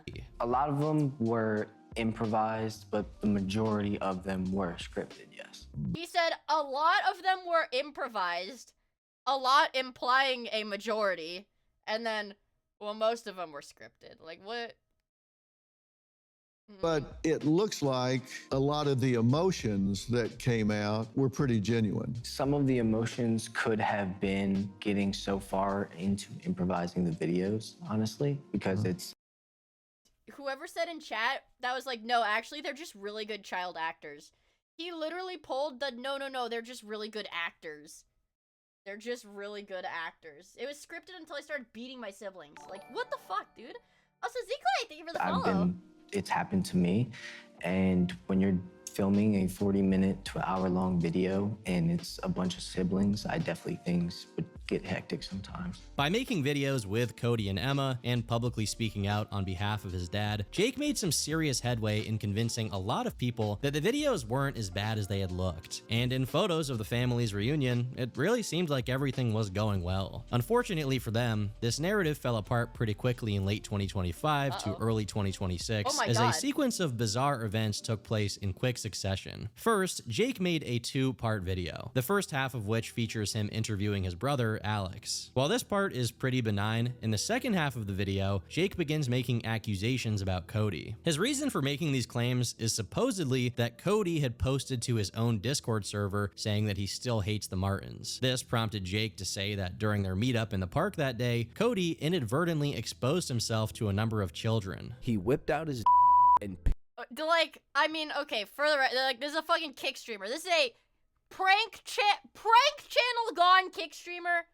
Obviously, he's gonna lie about everything he says. pissed at a public playground next to a bunch of kids. He then proceeds to detail Cody's general emotional instability during their reunion and says that Cody and Emma had only reached out to Mike after years of not contacting him because their child support finally ran out. Now, it's impossible to know how true any of this is, Like, and to be totally honest, the details are less important than what this tells us about this family. Somehow, I mean, like, how do you have no compassion for your fucking siblings, dude? after years of not even being near each other, Jake and Cody are now once again fighting some surrogate war on behalf of their parents, with Jake taking his father's side. If it's true that Cody exposed himself in a public park, then he absolutely has issues. But then again, I have to wonder if his lack of boundaries and general social dysfunction has something to do with him being filmed against his will and mistreated on camera at such a young age. Whatever the case is, Jake's narrative began to completely disintegrate, as in late December 2025, he himself was arrested after being accused of assaulting someone during a neighborhood basketball game, which apparently put the other person in the hospital. The most recent video uploaded to Jake's channel, which is now privated, appeared to show a Cash at me! Cash at me! Give me money! I just beat somebody up and got sent to jail. Give me money.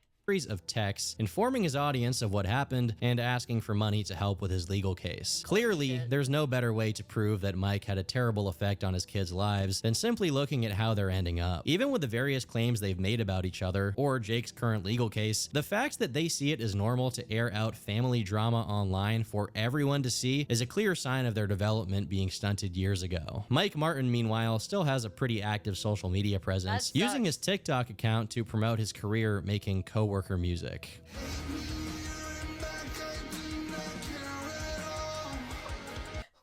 What?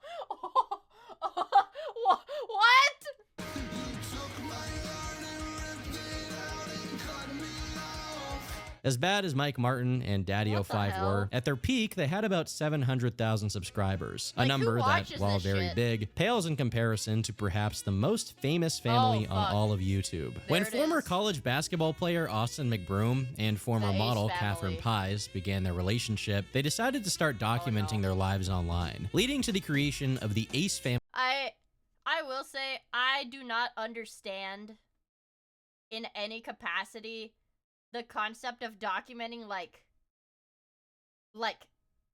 I don't understand, like, vlogging your daily life. I don't understand that. Like, why would you expose, like, all of that, like, just publicly to everybody? Money, I guess, but do you, like, any dignity, bro? Like, it's like reality TV, but reality TV is like, Family channel in January of 2016. As the channel grew, it allowed their audience to look into moments as meaningful as the birth of their 3 kids, Ellie, Alea, and Steele McBroom. Due to how obscenely rich they became, this was basically YouTube's version of Keeping Up with the Kardashians, where people wanted to vicariously take— For those who don't know the Ace, this was like the family vlogging channel. This was like the family vloggers. Like, part in this celebrity family and all of the drama that came with it. Having heard of salespeople, you would be surprised the amount of narcissists. 8:21 p.m. October 15th. I don't want to see her freaking pregnant. And we just got out of the shower. I literally just put some clothes on. Catherine, as you can tell, she just got out of the shower. She just threw some clothes on. As soon as she... Like, why are you filming this? Why are you filming this? You just got out of the shower. Why do you whip out the video camera? Threw some clothes on. she was having some serious contractions. Their first bits of controversy are mostly insignificant, such as Austin playing one-on-one against Chris Brown, a man you might know for his hit songs like Look at Me Now and These Hoes Ain't Loyal, and for viciously beating Rihanna 15 years ago. The one other controversy was just people on Twitter digging up old tweets of Austin where he's saying mean things about black women. While both of these were considered newsworthy at the time, ultimately they did very little to put a dent in I'm not to speak on this. the Ace family's sterling reputation. But what? Why is it such a common trend? It's with like black dudes specifically to like rag on like black women. Like I don't get it. Like they're like insanely mean to black women. I don't understand it. But things got a little harder to justify in 2019 when Austin bought a lollipop in the shape of a man's private parts for Oh, sorry. I have it filtered on top chat. Sorry, there's like a Muslim spammer. Okay, alright. I have it on top chat. I only saw one message. Hold on, guys. I gotta go ban a YouTube chatter. Okay. There. Happy? I did it. You're welcome. You're welcome. toddler he was caring for. Apparently, this kid wasn't one of his daughters, but instead a relative of his wife's. Keep that in the bag forever. Do not show that to anybody, okay? That's your little secret. Guys, I'm in so much trouble. Like, dude. Like, dude. I don't even have shit to say, bro. But she said she was gonna steal it if I didn't buy it, so better me buy it. This really makes Austin seem extremely negligent, not just for buying it for this little kid, but also for taking her into a store that has that kind of merchandise in the first place. Yeah. But instead of apologizing or even addressing the situation in any way, the Ace family just announced a temporary hiatus and came back later when they had signed with the Univision Creator Network. There were basically no long-term consequences for this controversy, but it did make people a bit more skeptical about the image Austin presented of himself as a well-meaning family man. This skepticism soon started focusing on the Ace family's charity events, and this is when things started to get a bit more serious. Basically, in his video announcing that they would be giving away $100,000, it was suggested that anyone who signed up had a chance to take part in the event and win. Ladies and gentlemen, the Ace family is giving away $100,000. If you think you can do it, hit us up. If you think your favorite YouTuber or celebrity can do it, make sure you tag them. I also put the video on my Instagram, so make sure you tag them in the comments. Guys, it's a free $100K. You don't have to pay to enter. But when the rubber met the road, it became clear that only other rich people and celebrities would be taking part, with names such as Jake Paul, Soulja Boy, Jacob Sartorius, and P. Diddy's son. As you can imagine, none of these people on the list are really going to benefit from $100,000, so it's really just something Austin was doing to get some clout online while pretending he was doing a giveaway. But it wasn't just his fans that he was basically finessing. Even other people who wanted to work with him weren't safe from this kind of shifty business. Case in point, a designer named Urban was initially contacted by Austin for some kind of collaboration, and things seemed to be going well, until he asked Austin if they could take a picture together. The mood instantly changed, and Austin refused to take the photo, saying he only took, quote, professional pictures. Of course, this was a lie. What really happened is Austin only led this guy on with the idea they'd be partnering up in some kind of business venture so that he could get his hands on enough of this guy's work to the like fuck it, yeah. Like these are the early, not early, but these are like proto clout demons, okay? be able to plagiarize or reproduce it without giving him money or credit. Once he got what he wanted, he didn't want to take a picture because it would establish that he had met this guy, and thus he couldn't use the excuse that he had never heard of him or seen his stuff before. By the looks of it, Austin had actually done this to a bunch of other designers as well, which definitely put a dent in his ability to do business. Another incident that was heavily scrutinized was the crazy thing. Like you're filthy rich. You're filthy rich. Like, why are you scamming, like, small designers? Like, why are you scamming designers, bro? Designers, like, small designers. So not, like, rich people. Like, people that are trying to get their work out there. Like, what the fuck? Ace family supposedly being victim to a home invasion in August of 2018. On the surface, it seems ridiculous to criticize someone for being the victim of a crime, but many began to speculate that this crime had never actually happened at all. So do we have your permission to take the knife to get fingerprints off of it? Yeah, of course. Do we have permission to take the knife for, to take fingerprints off of it? Does that sound like a quote from any police officer? Or does that sound like an actor who's trying to be like a police officer? There's just something off about it. This particular situation is a bit odd because a real police report was eventually shared, so it's pretty unlikely that this was completely faked, which led some to theorize that although the break-in was real, they staged the aftermath to make a video out of it. Regardless of what the case is here, no matter how bad it was looking for Austin up until this point, it paled in comparison to his situation following October of 2019. Seemingly out of nowhere, a beauty vlogger named Cole Kerrigan made a video about Austin. The first claim he makes was I don't know what side of the internet you guys were on. Probably not beauty vlogger drama, but the network, like the far-reaching network of beauty vloggers and mainstream internet drama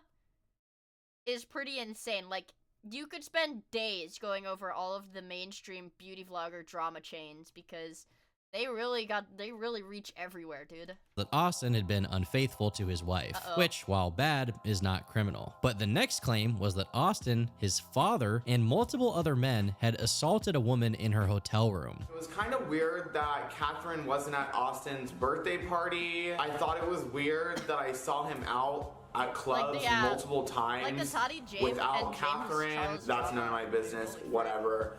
Not that big of a deal. So a few months ago, June 22nd to be exact, I was still living in the Team 10 house and I got a call from one of my good friends. She was hysterically crying. I've never heard anyone feel so distraught in my life. I was so scared, and she began to explain to me that she was in Miami with Austin McBroom and a bunch of other people, including his assistant, his dad, security guards, other girls. XYZ happened. I'll get into that. After they all had been drinking, my two friends went back to their room to go change because the sun was setting. And that's when Austin, the security guard, the father, and two other guys came into their room. Obviously, I don't have recordings of went down in the room, but my friend told me that she repeatedly said no multiple times, over and over and over, to the point where she started crying, begging them to stop. That's when they forced themselves in her, and I will insert the photos of the blood all over the bed sheets in the hotel room right here. What the fuck? On the exact same date, June 22nd. What the hell? Now, oh shit, after they this did it, had bro. happened to them, Okay, obviously they did it, bro. they're traumatized, so they hide out in their room for hours. This screenshot is gonna be one of Austin McBroom's friends texting them 3 times within a 3-hour period on June 22nd, right after they raped her. While the rumors of infidelity he echoes in the beginning here had already been swirling around for quite a while, it obviously pales in comparison to the accusation that Austin and multiple other men were guilty of a serious sex crime. Besides this, there were claims that Austin had multiple kids by multiple different women whom he refused to accept responsibility for, and there was a claim that he made most of his partners, consensual or otherwise, sign non-disclosure agreements and threatened them with lawsuits if they ever spoke out. Cole even adds that he spoke to Keemstar, who said he was going to report on this stuff, but ultimately it never happened. So good night, Sirius! Man. Fucking Keemstar, bro. It's crazy the amount of influence Keemstar had. Because Austin supposedly paid Keem $500,000 to keep quiet. Keemstar publicly tweeted out a reply to these claims, complaining that his phone number was leaked and saying that the $500,000 thing was a joke Cole had taken out of context. I'll say right now that $500,000 is insane, and there's absolutely no way Austin paid Keemstar of all people that much money to not talk about this stuff. Eventually, one of the girls who Cole was speaking about decided to clarify things Cole apparently got wrong. In an Instagram post where she identified herself, Leslie Golden said, "To speak on this video that Cole Kerrigan posted, some of you have already figured out that I'm the other girl they're talking about in the video. I feel like this video was made for the wrong reasons, and this wasn't Cole's story to tell. Cole even texted me saying we could potentially get paid $100,000 from this, following the claim that Drama Alert was paid off $500K. I wasn't aware Amanda or Cole were in contact with Drama Alert to anonymously run our story, but I was aware Cole." Bro, bitches were probably having this dude's kids because they thought that they could get, like, famous too. You know, because he's like a family vlogger, like, kid vlogger. They're like, oh, dude, it's like, it's so gross when, like, these people, they see, like, a kid just as, like, a means to make money. Like, this is a human. This is a person, video bro. was being made, and I only wanted it to be factual if it was ever going to be posted. I wanted to say that Austin McBroom is not to blame in this situation and did not me or anyone. This is not what I wanted. There's several sides to every story, and this isn't how I wanted to tell mine. Once again, this was met with speculation that Leslie too was being paid to not talk about whatever happened, but clearly at this point, this was reaching a point of baseless rumors and conspiracy theories. Thanks to Leslie sharing text messages that showed Cole apparently planning to use a version of her story to get $100,000, Keemstar was vindicated, but the story was still without a proper resolution. Eventually, Catherine herself started tweeting about it and making fun of all the claims and suggesting that they're all fake. The only thing is, there was still a lingering accusation that one of Austin's good friends had viciously assaulted someone, and like, Austin's response seemed to implicitly admit to being unfaithful to his wife. This was pretty much confirmed in a video that came out later of Austin with another woman at some club. But again, there was absolutely no evidence that he had ever assaulted anyone or had children with other women. After Austin announced that he'd be taking legal action against the people slandering him, Cole's video was ultimately taken down. His mishandling of this story almost single-handedly buried the potential to expose Austin. But as the whole commotion died down, the people who were adamant about Austin's misdeeds continued to gather evidence. Unfortunately for Ace Family fans, it seems this close brush with career-ending controversies wasn't enough to get Austin and his wife to be more careful about their conduct. And as early as 2021, they were already back in the headlines, this time for very different reasons. Catherine had a contract with a cosmetics company called TBL, where she would be its public face and promote the brand while they handled the back end. But allegedly on March 10th of 2021, she logged into the company's accounts and changed all of their passwords in what is described as an attempted coup, followed by threats to dissolve it and appropriate all of its assets if the company didn't give her what she wanted. This is an insane financial maneuver, and it was serious enough that the company actually sued her for it. And this was taking place around the same time that the Ace Family channel was starting to experience a serious dip in viewership. Austin, meanwhile, was trying his hand at influencer boxing, which led many to speculate that Catherine's actions were some desperate attempt to make some money to maintain their luxurious lifestyle. Ultimately, this boxing match was also an attempt to capitalize on the influencer boxing trend of the time, and they definitely— Wait, like, what the fuck? She got a deal with a cosmetics company, changed all of their like, I mean, how do you do a partnership with a company where the lady that, like, the social media figure you're working with has access to all of your passwords? What the hell? Yeah, these people think they can do whatever they want to anyone with, like, no repercussion. Well, because they're not very smart. That's why. They were expecting to make some serious cash from it. But what many didn't realize is that Austin was not just a fighter. He was a part of the production, setting up the entire thing. Well, shortly after Austin fought Bryce Hall, a legal battle broke out as multiple parties were alleging they hadn't been paid what they were promised by Austin. Reason being that the fight's viewership drastically underperformed and didn't make any money. Just a few months later, Austin was handed a $200,000 fine for doing an impromptu fan meetup that ended up blocking the streets of Beverly Hills for hours. The same month that this went down, the McBroom's $10 million mansion was foreclosed, basically confirming two possibilities. One, that they were rapidly running out of money, or two, they just weren't making any. While this should have been a sign for them to take a step back, regroup, and focus on long-term— See, this is what differentiates, like, they're already well into lolcow territory, but right, what differentiates a sane person from an insane person is you see you're out of money doing this, alright, okay, step back, reconsider, let's try something else maybe, and then they don't. They don't. term financial planning. Instead, they continued to make rash decisions with their— This is like the— you know what I keep seeing on Twitter? The coyote urine. Where he's got like all the straws, they're all going into the pure coyote urine, and he like throws up each time he takes a sip of it. Deteriorating brand. In 2022, they decided to slow down their content creation efforts to host an Ace Family Festival, which they were going to charge $300 per ticket for. I don't know what kind of low watt NPC you'd have to be to even consider going to an Ace Family Festival at a $300 price point, but clearly the family was desperate enough to try anything at this point. The most scammy looking part of this was that they were selling the tickets before they even had a location or precise date. And on top of that, they even sold a VIP gold ticket for $500. What do you get? What do you get? You get an autographed poster. You get a meet and greet. You get a meet and greet. Which also granted you access to Austin's next boxing match, which also hadn't even been booked. To no one's surprise, the Ace Family Festival was a complete catastrophe, with extremely long lines of people under extreme heat, tents breaking down, and ridiculously expensive food. The whole thing was documented by commentary YouTuber Atozy, where even among the many issues, you can see how empty it was. I'd probably say maybe 300 or 400 people are here. While the public doesn't have access to the financial details, given the lack of attendance, it's very unlikely that it came close to breaking even. It seemed like the Ace family had intended this festival as their exit plan from YouTube. One final swing at squeezing some money out of their audience before they disappeared. But by the time they put it on, their Dude, and the crazy thing is, they had 18 million subscribers. For some, like, all you have to do, like, it doesn't even matter if your new videos perform poorly. Dude, like, you've got billions of views racked up on the channel already.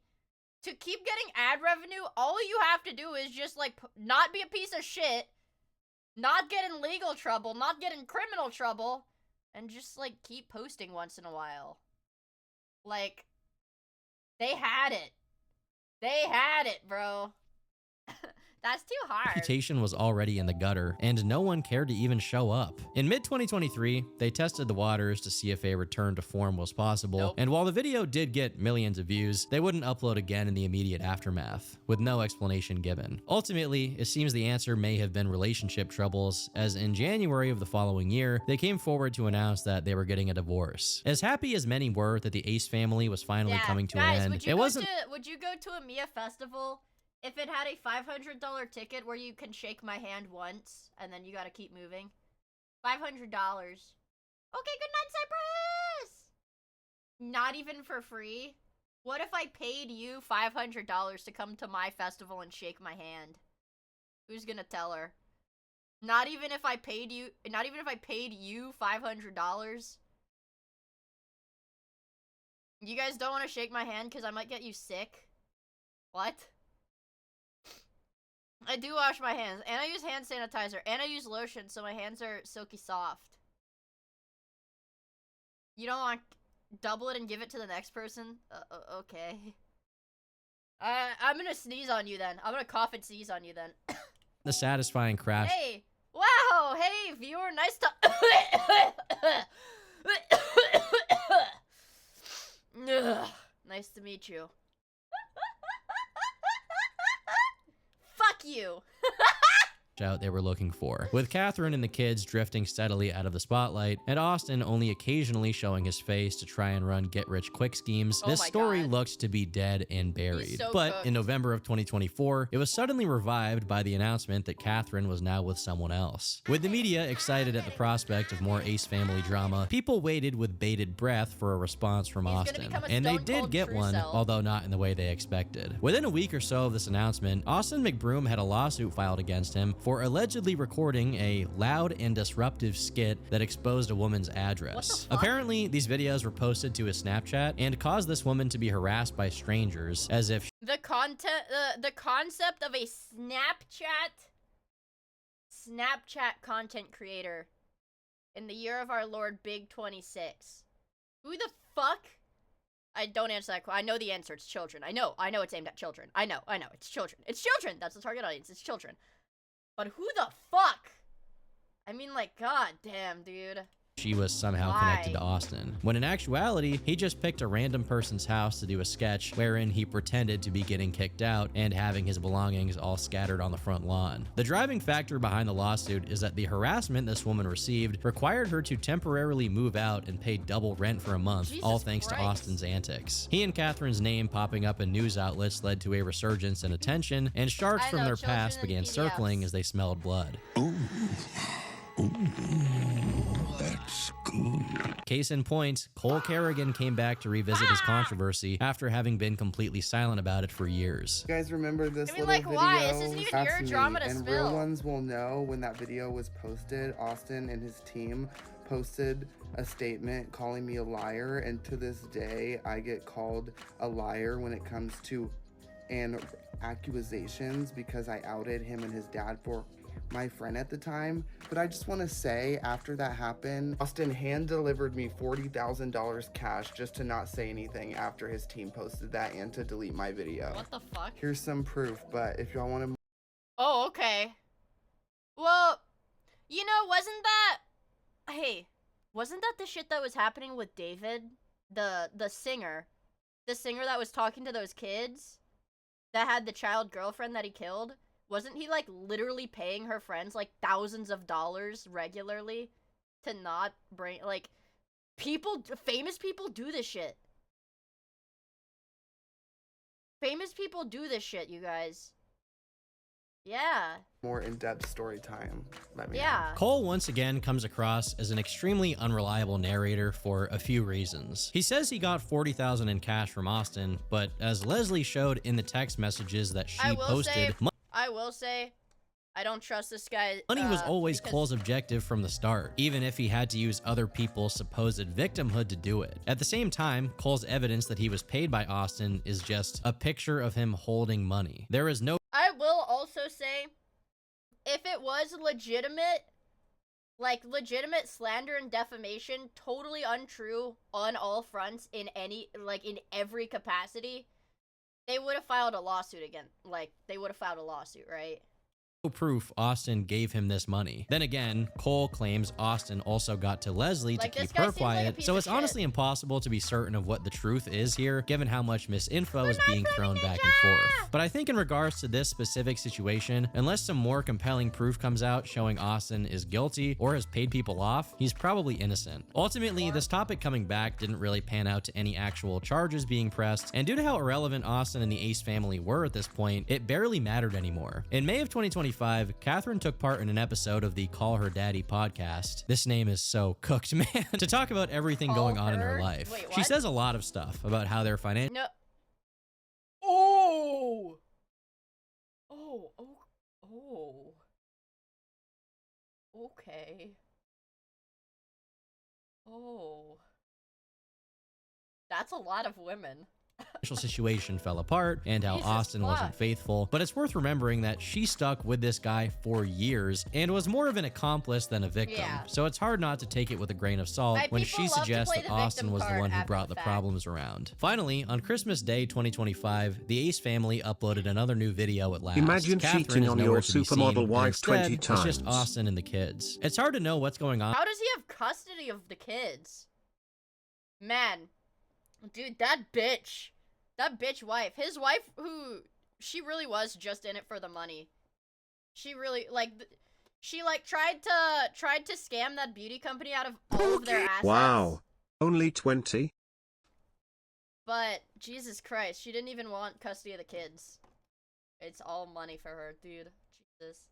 Only 20? Yeah, surprising, right? Thank you for the super chat! Behind the scenes with these people. Maybe Catherine wants to come back to this channel, maybe just Austin does, maybe they're running out of money again. We simply can't know it all. And in some ways, the public isn't owed an explanation anyway, because we don't know these people. There's no denying that the Ace family had a meteoric rise and fall, and in a way, they're different from the other channels I've talked about today, because Austin and Catherine never outright hurt their kids, outside of the obvious paradigm of family vlogging being generally unethical. Ultimately, there are a lot of questions still unanswered about their time on YouTube as a whole, but given everything I've shown today, maybe some questions are better left unanswered. It's also for the best that the last family we're talking about is no longer allowed to operate on YouTube, although, fair warning, this is easily the most horrific out of all of them. Unlike everyone else on This Oh my god. Dude. This is easily the most horrific? Oh, fuck. I thought the first one was really bad with Jody. That's like the worst one I can think of. Oh god.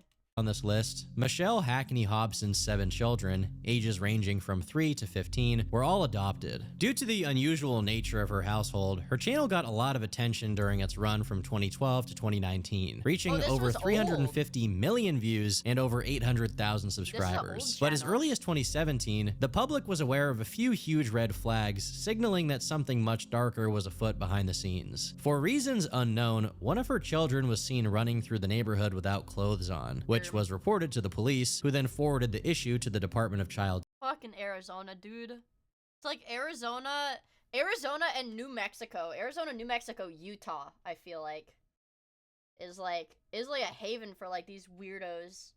I don't know.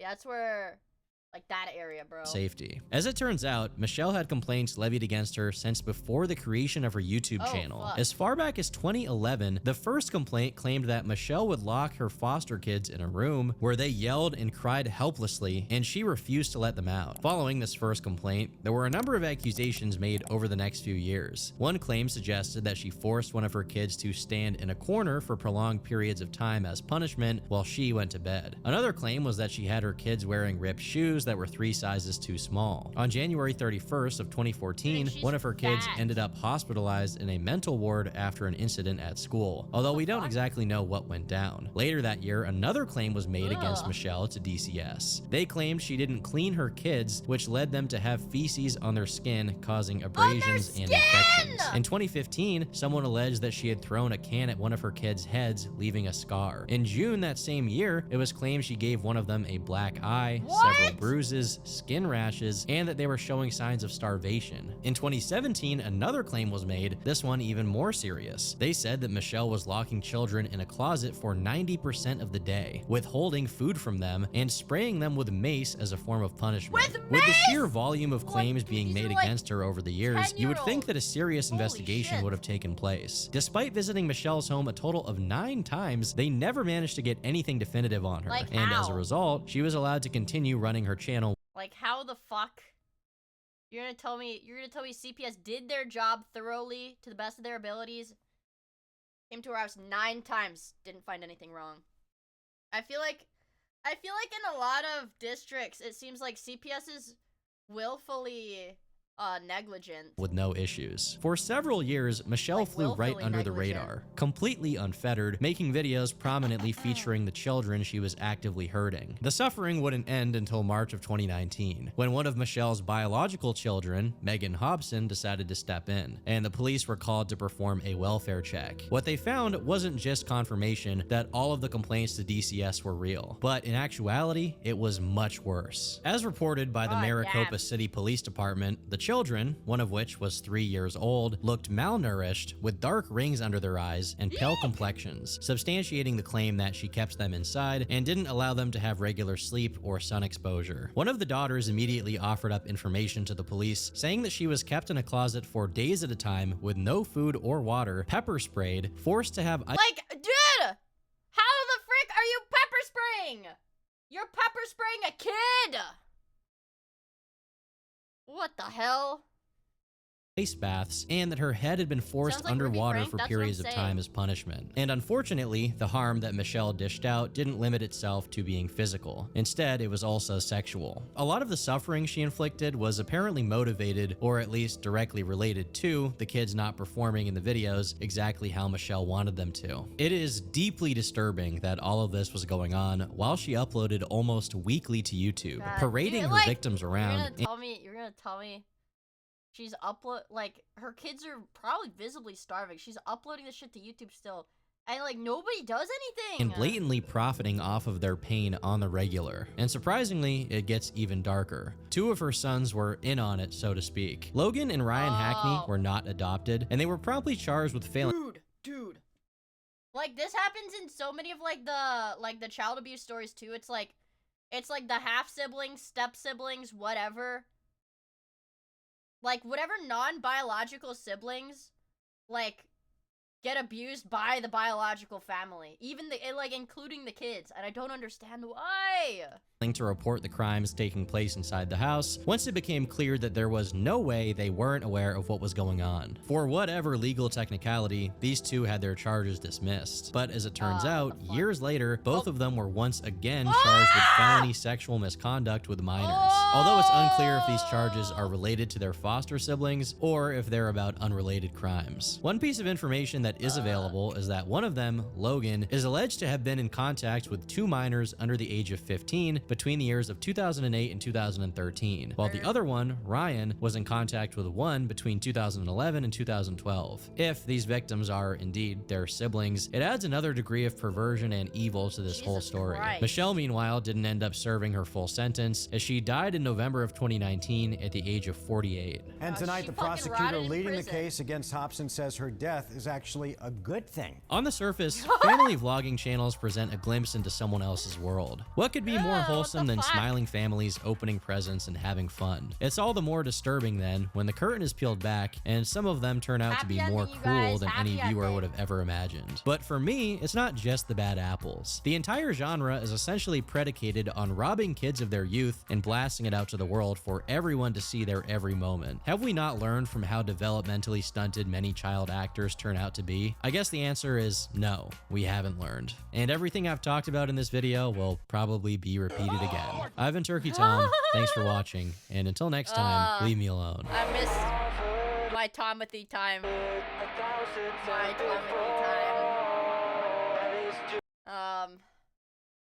The Ace one seems pretty tame compared to others. Yeah, well, because the other two actually were, like, mistreating their children, or 3 actually, sorry. Because it was her, the pranks, and then her. Like, they were the only ones that weren't actually, like, abusing their kids directly. Yeah, and there's, like, dude, okay. I hate, like, the vlog, like, family vlog channels, because there are so many that do pander to creeps. Like, they'll put their kids in, like, revealing clothes, swimsuits, whatever, film it, and, like, they are very aware of the fact that creeps are watching these videos and sharing them with other creeps, and they just let it happen because they're profiting off of it.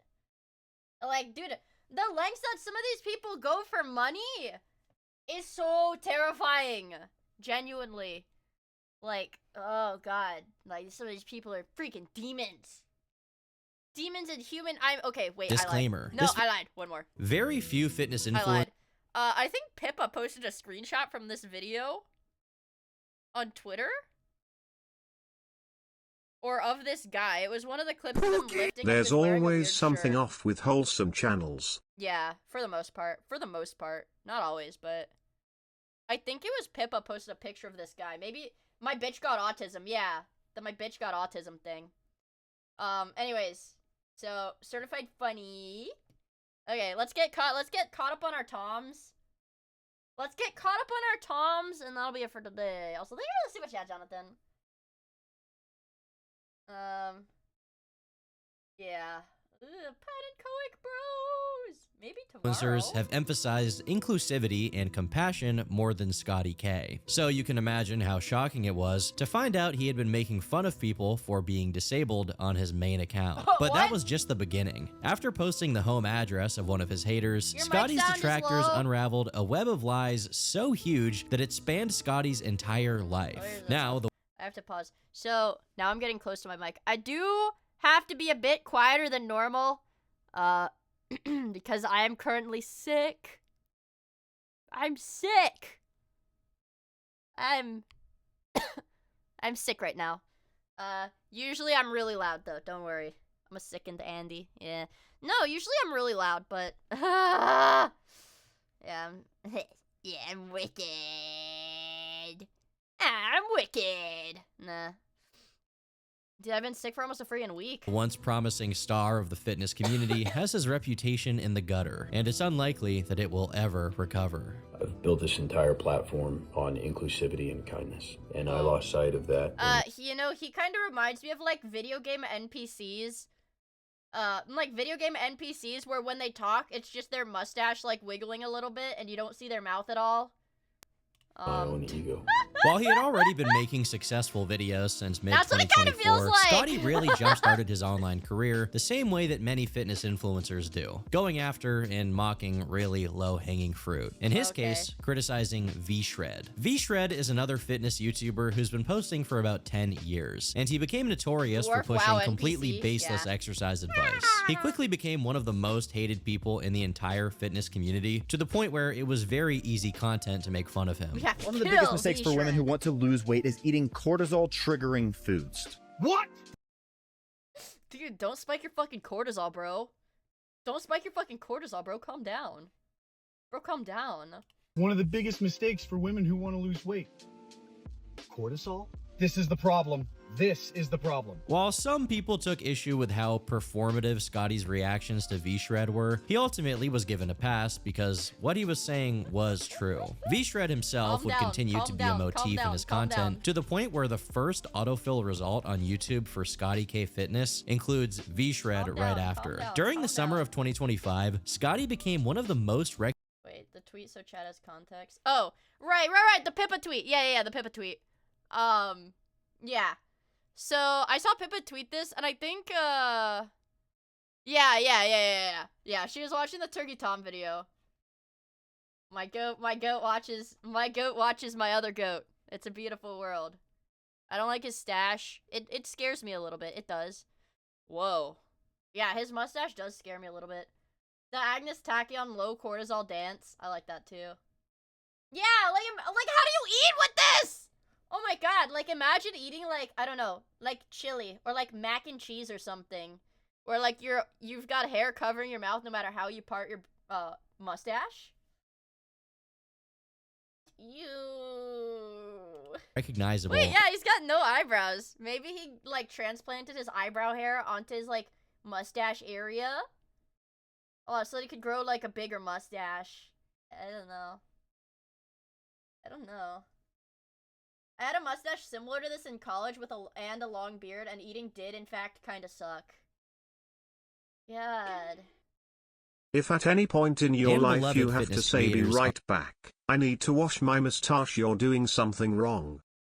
I need to wash my mustache. Well, it's like, I mean, I guess it's like washing hair on your head, like regular hair, right? On all of TikTok. I don't actually know. Is it safe to put shampoo on your mustache and beard? I'm not really sure. Whereas many people in this genre are noticed purely for how jacked they are, Scotty had a few things to set him apart. Firstly, he has a giant mustache. Secondly, he had some serious life experience. He had been deployed to Afghanistan, he was a former police officer, a former firefighter, and he had spent some time working as a bounty hunter. All of this— Dude, this dude has done every fucking side quest. What the hell? Every side quest contributed to the sort of tough guy persona his brand was built on. But at the same time, he didn't take himself too seriously. He made silly cooking videos. We're making meat pies. Pay attention. 100 grams of white onion. Whoever, this is millennial. This is millennial. This is very millennial. This is, oh god. Oh fuck. Okay. Stay strong, chat. Stay strong. Also, good night, I'm 37, bro. Thank you for hanging out with us. This is very millennial. In the bowl. 10 grams of garlic. Alright, that got me. That got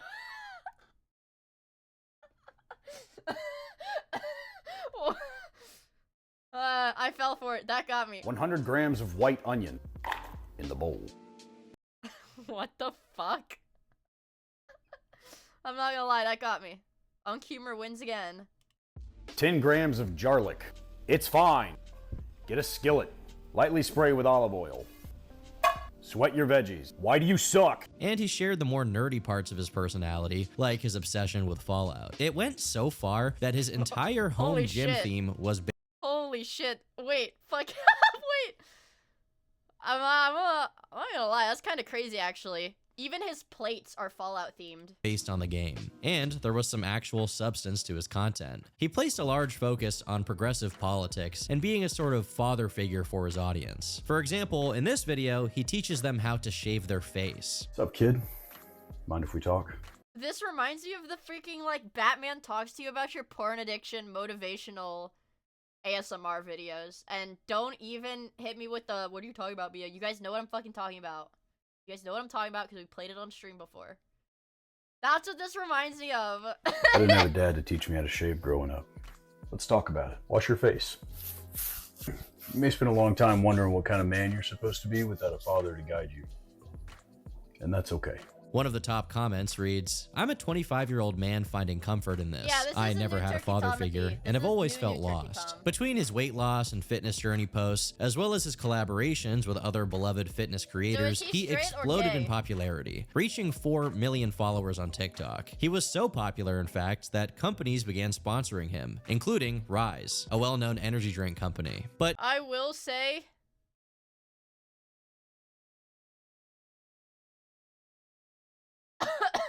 I would eat the I would coffee cake flavored protein powder. That sounds kind of good. Began sponsoring him, including Rise, a well-known energy drink company. But Scotty had a problem on his hands. You see, if you build an audience by doing whatever that audience would want or expect you to do, you sort of lock yourself into pandering to them. Eventually, you may find yourself doing things out of your comfort zone, just for the fact that you think your audience will like you more for it. Of course, this bracket my home office for tax reasons. I am in my luxurious home office. Hey, this is my home office. I can do whatever the fuck I want here. Cough in my mouth. Ew. Oh, omega lol. Cough here, please. There you go.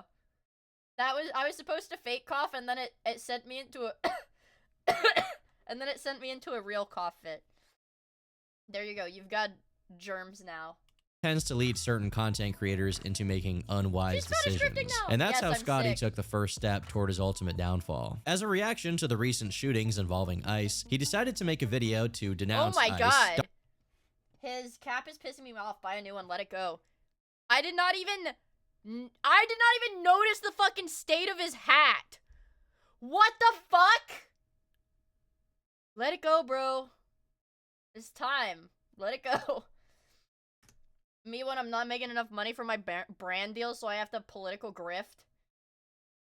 I have to political grift in my short form content to get money. Donald Trump and anyone who supports them, which got almost 30. Dude, and what makes me mad is like, and profit he fucking did. And profit from the grift he fucking did, dude. And profit he did. God damn it. Million views on TikTok. While Scotty had always been somewhat left-leaning, making an outright political statement like this did come out of left field for many. Whether you agree with him or not ultimately doesn't matter. What matters is that this attracted him some level of negative attention from those who did disagree, one of them being Runvis Coaching, who brought a new piece of information about Scotty to the public. Anti-science-based lifter club. This is like clavicular vibes. Whereas, like, no, I'm not gonna work out. I'm just gonna do meth and inject Tren, and I still get muscle.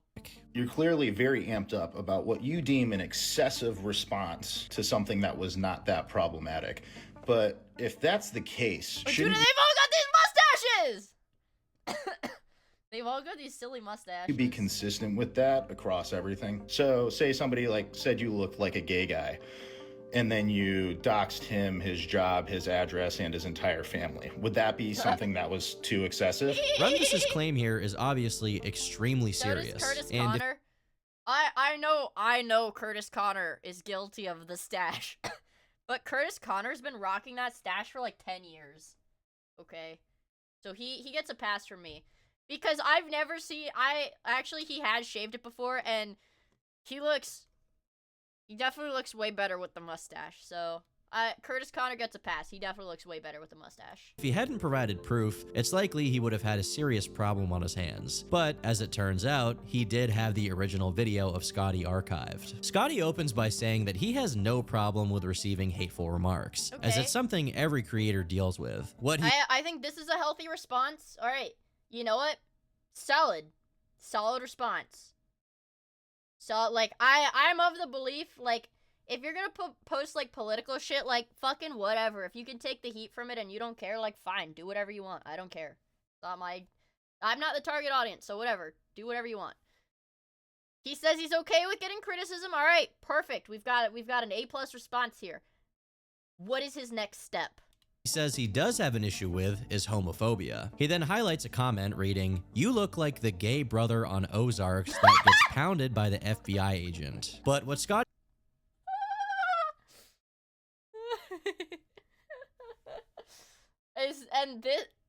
this is what gets him. And this is what fucking gets him.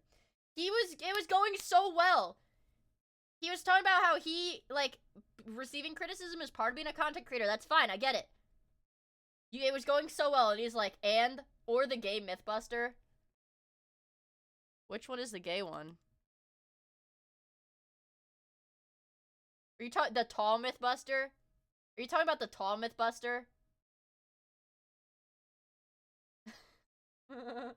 I have to look at this, and I'm like, who does he look like? The walrus fat one? No, but he doesn't have the same face shape as the fat one. No. full remarks. Yeah. He then by the FBI agent. But what Scotty does next is undoubtedly over the line. And something else you may not know is that I'm a former bounty hunter. So, Nate, welcome to real life consequences. Like, so, dude, how do you fuck that up? Genuinely, how do you fuck this up that bad? He posts a political take. Okay, sure, whatever, fine. Another creator says, I'm not a fan of this political take. Are you okay with your content becoming political from now on? Da-da-da. His response, I'm okay with criticism. I'm mature, and I'm accustomed to receiving criticism. Also, I'm doxing you! Like, what? I kill people! Your middle name is... You were born in September of... The last 4 digits of your phone number are... You're a journeyman welder at your UA local... You've been there since... I will say, granted,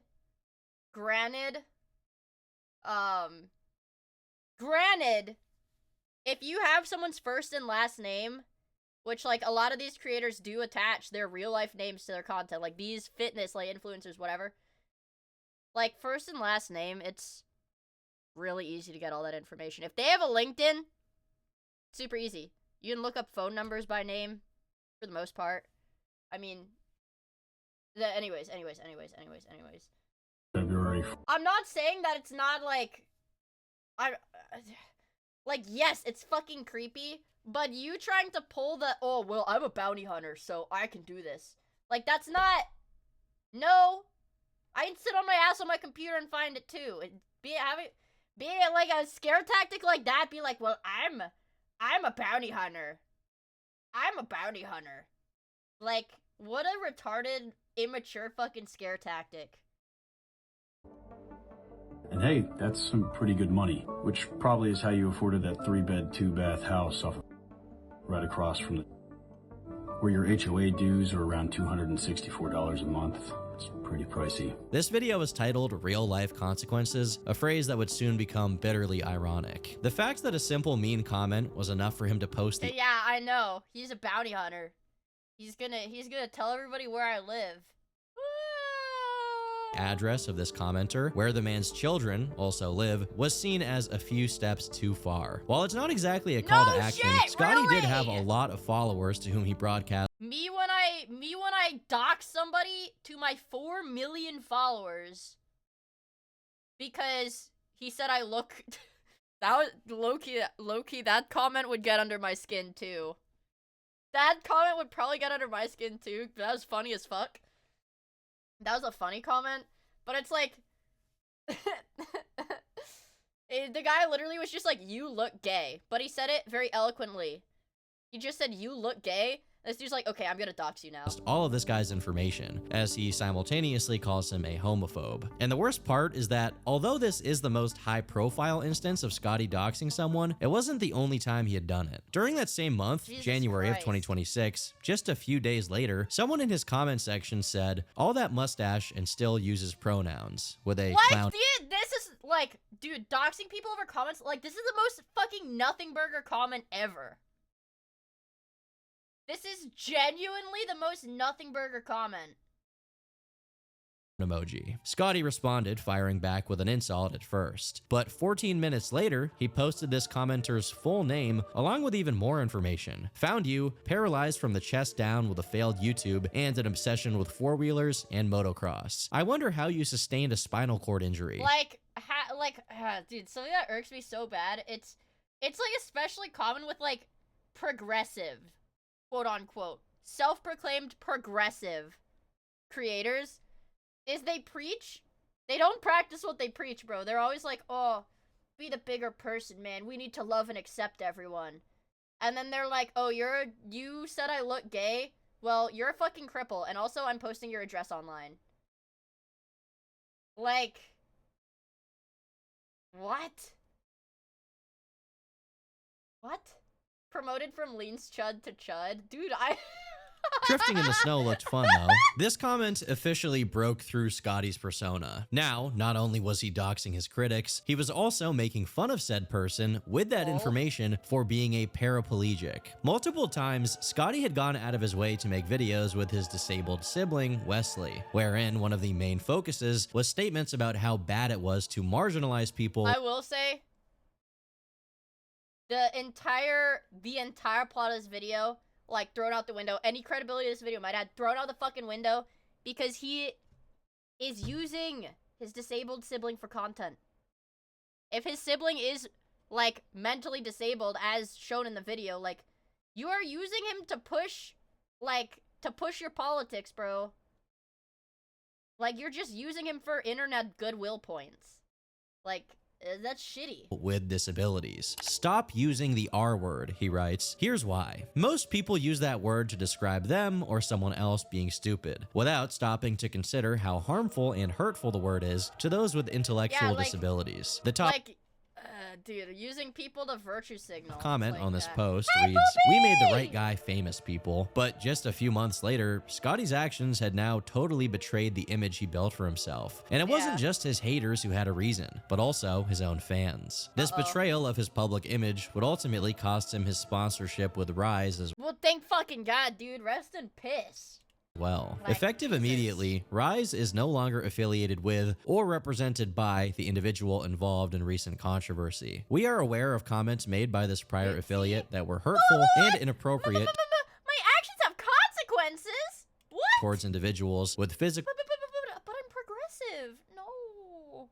Wait, it's Monday? It's Monday in 1 minute for me. We got 1 minute till Monday. And mental disabilities. While Scotty had previously maintained silence on this issue, now that it was affecting his bottom line, he knew he had to. Oh, they're like fucking, like what?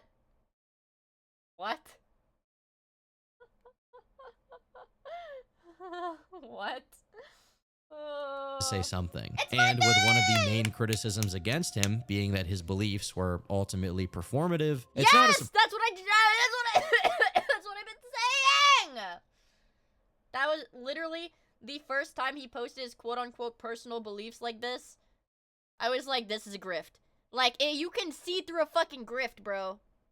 You're like, you can always see through a grift. Surprised that this video was seen as more of the same. For days now, I have been lying to myself. Miia Monday. My mustache does actually look gay. Also, thank you for the 100 bits! Merry Miia Mondays. Okay, break's over. Get back to work. Alright. Thank you for the super chat, Jonathan, and thank you for the 100 bits, Chatty. Saying things like, I'm a good person. I've done a lot of good for the world.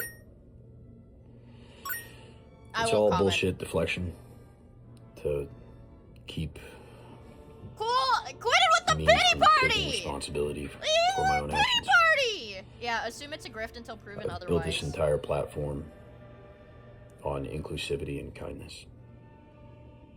And I lost sight of that in my own ego. Scotty's empty sniffs, deep breaths, and watery eyes ultimately did very little to convince the audience that he was sorry for his actions. This is so performative, bro. Get on with it. Just a theater kid with a fitness platform. Oh my God. Stop deleting comments, buddy. You didn't even explain what you did. You only apologized because your sponsors are dropping you. While I don't think that Scotty completely faked his emotions, it seems like he's coming from a place of realizing that he's overstepped his boundaries. Exactly. And now he regrets it. He wants to go. No, no, no, no, no. When you do this, that is a final decision. That is a boundary you step over. You don't cross it again. You've stepped over it. You can't go back. You've already put all that out. You gotta stick with what you fucking said, bro. He's doing what's known as a bitch move. In technical terms. Back to being the silly TikTok fitness guy as Yeah. Oh, no!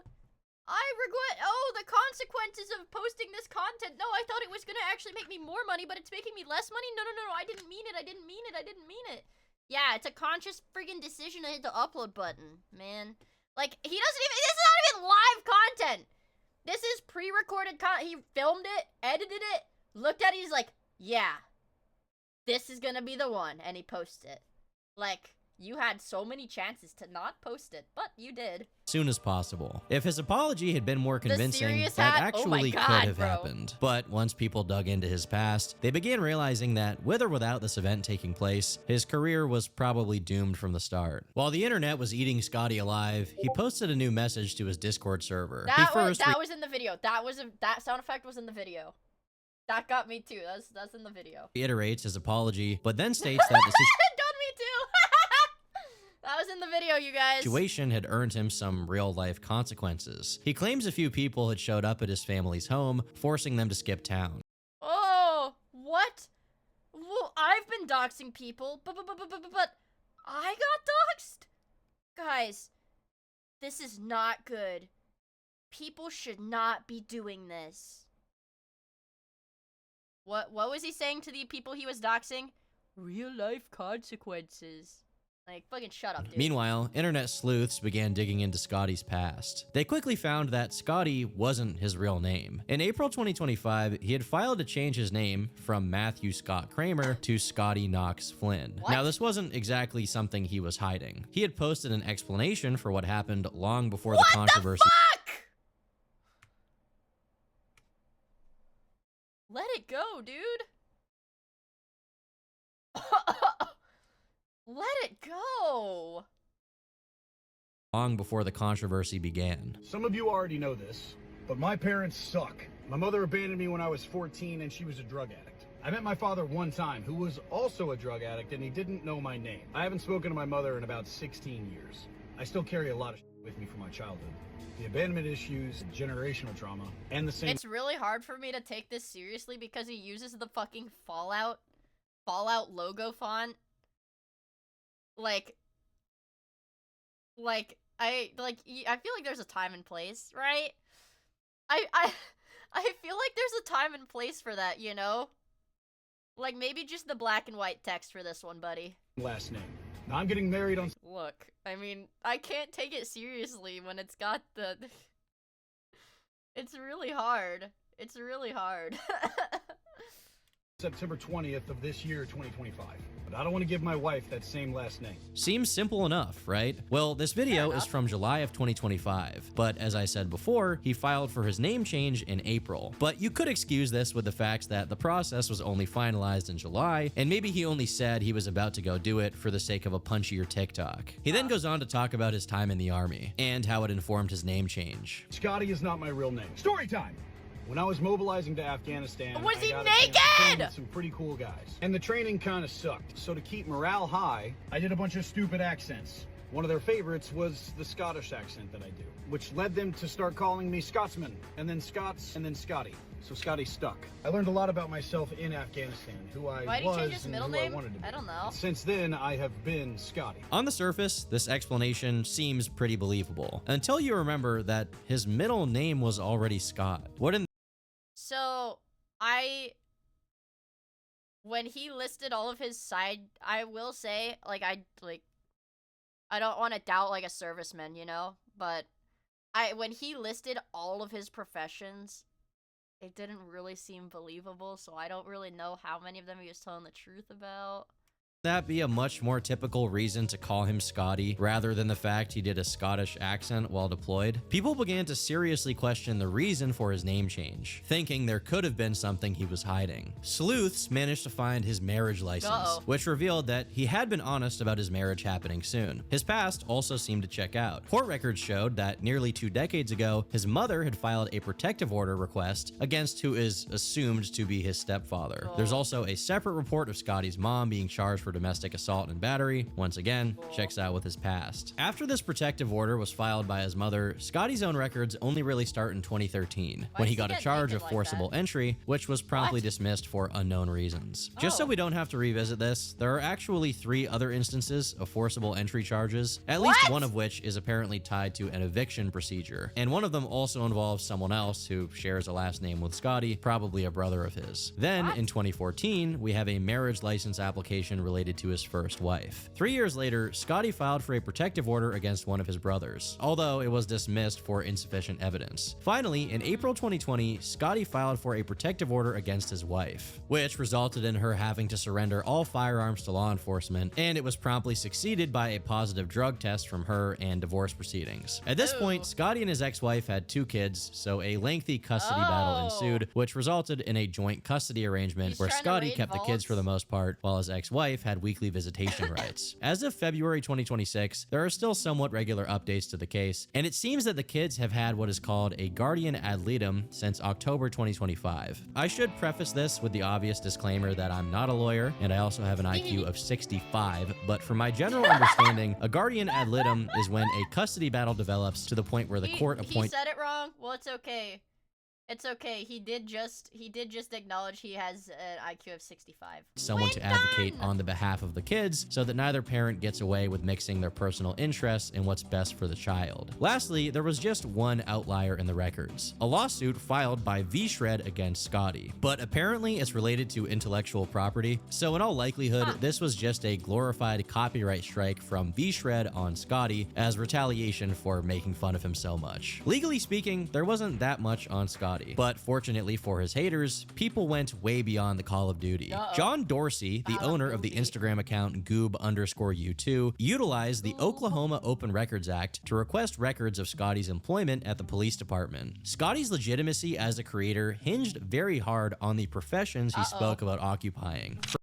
I told you guys I had an inkling. I had a little bit of a gut feeling. From being a soldier, to his supposed bounty hunter career, to him being a first responder, aura farming as a cop, being a firefighter, all of these things really helped to build the image people had of him online. So if— and it like fucking turns out he was just doing roids. I mean, like, no, there's no way he lied about being in the military. If you're gonna have a bunch of fucking military tattoos, there's no way you lied someone about managed to that, find right? out that his time as a police officer wasn't all he had cracked it up to be, it would definitely do some serious damage to his reputation. Now, it's extremely important to note that what I'm about to go over are allegations made against Scotty that have been officially documented by the police. The fact that they've been documented does not mean that they're confirmed, and I don't personally endorse them. But for full context in the story, it's important that we cover them. During his time as a cop, he was placed at Tulsa Community College. Starting in December 2020 onwards, he allegedly made several statements that were deemed as, quote, conduct unbecoming of an officer. These include talking about sticking it in the butt of a newscaster, sharing information about his past sexual experiences with his ex-girlfriend, speaking to the college staff about cheating on his wife 35 times, trying to find one of the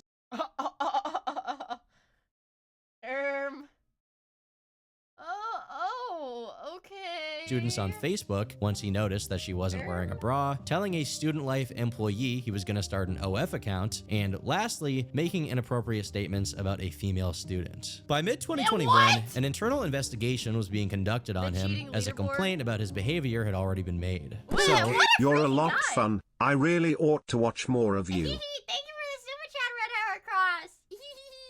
Don't say paid chatter. Don't say paid chatter. I'm gonna get mad. Thank you for the super chat. I really appreciate it. A lieutenant began to keep track and take notes of the things Scotty said. Establishing that this was a consistent pattern was easy, as according to this lieutenant, he personally heard Scotty talking about getting head. And when an attempt was made to intervene and counsel him against that sort of behavior while on the job, he was found to, quote, not take counseling very well, shut down. Please. Dude, imagine, you're like a grown-ass man. Imagine being like an adult man.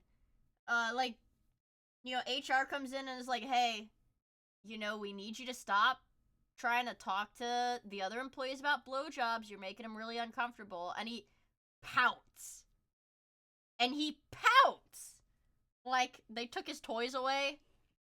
Oh my god, dude, what the down frick? And pout. A few days after this lieutenant's interview, Scotty's captain was also interviewed, where he said that although Scotty was capable of being a good cop, he had a big ego and was constantly trying to impress everyone around him, whether it be with his body language or his voice, to the point where it became insubordination. In his own words, young Officer Kramer came to us in September and has a lot of rough edges. Probably the biggest issue is his inability to not talk. When directly asked about these complaints about his behavior, Scotty apparently denied all of them, except that he had previously admitted to having cheated on his ex-wife, which led to their marriage falling apart. He's like, well, I did cheat on my wife, but I wasn't telling my coworkers about it. He then went on to claim he was offended by being asked these questions and impulsively quit his job, which seems to confirm that he doesn't take criticism very well. So he was like in the community college. So he wasn't really like, I mean, I don't want to say he wasn't a cop, but it's like, you know. And will react emotionally. I know. He's like the officer at a school. I know. That's what I mean. Dude, I remember my high school police officer was pretty chill. But it's like, you know, you're not really doing much. I think the craziest thing that happened at my high school, oh my god, the craziest thing that happened at my high school, so my high school had a rat problem, which I think a lot of high schools do, honestly, have rat problems. But anyways, a rat got out, and I went to a very big high school. A rat, like, got out and was skittering along, like, the hallway of the upstairs, because we had an upstairs and a downstairs. And there was, like, a balcony, you know, like, sort of balcony thing. And the kids were trying to, like, a class had, like, run out, and people were trying to, like, get it in, like, a trash can. Like, it was a big rat. And the rat ran off the balcony and, like, splatted on the, like, it was all tile floor. Not, like, linoleum, but, like, ceramic tile.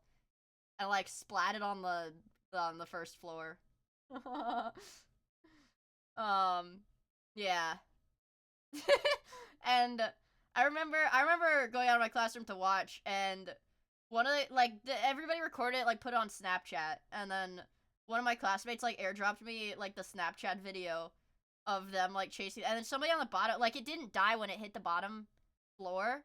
It, like, splatted and took a second, and then kept skittering, and then somebody got it in a trash can. Yeah. Yep. Yeah, that was funny. That was funny. By his captain. Interestingly enough, while he was quitting, Scotty is recorded as saying, I appreciate you being professional, and there has not been a breakdown in communication, but I'm not going to go through with allegations of that. I've dealt with those types of allegations, as you know. No, it was just like, you know, like it hit the ground very hard. What does that have to do with cops? Well, because we were talking about cops at schools, and then I was like, yeah, the cop at my school was really chill. Like, a lot of the kids talked to him, and I was like, oh, speaking of cops, okay, that was the segue to cops, and this is crazy stuff. And I was like, speaking of crazy stuff, well, let me tell you about this crazy thing. And then that's how we got there. Also, Knockout, thank you for the follow. I really appreciate it.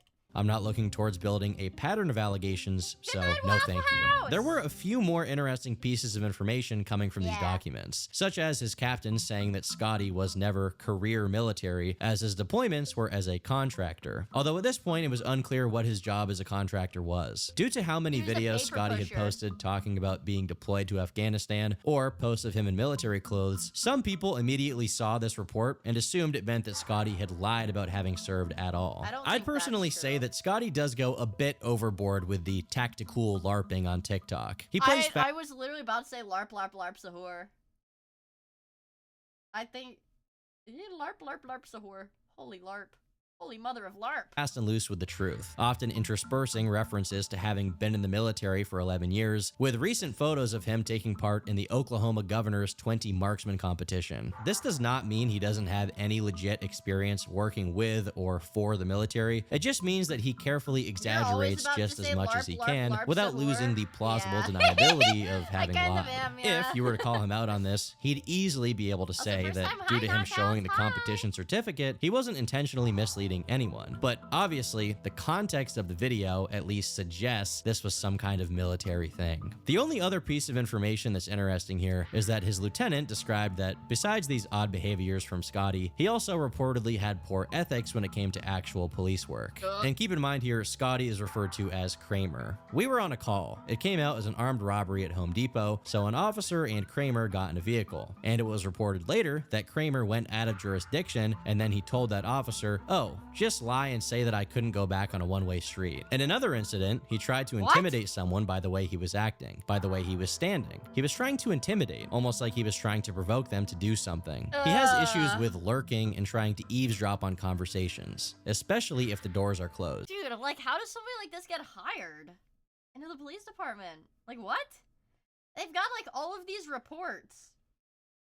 He eavesdrops frequently if there's closed-door meetings. With this information making its way to the public, a few other claims were also made, all of which were reported on by Runvis. For example, there was one allegation from a jiu-jitsu instructor that Scotty had threatened her. "I'm a female jiu-jitsu instructor that helps out with women's self-defense seminars, and to test me, he held me down by my throat and told me he could kill me right then, and it would be easy for him to get away with it because of his police background." Holy LARP, dude. Oh my god, like, what the fuck is this?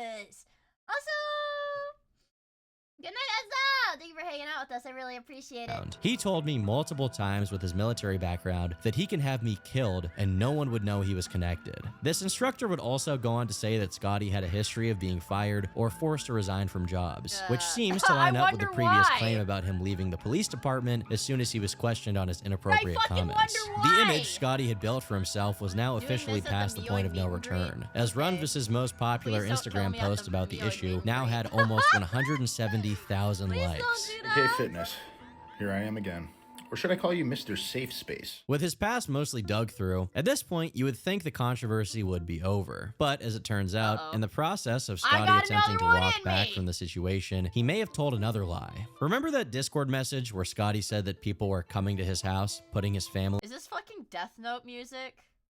This is Death Note music, isn't it, in the background?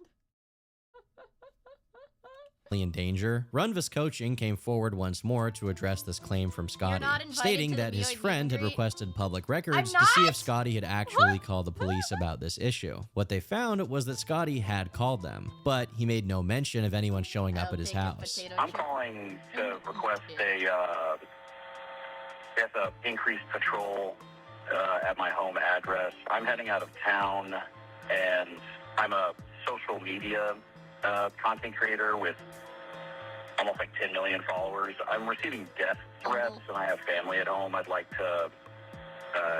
Bro talks about having thick skin, receives one death threat. Receives one death threat and calls the cops. Like, I mean, come on, bro. It's all over if Clav gets the cortisol note. Okay. Now, if somebody showed up to my She's just like, okay. house in a threatening way, I would call the police and I would mention that. People were immediately skeptical of this entire thing because why didn't he mention that people had been to his house to the police themselves? And furthermore, if he felt his family was in danger, why did he leave? Wouldn't it have made more sense to stay and protect them? To be totally fair to Scotty, the phone call was made on January 27th, while the Discord announcement was made on January 29th. So it is possible that someone showed up at his house after the phone call, but before the message, sometime within that 2-day window. At this point, he had yet to provide any proof of anyone showing up at his house, but we'll keep this point in mind for later. Runvis also points out that Scotty is not and has never been a registered bounty hunter, meaning he was either operating illegally or this was simply untrue as well. He then accused Scotty and his wife of being swingers, which is a claim that I've seen no proof for. At this point, Runvis had Some Matonian flower. of this drama shit is so absurd. Because they've got, like, these legitimate, substantiated claims. And they'll be, like, tack on some evidence. Like, here's this, here's this, here's this. And also, you're swingers! No proof whatsoever. Just be like, I don't like you. You're a swinger. Just, like, some weird, like, sexual jab at these people. Like, just, like, the cherry on top. He knows because he was at their orgy. Maybe, dude. Also, Unverified Chatter, thank you so much for the 17 months! I really appreciate it, dude. Thank you. Well, I heard he smells funny, too. Positioned himself as Scotty's arch nemesis, and more people began reaching out with their own experiences. One of the more hilarious claims was regarding Scotty's time. Oh, yeah, and like, oh, and by the way, one of his balls is like half the size of the other one. As a fireman. He claims that the reason he wears a hat in every video is because of an incident which burned his scalp. But no, it's just because he's bald. He's just regular bald. But as Runvis points out, the real explanation is simply that he is bald. So why wear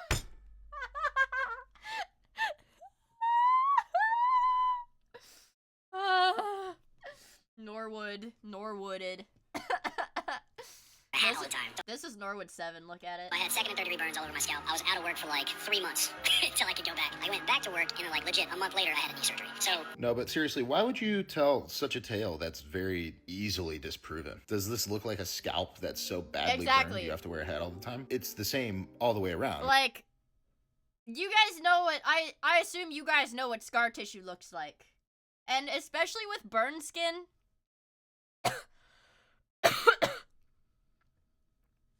There's a lot of, what is it, shrinkage in the skin, like it contracts.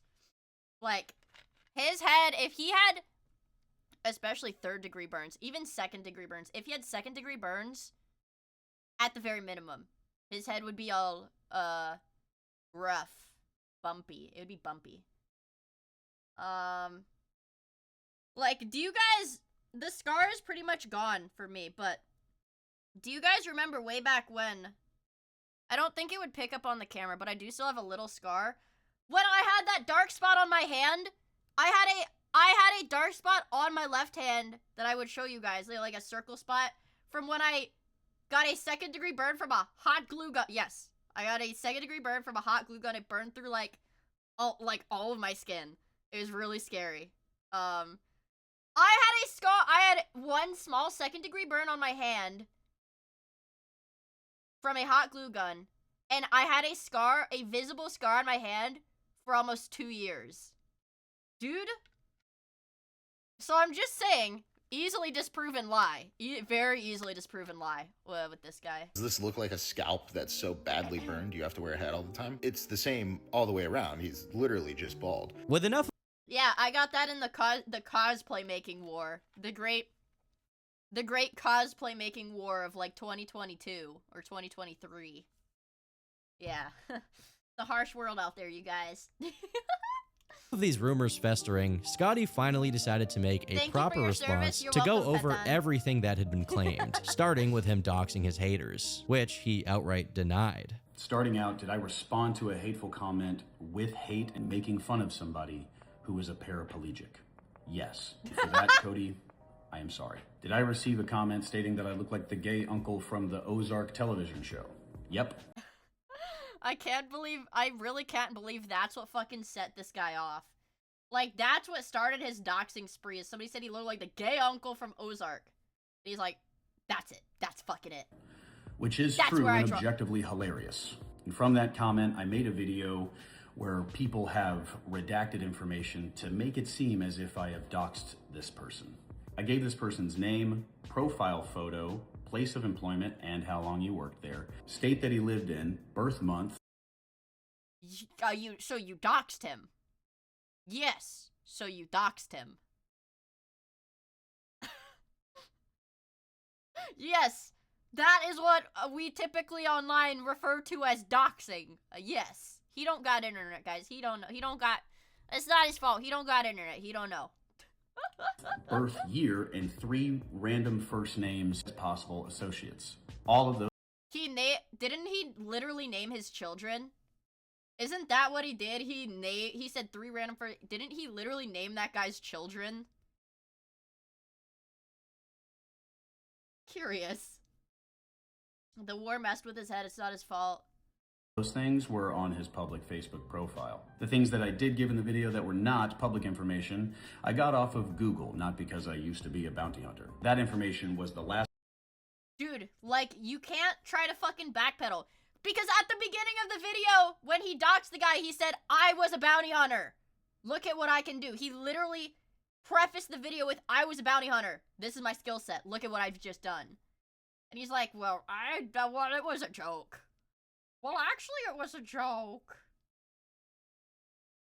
Well, it was a joke, actually. 4 digits of his phone number and the name of the street that he was last listed at residing at. While it is probably true that most of the information he got was from Google, the same applies to most of the information people got about him. They simply searched up his name and started digging from there. Additionally, Scotty did directly publish all of the information he found to his millions of followers, undoubtedly raising the risk of someone doing something crazy with that information to this random commenter. His post was originally made to his TikTok, which has 4 million followers. He then reposted it to Instagram, where he has 2 million, and then Threads, where he has 140,000. This brings the exposure up. Wait. He did very specifically say he had 10 million followers when he allegedly called the police. Okay, well, I won't comment on it. To at Me though, when somebody asks about my follow count, I round down. I always round down. Humble Andy.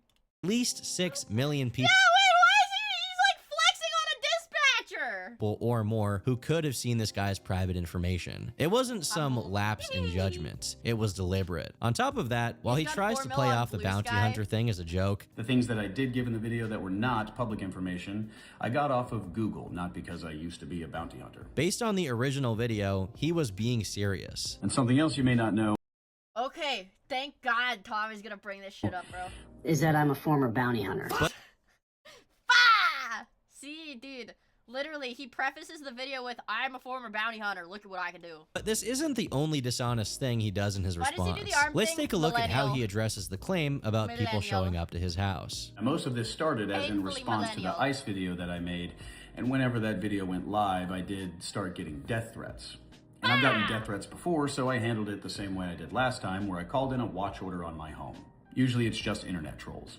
When I called in that watch order, I was in the airport about to step on the plane to go to New York for a charity organization. As many people pointed out, this is true. He did call the police. But what he neglects to mention in this video is that he stated on his Discord that people had already showed up to his house, which is kind of a strange thing to leave out here. And of course, he makes sure to humble brag that he was going. I mean, it's like, my thing is like, what do you gain from embellishing stories like, what do you gain from embellishing like serious stories like that? Like, he posted on his Discord, he's not gonna get followers from saying that people were at his house. He's not gonna get like,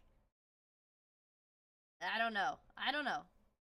Internet brownie points, I guess. Going to a charity event instead of just saying he was going out of town. For a charity organization. Now, after addressing these things, he moves on to talk about the findings in the police documents, as well as the rumors that he had committed some kind of sex offense. People started throwing around allegations, and what they're referring to is that 9 years ago, in my previous marriage, I had an affair with a woman who had previously been dating a cop. They just broke up. I had 3 consensual sexual encounters with this woman. Okay, see, dude, why do content creators, I don't care how many times you had sex with this woman. Like, why is he saying this? What? Why did he say that? Yeah, fucking TMI, dude. Why do I care how many times you hooked up with your fucking mistress? Yeah! As a dude, you just have to let people know. Okay, Tacklight. I had sex, by the way. Hey, TikTok followers, I had sex 3 times, to be exact. To prove that he's not gay, fair enough. Once in her new apartment when I helped her move. Once. Well, actually, and I had sex with her on the couch of the apartment, in the bed of the apartment, and in my wife's bed at my house. Why do we need to know this? Wait, you know what? He might actually be overcompensating for the fact that people call him gay a lot. At my home while my wife is at work.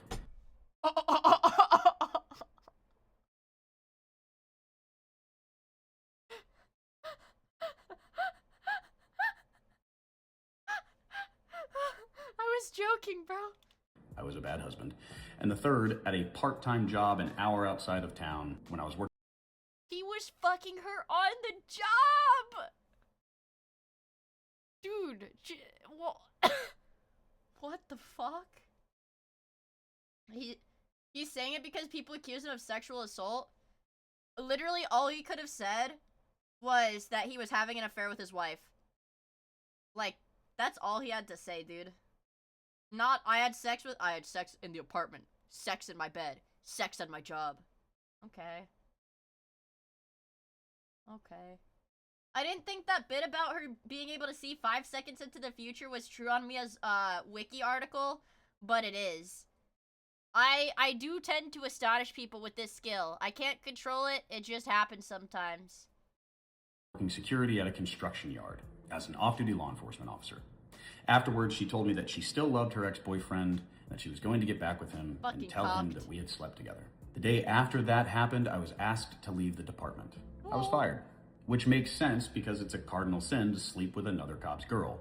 Again, I sucked. While this story definitely could be true, it once again reeks of the humble bragging he usually does. I mean, humble brag, I fucked this girl so much, you guys. I fucked this girl, I cheated on my wife. If he was involved with another cop's girlfriend, wouldn't that be brought up in all of the HR interviews conducted about his poor conduct? Isn't that literally the kind of thing human resources exist for? Besides this, he is at least being consistent in denying the claims that he was inappropriate at his job, which is something he also did while being interviewed by his lieutenant. However, I'm not sure how cheating on your wife with another cop's girlfriend gets mistaken for cheating on your wife 35 times, which is what was actually claimed in the documents. He continues. Not just because of that, but because I was 22 years old and lacked the critical thinking skills that it takes to... Guys, I'm only 20. I'm a 22-year-old child. I lacked the critical thinking skills that tell me that cheating on my wife is wrong.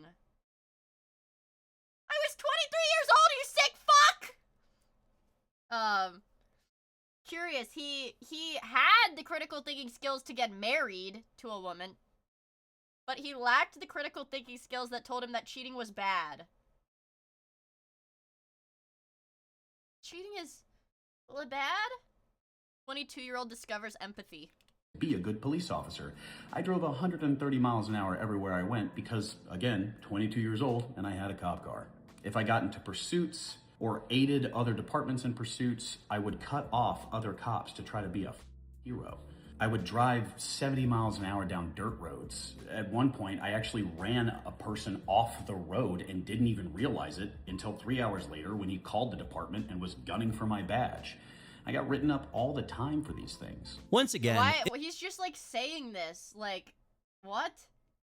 He's trying to win us over with cool stuff. It's not working. If all of this is true and he got written up about it all the time, why would this not be in the documents? I don't think he was in any pursuits or running anyone off of dirt roads without realizing it. This is just another case of him trying to sound like his life is a TV show. He was a glorified security guard in Oklahoma. I don't think a lot of hot pursuits were going on. So his cop job, okay, and so he's just talking about his quote-unquote cop job. Let's circle back to this. His cop job, he was the school resource officer. He was the police officer that sits in a school. That was it. That was his assignment. That was his job. He was a school cop. He wasn't doing pursuits. He wasn't, you know, on at Tulsa Community College. It really confuses me on why he's using these weird lies as examples of why he's a bad cop, instead of the mutually verified claims made by his captain and lieutenant. He then abruptly ends his explanation about his time in the police and moves on to the bounty hunter thing. Now I moved down to Texas and I became a bail enforcement agent. A lot of people are saying that that's false. I was sitting in the office one day, learning how to do my job, and my boss came in and handed me 2 certification cards. One was for private investigating, one was for bail enforcement agent. And I said, "Sir, I didn't take these exams. How did I get these?" And he said, "Stop asking questions, son." So I did, because I wanted to keep my job. After a while... Dude,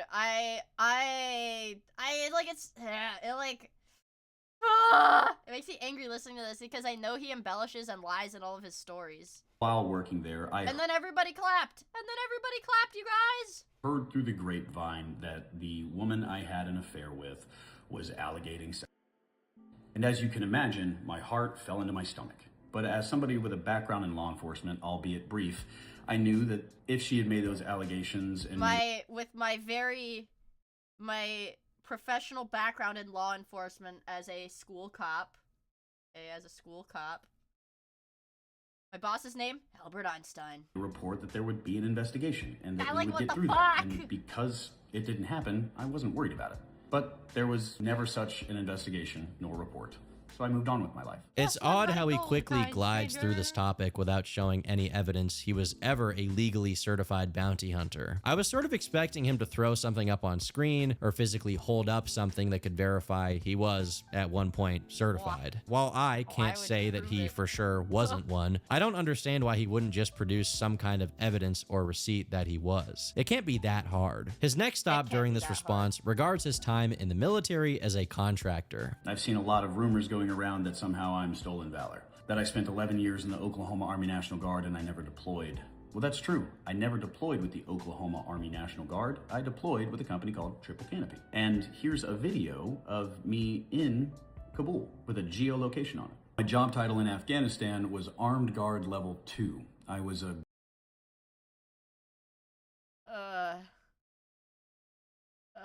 dude. gate guard, entry control point, ECP, and sometimes I was in machine gun towers. He was a fucking gate guard. He was a contracted gate guard on base.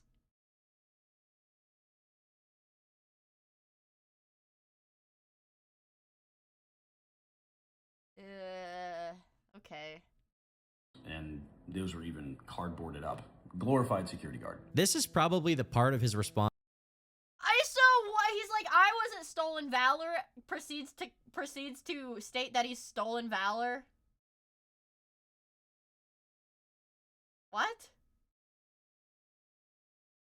Why does he wait, okay. So, why does he have an infantry? He has like an infantry and like dog tag tattoo right here on his chest. So, okay, no more questions. Which contains the most verifiable truth. And you can almost see how he gets bolder when talking about it. Most, if not all of what he said here has receipts, even if he doesn't admit to playing his... So he does show receipts when he can, which if he's showing receipts for this, it obviously means he doesn't have receipts for the other stuff. Time in Afghanistan up as if he was an actual soldier in some of his TikTok posts. But it appears he has directly lied about his military service as a means of securing sponsorships in private. One person that came forward in the midst of this entire situation was former Fat Guy Fitness. He's a content creator who made a post detailing his various grievances with Scotty, as they were friends very early in Scotty's TikTok career. But the most important thing he reveals is this message, wherein Scotty is messaging a company to secure a sponsorship. In his qualifications, he states, "I'm a father, firefighter, paramedic student, and combat veteran." This obviously implies that he has been in combat. Now, it's possible that he just forgot to mention his active firefight experience in his response. Yeah, I totally just forgot to mention that. Tell me you had sex 3 times, too. Response video because he just didn't think it was important. But I think the more likely explanation is that he was lying to secure a sponsorship. After this, he circles back to his time as a cop in Tulsa. And at least here, he outright admits that some of the things claimed were true, bringing up him talking to other cops about fellatio or trying to get some college girl's Facebook. Although he says that But dude, and he was doubling down in all of his other videos being like, I never did that, I never did that, I never did that. This was pretty common behavior for cops. He doesn't mention the claims he was eavesdropping or the claim he was trying to intimidate and provoke people, but he does say that he made an HR complaint about his captain and his lieutenant, and he puts a long string of text on screen. Although I can't personally confirm that this HR complaint is legit and dated to before the complaint. He said, I've been talked down to by my lieutenant. Wait, look, I've heard her speaking negatively about me on the phone with her office door shut when she thought that no one could hear. So he is fucking eavesdropping. And for the record, yeah, the lieutenant is his boss.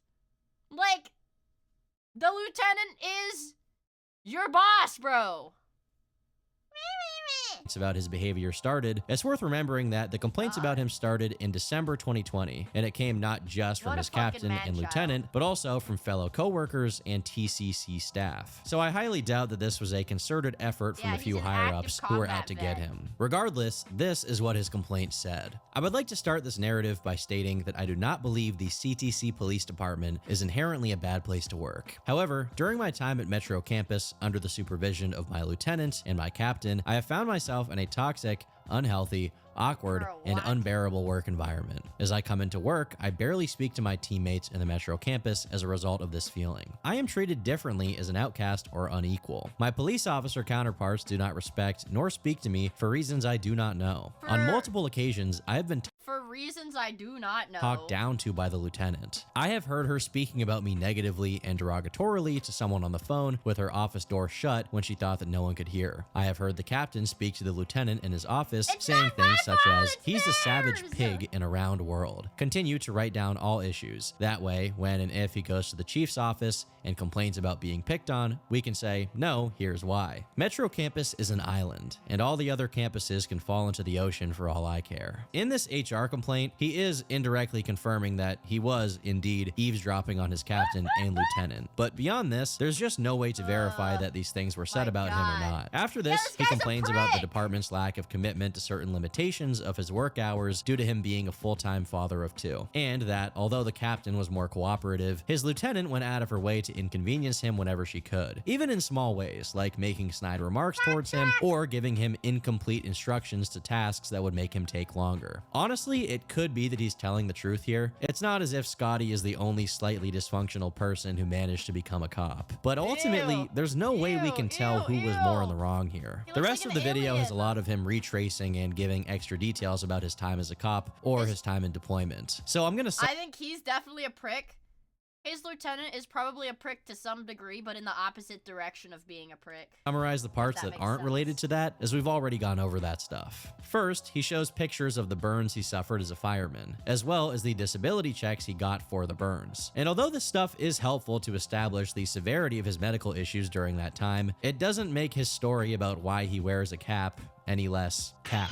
He probably does just wear a hat because he's bald, and I don't blame him for that. The day the Reaper comes for me, get ready for a whole new line of beanies and hats because I'm gonna be needing them. Secondly, he addresses the claim that his coaching business is a scam, saying that he's always been open about having other people do the actual coaching in his business because he can't personally handle every client. Because I haven't seen any credible claims that he's gone out of his way to mislead people about the nature of his coaching, I'm inclined— Will Miia drop beanies when it comes for her? So it's called male pattern baldness, you guys, because it happens to men. And contrary to popular belief, now don't fly off your seat with this one. I'm not a man. I know that might come as a shock to you guys, but what? What the fuck? What the fuck? What the fuck? What? I'm not a man, you guys. I've been lied to! Source? What? Unfollow. Dropped. I'm sorry, guys. I didn't think it would be, such a bombshell to drop on you guys. Why not? Why not? Why are you not a man? I don't know. If any woman balds, I think it's you. Thanks, Bonatide. Thanks. Fix it.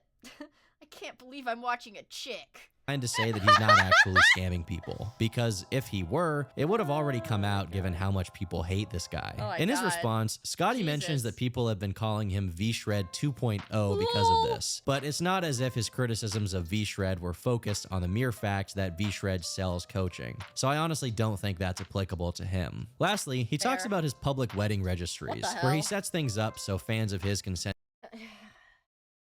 If you showed me this and told me it was, like, from a flashback scene in, like, the Sonic movies, I might believe you. There's, like, a 60% chance that I'd believe you. God damn, dude, he really needs to get rid of that fucking mustache. him donations and Yeah, he gifts. does look like, yeah, that's what I'm saying. He looks like fucking Eggman. Which is something that some people took issue with, describing him as an e-beggar. However, I think, especially in this day and age, everyone who's a content creator has a decent brunt of their online existence revolve around donos and things of that sort. So unless you're going hard in the paint and sympathy baiting people into donating to you, I don't think it's fair to turn this. Wait, who is this girl? Is this the $5? Who is this? This is the $5 lady? Okay. Into an issue. What is interesting, and perhaps the most fitting send-off to this response, is that he makes fun of people who were fixating on trying to get him to shave off his huge mustache, claiming that he had already shaved it a week and a half prior of his own accord, and not because of anything that was happening online. But as per a tweet shared by Runvis, this was provably false, which just brings us back to Scotty's tendency to lie about small, Well, Scotty K Fitness lied and said he shaved his mustache a week and a half ago, but here's a pic of him from the 29th. With full penis car wash.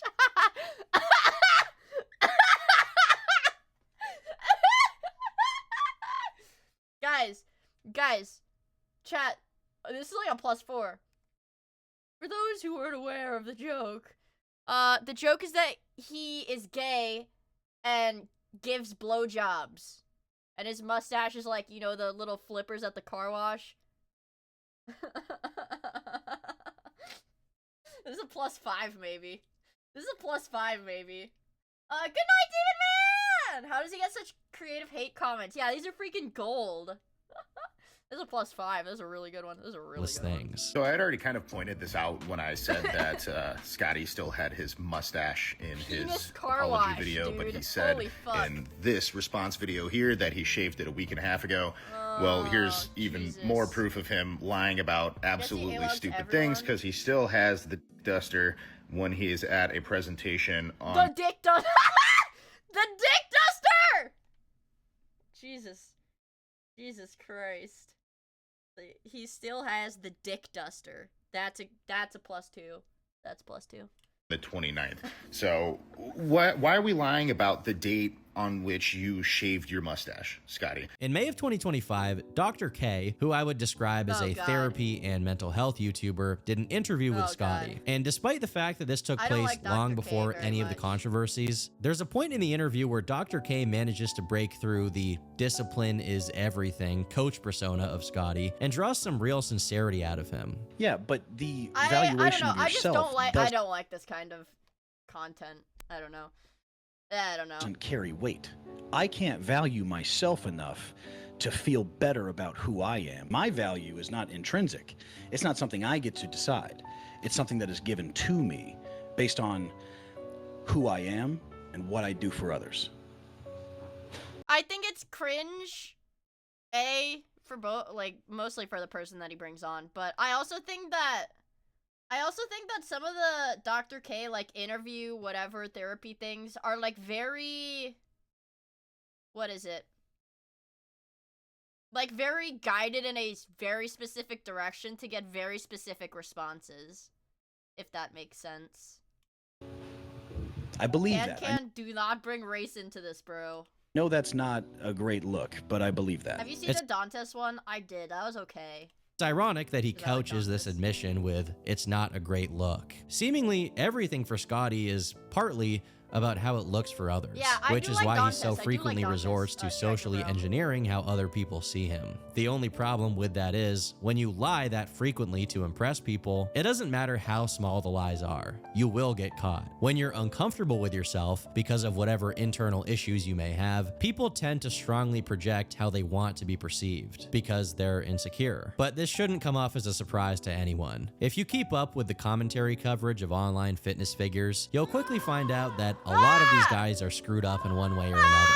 It just comes down to how willing they are to be honest about their flaws. Scotty's latest TikTok was posted 10 days after his response, wherein he seems to hint at his own personal shortcomings, but he essentially chalks it up to, well, we all fail sometimes. I hope that none of us, or all of us, We all cheat on our wife 35 times. You know, it gets better. are judged by the actions of our weakest moment, but rather by the strength we show if and when. I think the concept of Dr. K is good intention, but in practice, some of them do feel exploitive. We are given a second chance. Life lessons and wisdom are purchased through failures. You're allowed to fail. He ends the video by drinking a Red Bull. Meanwhile, Runvis posted this. It feels nice exposing the lies, but it kind of leaves a bad taste in my mouth, so. I had to rinse it out with a little rice. I mean, like, these people maintain that they're all straight and they all have wives and stuff, but, like, there's a little bit of homosexual tension, I feel like, between these guys. Hashtag Shave Scotty, like, I mean, they're definitely at least bisexual. I mean, what? His energy. I've been Turkey Tom. Thanks for watching, and until next time, leave me alone. SMH Fujo Brain. Ah, Jesus Christ, dude. I mean, whatever. Take the yaoi off your second monitor. Alright! I've had it. I've had it with you guys. Enough! Enough! iDubbbz as a VTuber. Do I even want to see this? I probably don't. This up, I'm not resubbing tomorrow. Please. Please, please,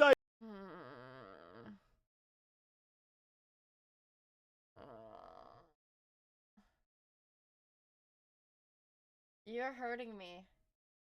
You're hurting me. Don't show me the shit. You're hurting me. Frungu.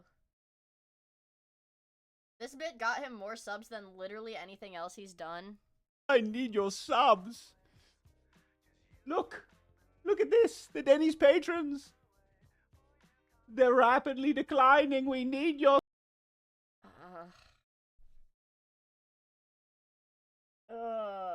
Like, you want, like this. This is essentially what he's doing. Okay, hold on. Sorry for flashing you. I zoom my head really far in like this.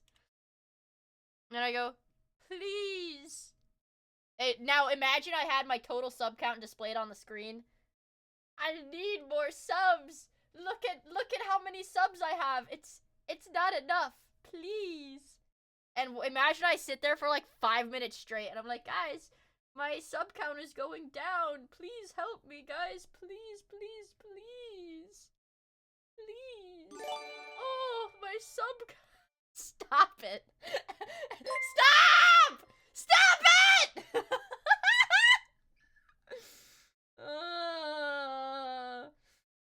You should do that 3 times. I have to do that 3 times a stream. At the beginning, the middle, and the end. Please, guys, look at the count. It's going down. Please, please, please. Alright! Shut up. Cut it out. Shut up, chat. God damn it.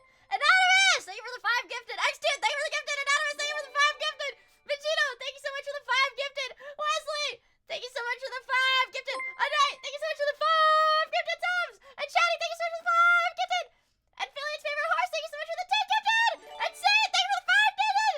And Katsuyami, thank you so much for the 5 gifted. And Super Iron Bob, thank you for the 10 gifted members. Alright, see, now I feel like a piece of shit. Now I feel like a piece of shit. The Denny's patrons, you guys. The Denny's patrons. Oh, the Denny's patrons. They are... Oh, they're all gone. Stop! Stop! All Thanks, right, Mia. bit's over. Very cool. Stop it. Stop it. Stop it. Stop it. The bit's over. Stop it! The bit's over now. You've had it. Anonymous, thank you for the gifts of the Asmongold. Thanks.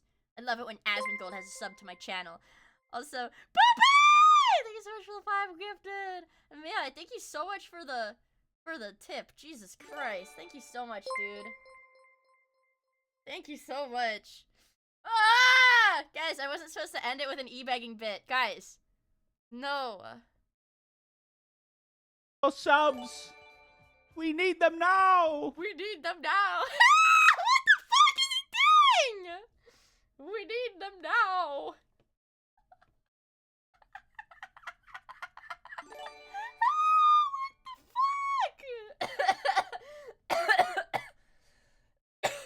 Jesus Christ. Also, Kachigami, thank you so much for the 2 months. I really, really appreciate it, dude. Thank you so much. Also, thank you for the 100 bits. I really appreciate it. This stream has been a gem. Oh, yeah! And Anonymous, thank you for the gifts of the ads. I'm going 24/7. The world famous automated Asmon Gold 24/7 stream broadcast account. Wow, thank you so much. Where's the DoorDash fund goal? I pay for DoorDash myself. God damn it. Don't fuck with me. I'll pay for the DoorDash myself. If you don't keep this up, I'm not resubbing tomorrow. Dude. When was this from? Did iDubbbz do this again the next day? Because he read the chat. Somebody said, if you don't keep the dragon tomorrow, I'm not gonna resub. He didn't do it? Ah, fuck, dude. Ah, damn it. Damn it, I thought he would. I wouldn't put it past him. Hi, back from the long day factory. Wow, man, I sure hope it's not a long day tomorrow. He's done it twice, I think. Thank you for the 100 bits, Take Pacer. I really appreciate it. Yeah, huh. I'm not gonna do like a freaking British accent and beg for, like, this gives me the ick. If you don't keep this up, I'm not resubbing tomorrow. Please. Please. Dude, like, how do you lower yourself to that point? How do you lower yourself to that point? They said, like, I assume in a joking way, if you don't keep this up, I'm not gonna resub. He just goes, please! Please, please, please! Please resub, please! Ugh. Man, I hope it never gets that bad for me. Maybe he has college debt. Did he even go to college?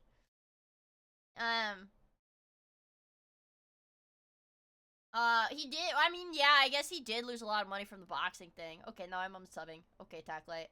Taclight can never sub to my channel because here's the thing. Taclight, you'll get, I mean, in Minecraft, you'll get banned. Once the card information, like, cross whatever, or like the billing information or whatever gets gets linked. No, Anonymous! Don't give him what he wants. What the fuck? You get more CCV than this man who used to get millions on a video. Well, I don't want to discredit, like, I don't know. Happy Miia Monday. Happy Miia Monday, Flower. Thank you for the 18 months! It does make me really sad, though. Not, like, I don't feel like, oh, like, let me gloat over this. It's like, like, as a kid, like, I really liked that stuff. Like, those videos, like, I really liked it. It's sad to see what time has done, I guess. So it's like, it just makes me a little sad.